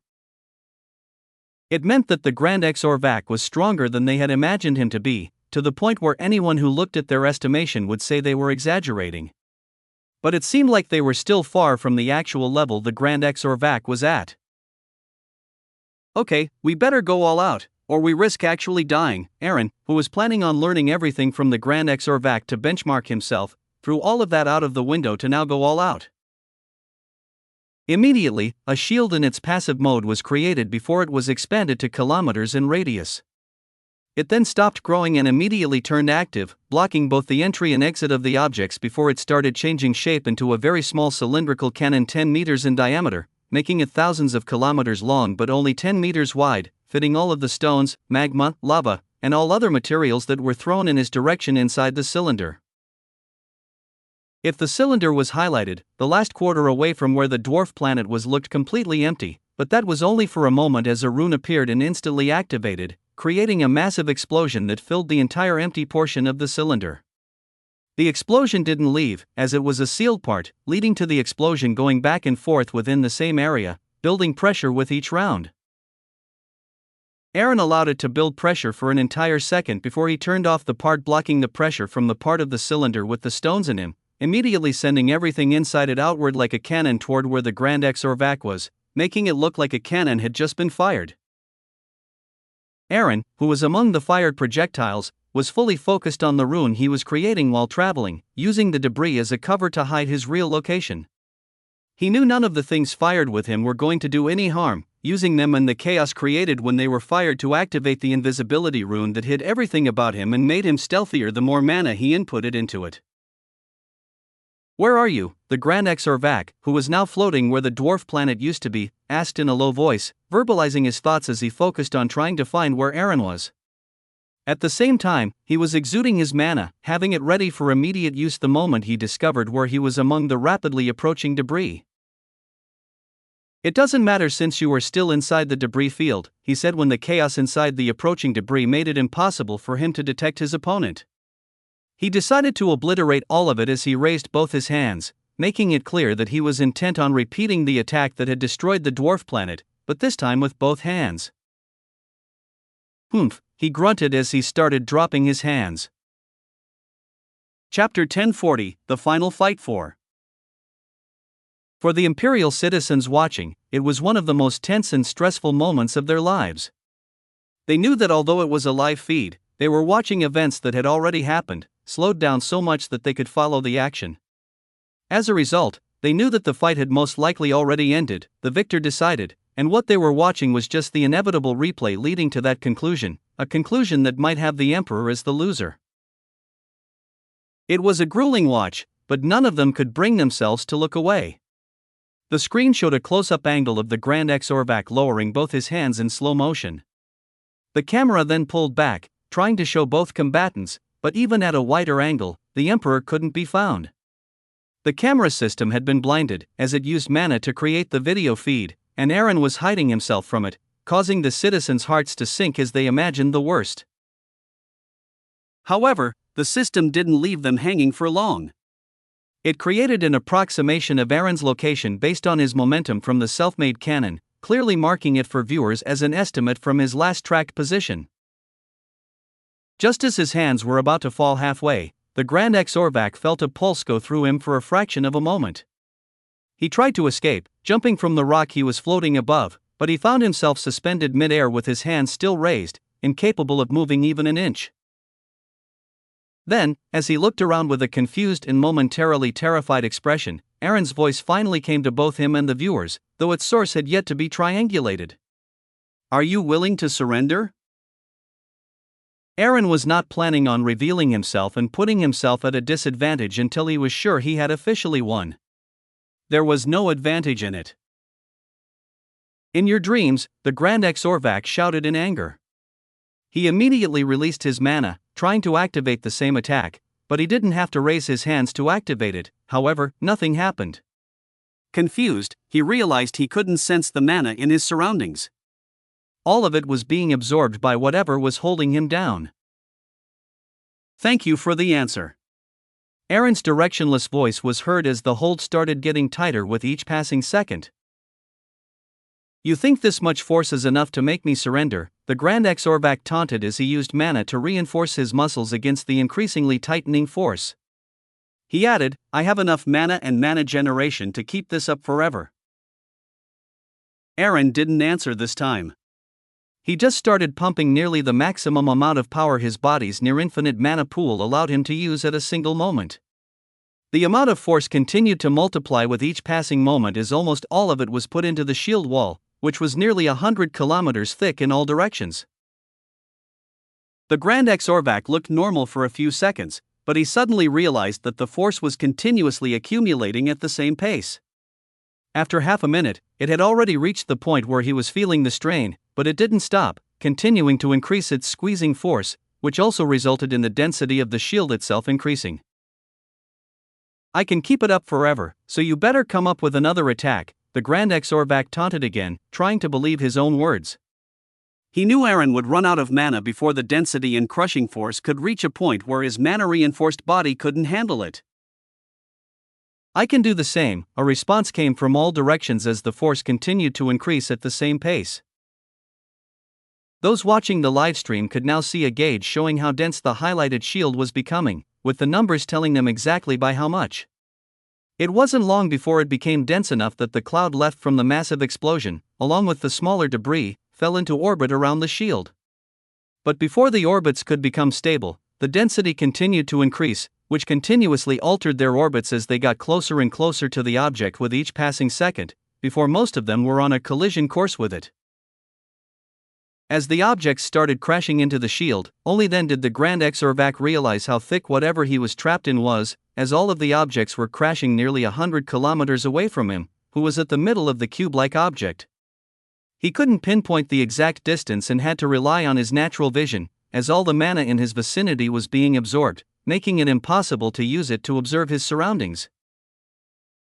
Half an hour is all it took for the strain he was feeling to go from manageable to uncomfortable, forcing him to use more and more mana to reinforce his body to adjust to the continuously increasing pressure. But he knew there was a limit to how much his body could be reinforced with mana. There is only so much mana a certain part of the body can handle before it reaches saturation. From the fact that there was no pace reduction in the increasing force, it looked like Aaron was not nearing his limit at all, though he couldn't see him to be sure. "How much mana does he have?" was the question on both the Grand Exorvac's mind and everyone watching. Along with the density that was being highlighted, the amount of mana being pumped into the cube was also being written in different amounts, so viewers with different numbering and measurement systems could clearly understand it. That amount was reaching terrifyingly unfathomable levels, even for civilizations that considered themselves blessed with mana. It was a reminder for them just how much powerful these individuals were, which was more impactful taught even watching the back-and-forth fights. Chapter 1041, The Final Fight v. "I knew he was strong, but this is way beyond my imagination," Serafina said, her scales standing upright, expressing her goosebumps as she watched the number of mana the Emperor was outputting on the massive cube that was containing the Grand Exorvac increase its density with the intent of forcing him to either surrender or be crushed. Her surprise wasn't limited to the amount of mana the Emperor was outputting, but also the strength that the Grand Exorvac himself had shown. It made her realize that he had made sure they all underestimated his strength and held the belief that with enough resources, they could create a powerful enough challenger to take his position. It was clearly impossible to bridge the gap realistically based on the amount of resources an individual could consume, which, due to the limited procurement avenues, meant that even a daily limit wasn't reached. The same couldn't be said for the Grand Exorvac, who had access to them in abundance, meaning that even before these challengers were born, he was already consuming those resources to the maximum possible daily limit and never missed a single day. Her belief that the Empire providing her with resources for the past few years might be enough to bridge that gap was immediately shattered. She realized that if the Grand Exorvac had chosen her as the challenger, she would have definitely died without being able to fight back at all. This made it clear that the Emperor, who stood toe-to-toe with and was now even overwhelming the Grand Exorvac with mana, was a monster, as he was only a few decades old while the other was millennia old. He could have crushed our entire planet if he wanted, Birch, the creator of the Light Elves, said as she remembered how the creator of the Dark Elves attacked the Emperor when he came to visit their star system for conversations between the two sides. Why are you reminding me of that? Oak, the creator of the Giants, said as he closed his eyes, not wanting to think about it since it would have meant he wouldn't have gained access to all the knowledge he had the opportunity to, thanks to the Empire and the Emperor. But do you think it is enough to end the fight with just that? Cypress, the creator of the fairies, asked, changing the topic without diverting her eyes from the one-to-one recreation of the fight they were watching from inside the private instance. The scales of the fight are so out of proportion that even commenting on it seems impossible. He might be able to come out of it if he repeats the same large attack, or he might not even be able to attempt anything, but we won't know until the fight actually comes to an end. After all, I'm sure we haven't seen the hidden cards from both sides being used, though it might be because they don't need to or the opportunity wasn't even given for one of them to be used, Crabapple, the creator of the dwarves, said as he shifted the camera angle, trying to see the expression on the Grand Exorvac's face. As if to reward him for his curiosity, the moment the face was in focus, it finally had a strained expression, with the scales surrounding him starting to make a snapping sound as if they were forced to slide against one another, trying to move when there was no space to do so in the first place. Before they could react. Poof. There was a momentary pause when everyone watching saw a mist of blood. They tried to comprehend what they were seeing, wondering if they had just witnessed the so-called strongest person in the conclave turned into a mist. Humans held themselves back from celebrating before they got confirmation, with the completely opposite feeling being held back by the Exorvac viewers as they wondered if they had just seen their leader being killed with their own eyes. They wanted to celebrate, but the AI acting as the judge hadn't yet made any announcement that the fight was over. Rather, the screen showed that it had returned to super slow motion as the massive cube started shrinking rapidly, trying to compress everything that was inside the mist, as if the mist was just a cover for something. And they weren't wrong. The camera instantly zoomed into the blood mist as if it were a microscope. Just when it was thought that it was an endless blood mist, the camera finally went through, revealing the Grand Exorvac back in his humanoid form, in the middle of lowering his hand to initiate an attack that had induced spatial fractures, making it clear that he was not dead and was still fully in the fight. What was that? Oak asked Serafina, who didn't seem surprised at all by what was happening. He went through metamorphism in a rapid state by sacrificing some of his scales in order to make it happen in an instant. The only reason our shift to humanoid and back to the draconic form takes long is because we need to realign our scales to fit the form we are trying to turn into. But if you want to skip all of that, you can just discard some of the scales, which removes the delay caused by realignment. But it is an extreme choice, since it means that if you turn back to the draconic form, you are going to be vulnerable to attacks that were previously being passively defended by the scales, a large portion of which you just discarded, Serafina explained without peeling her eyes from the fight. She knew that what happened next was going to determine the direction of the fight, since it seemed like the Emperor was still holding the upper hand. So it means that he was forced to make an extreme move that risked his scales, meaning the Emperor has the upper hand? I don't know, because if he resorted to that, it means it was a worthy sacrifice for whatever he had in mind. Just as Serafina said that, the same highlight that came as a precursor to spatial fractures appeared inside the cube, making it clear that it was going to be broken if such an attack was allowed to materialize. But wasn't the cube absorbing all of the mana? It was doing so through the tight contact it had over the entire body, which it now didn't have since it is still in the middle of adjusting its size to match the smaller body, answered Birch. The empty space was still being enclosed, but the speed at which it was happening was slower than the Grand Exorvac's movements, meaning if things remained as they were, the attack was going to arrive first, before the cube could adjust. Chapter 1042, The Final Fight 6. Aaron reached the same conclusion as the knowledgeable viewers.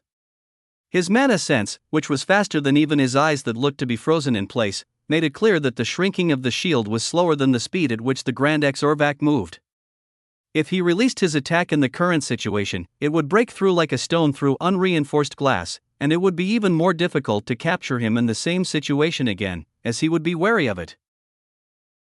His mind, currently operating at maximum time compression, immediately got active. The complex runic script that was the creation formula for the shield was immediately being edited at a much faster pace than even the Grand Exorvac could move. Some words were added, some were removed, and some were replaced, but in that short period, more than 100,000 different modifications were made before he immediately provided it with mana, which was the same as pushing an update on a live website. Arghahar, the Grand Exorvac shouted as he pushed his body with all of the mana he could gather at the moment for this attack. He needed to get out of this prison as fast as possible in order to earn himself even a brief moment to replenish the expended mana, as his attempt to tough it out until the Emperor ran out of mana had failed, and now he was running low while at the same time having sacrificed most of his physical protection. As he dropped his hands and finally unleashed the attack, he lost control for a moment, failing to suspend himself. But it didn't matter, as he needed to fully brace himself for the backlash and aftermath of the attack that was going to fall on his mana-less body, together with the gaps in his scales to protect him. As he braced himself, he closed his eyes. But when a tenth of a second went by without anything happening, he opened his eyes to find something that he would describe as impossible in front of him. The spatial fractures that he expected to happen as the aftermath of his attack had happened, but instead of doing any damage, they looked as if they were suspended in time, or rather, moving in slow motion in front of his eyes. He finally saw the process of how his attacks happened, broken down from one fraction of a microsecond to another. However, he couldn't really be immersed in observing the process because that was not the time to do so. His legs lost their strength, causing him to fall to his knees. Though he didn't hit the shield's inner wall, which looked still though it was closing in on him, his body was suspended in the middle of the open space, held by the gravity from all directions of the cube. How? How could you do that? He asked with great difficulty about what he was seeing and how it could even have been done. He wasn't expecting an answer, it was just such a heavy mental blow that he couldn't help but ask it loudly. Thank you for your stubbornness and pride in trying to outcompete me in mana capacity. You allowed me to gather the near unfathomable amount of mana needed to use temporal runes. Aaron's voice was heard before his body revealed itself to be just a few meters from the outer side of the shield, which made the distance between them hundreds of kilometers. Although he was confident that he could win the fight with his current abilities, he knew that confidence was a result of the incomplete information he had about the Grand Exorvac, meaning it could be completely wrong. It was the same way the Empire had covered their capabilities through lies in many other ways. So just to be sure, he had finally returned to the system shop to spend some of the unfathomable amount of SP he had earned through the war and bought the basic space and time runes. However, despite them being the most basic runes, they cost him an arm and a leg. When he assimilated the knowledge, he realized that he couldn't even use it in real time as a means of attack or defense due to the amount of mana required being more than his body could expend at the same time. This meant he needed to expel and contain mana in an area for about 20 minutes straight before he could use even one of the attacks. Since the fight prevented one from accumulating mana beforehand, he couldn't even prepare it, so he didn't even imagine an opportunity to use it would reveal itself. So when they entered the battle for who could outlast the other in mana output, Aaron just used the shield to contain the mana, with only a small portion of it being used to increase density while the rest was stored for his ultimate use. The moment he saw the spatial crack attacks were coming, he finally put it to use. He chose a target for his temporal ability, as the amount of mana expended increased with the size and number of targets, so he just targeted the empty space moments before the spatial cracks appeared, effectively slowing the time around the space where the cracks appeared to the point where it almost looked like it was moving in slow motion. As Aaron spoke, he didn't just float there idly. He moved his hands into a T position, and the moment he was done answering the question, he brought his hands together, clapping them. Although there was no sound in space, it didn't matter to anyone. The area inside the cube where the Grand Exorvac was suspended just turned into pure white light, as if a supernova had happened in front of the viewer's eyes. Moments later, the temporal ability that brought the spatial cracks to a near halt was released, destroying everything in the vicinity, including the cube. Aaron disappeared from where he was moments before that happened, appearing 900,000 kilometers from where the cube had been, all of this before.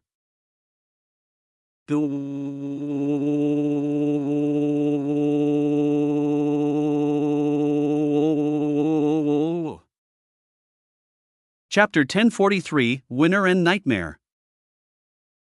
Winner, Emperor Aaron Michael. Those words appeared in the vision of everyone watching the match, followed by large-scale fireworks filling every viewer's entire vision due to their scale alone. However, despite that, no one moved at all, as they were still having difficulty digesting what they had just heard and seen. The Emperor had just slowed time in a portion of space to the point that a spatial fracture that usually happened at the speed of light looked like it was moving in slow motion. It was the first time they had seen such an ability in action outside of fiction or imagination. Even the Trinarians, who were closest when it came to space affinity, hadn't been able to conquer the domain of time, as it was something they saw as an unreachable and unachievable domain. It would give anyone on it unfathomable power, but in front of their eyes, they had seen it being put into action. Even the Exorvac, who had just had their leader killed in front of their eyes in a combination of an explosion of unimaginable scale and the remnants of his own attack, couldn't react to that, as they were fully focused on the temporal part of the fight, as if everyone was hypnotized by it. They had also even missed the action of the Emperor using teleportation on himself in order to leave the location moments before the entire area was covered in light. However, while they were still focused on that matter, Aaron was focused on something completely different. All conditions for the system's consciousness awakening have been met. That line appeared in front of the system screen, written in gold colors, as if the system was celebrating the completion that it had been awaiting for decades. But that celebratory atmosphere didn't last, as a pitch-black screen soon appeared, replacing the golden one. The universe doesn't allow such powers to an unworthy individual. Survive to show you're worthy.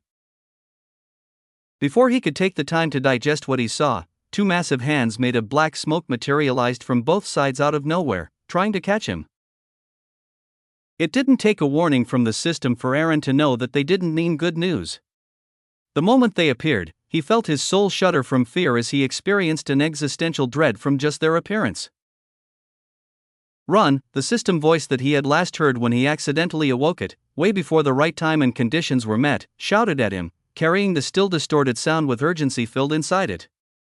Although he didn't need to hear it to know he needed to run, he immediately activated the teleportation rune, appearing on the opposite side of the designated fighting location as a wormhole opened thanks to Nova acting fast. He immediately jumped through before it was collapsed, breaking all wormhole closing safety measures, as that would mean it was going to take a fraction longer to close, something she knew Aaron, who had just received a system warning, didn't have. He had been sent to a randomly chosen location to escape those hands, trillions of kilometers away from the final battle location. Still, not even 5 seconds since his arrival, those hands once again appeared out of nowhere. This time, there were not 2 but 4. They had doubled and were once again trying to catch him as he once again teleported millions of kilometers away, arriving with a wormhole already waiting for him as he disappeared into it. "This is going to wear me down," Aaron said when he realized that no matter where he went and how far he ran, he was going to be followed a few seconds later, with the number of hands doubling each time. He was now running away from 2,048 hands.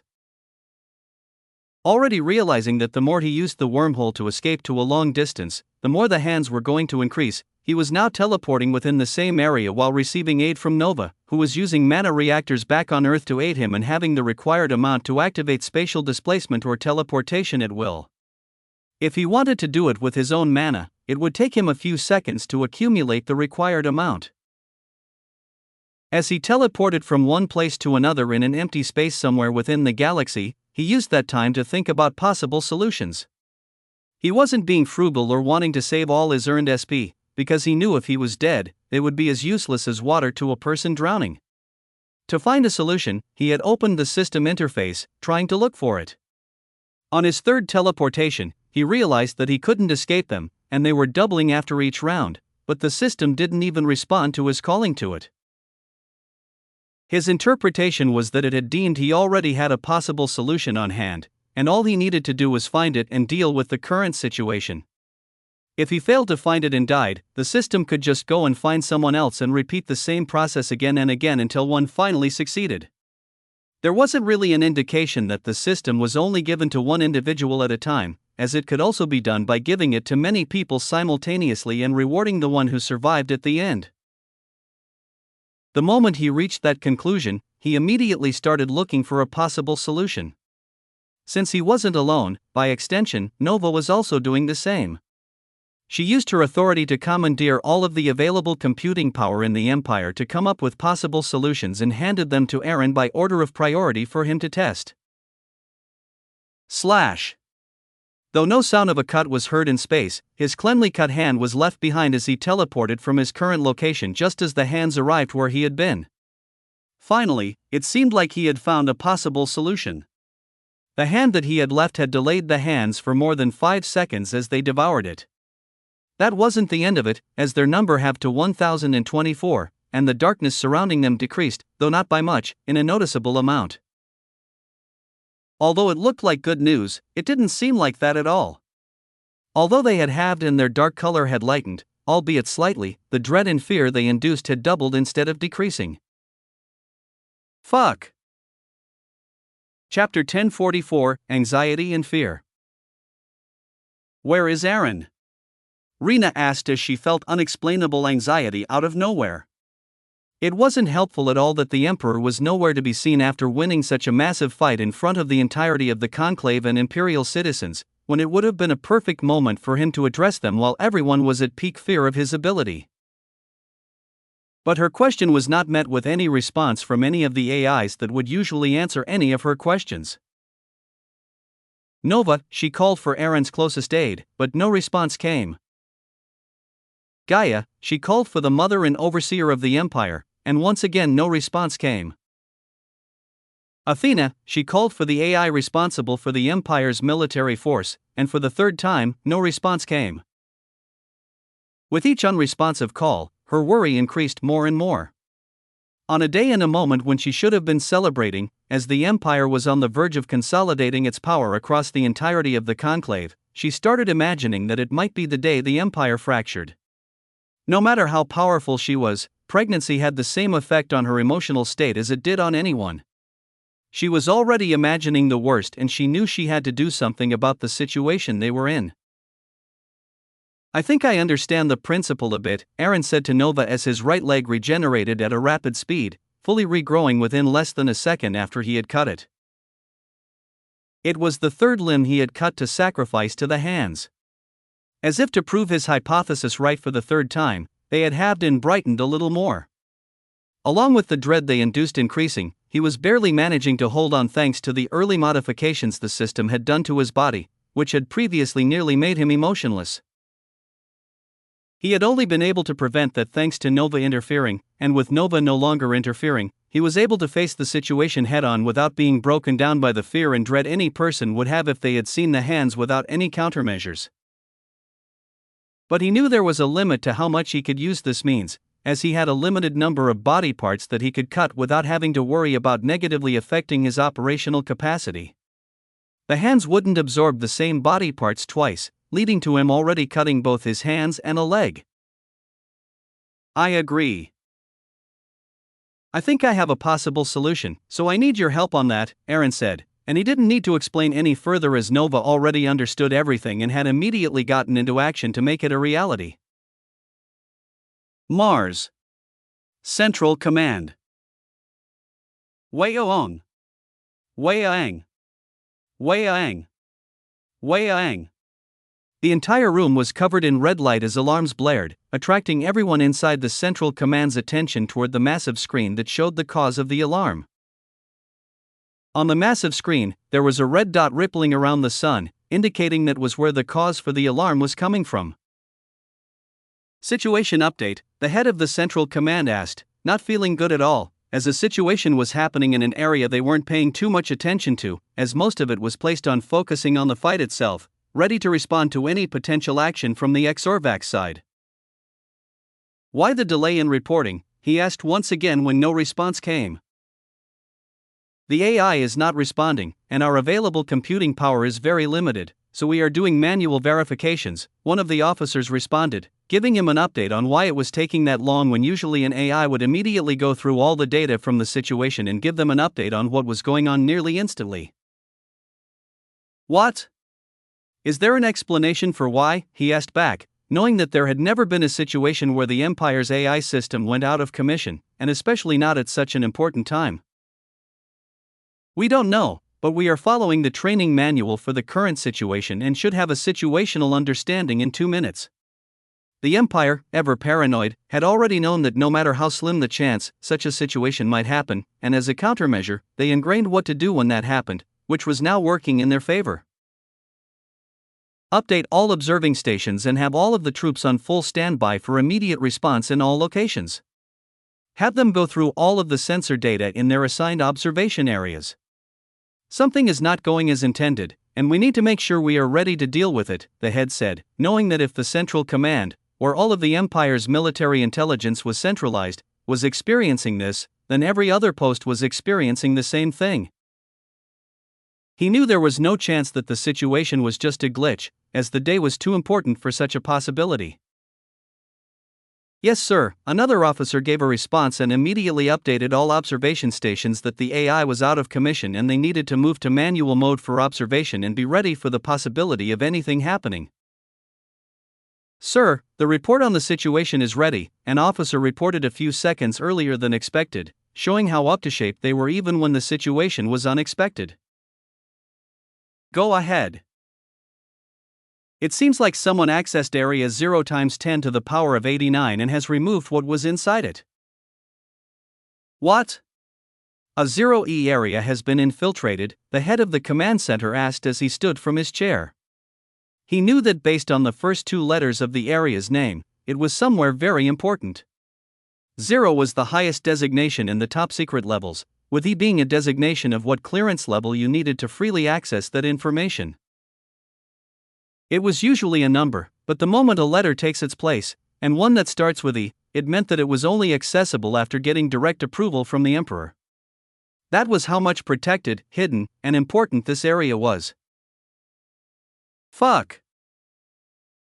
Chapter 1045, The Completion Final.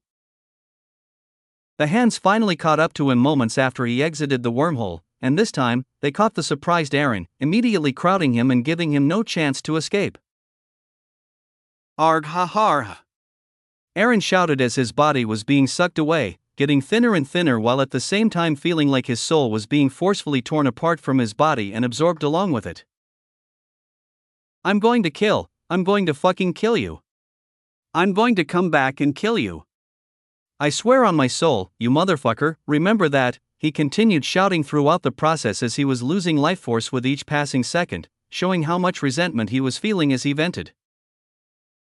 But no matter how resentful and angry he was, there was only so much he could do before he could no longer keep shouting.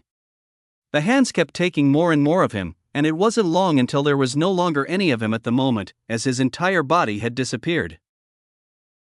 The hands kept getting brighter and brighter as they started having again and again, becoming lighter and lighter until they turned white. By the time 2 hands remained, they were pure white, glowing blindingly before they held each other. Moments later. Boom! A blindingly bright explosion took place, looking no different than if a star had gone supernova, as if the universe were celebrating the removal of the biggest problem it had. For what Aaron had done, it was a befitting celebration for the potential problem Aaron was to the universe. The galaxy gained a new source of light, and with it, the memory of the Emperor's existence. The end. Wow, it really worked, Aaron said as the space around him rippled, revealing a bubble which itself dispersed, revealing Aaron standing there, his brow sweating and face filled with relief. Although he looked relieved, he was still in full tension as he looked around, ready for the hands to once again reveal themselves. Just as he planned to continue extending his vigilance, the system finally came back again. Congratulations on coming from the other side of it alive. The moment he saw those lines, the tension and readiness he had been holding for the entire duration, along with the dread and fear, were finally released. He knew that the situation had finally ended. He immediately lost consciousness, floating freely while being pushed further and further from his initial position as the explosion from the supernova was now hitting his shield and pushing him, as he wasn't actively fighting back against it. A wormhole soon opened about 10 light minutes away as a ship exited from it, heading in the direction of the explosion that was moving at nearly light speed to retrieve the Emperor. It was impossible to open a wormhole next to him due to the space around it undergoing situational changes, making their absolute coordinates invalid and in need of remapping. 2 months later. All of the data from the former conclave entities has been gathered and filtered through, and the consolidation has already been completed. So we can roll it out and test it within the simulation and see the results. If it works, I think it is time to release them from the medpods, Jeremy, the head of the Ministry of the Interior, said, reporting on the situation pertaining to his scope. As the entire conclave was absorbed, all of these new citizens had now been turned into imperial citizens, along with their territory, making them people he needed to fight for benefits from the Empire.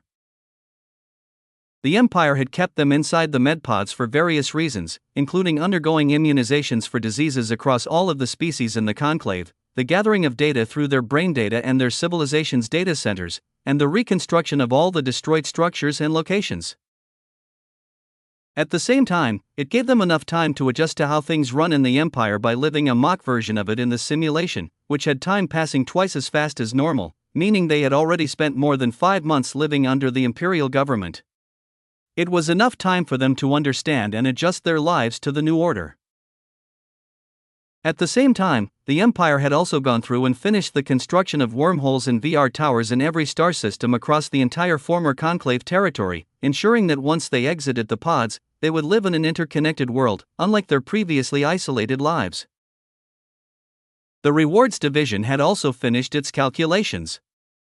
By the end of it, even the poorest human was at least a billionaire under E&D evaluation, though those at the top end of the group that received rewards were too much to make even $1 billion look big. One individual had earned enough contribution points to be rewarded a planet in one of the uninhabitable systems that was filled with abundant minerals, ensuring that he would be set for life the moment they started exploiting them. With a single war, the Empire had set up the entirety of the human race for the rest of their lives, making sure they would live in abundance and happiness and without worry of what they were going to eat tomorrow or if they were ever going to own a house or have enough disposable income. At the same time, this indirectly put humans at the top of the food chain, even when there was no preferential treatment, as the Empire followed the same rule of treating every citizen equally. There were arguments that making everybody generationally wealthy would lead to many of them not bothering to have children, leading to the human population declining. Even though there were more than 20 billion of them, they were still the civilization with the fewest people, with some civilizations having more than 10 times their number. However, the solution had been immediately handed to them, as the Empire had finally gained access to the TRAPPIST-1 star system, which had now been designated as the imperial government's private property. Only authorized individuals could access it. It was filled with planets that were covered with fountain of life substances, meaning the Empire could always choose to create new humans through it, removing the need to encourage births among themselves. As for the Day of Judgment, the Empire had finished going through it by doing it the same way the Emperor had done it with the Empire during its founding days, punishing all those deemed to have committed crimes that exceeded a certain threshold, with all of them being punished according to their civilization's previous laws. This solved most of the grievances and anger of the new imperial citizens, who now looked at the Empire in a very positive way. Our military will soon be capable of ensuring protection across the conclave, as our construction of ships is keeping up with the pace of our new trainee graduations. But before Athena could finish her report on the military side, she was interrupted by Nova, who said, "Sir, Rena has gone into labor. Finish everything and send me a summary of the situation," Aaron said before disappearing from the meeting room without waiting for their response or even allowing them to congratulate him, leaving them surprised that someone could log out that fast and not suffer a backlash. Congratulations on gaining a descendant. Would you like to bind him with the system? An ethereal voice was heard by Aaron, who was holding his daughter, who had just come into the world a few minutes ago. The system had finally fully awakened. Along with it was the system's voice and the entirety of the system's capabilities that were not fully accessible previously. Inheritance was one of them. "Thank you." Aaron didn't answer the system as he leaned in and kissed Rena, who was regaining her energy with each passing second, having gone through the birth in quite a short period of time. "I can do it forever," Rena said as she received her daughter. "I will make sure you keep that promise," Aaron said. "I think it's about time I get to hold my granddaughter," Aaron's mother said, finally interrupting them. "I believe it should be me because my daughter brought her into the world," Rena's mother said. "I agree, and as a result, I'm next," Rena's father said with a shameless face. "Isn't the order skewed a bit? It should be the Empress, the Emperor, then the Crown Prince, isn't it? Why are you trying to skip the line?" Henry interjected, wanting to be the one to hold her first. "You didn't like that position and wanted to give it up, so why are you using it?" "Until she can take it from me, I need to receive the payment for having to keep the position warm for her." The bickering between the family continued, with Aaron and Rena watching it unfold with a smile on their faces as they hugged their daughter. "Do it," Aaron said, finally answering the system's question.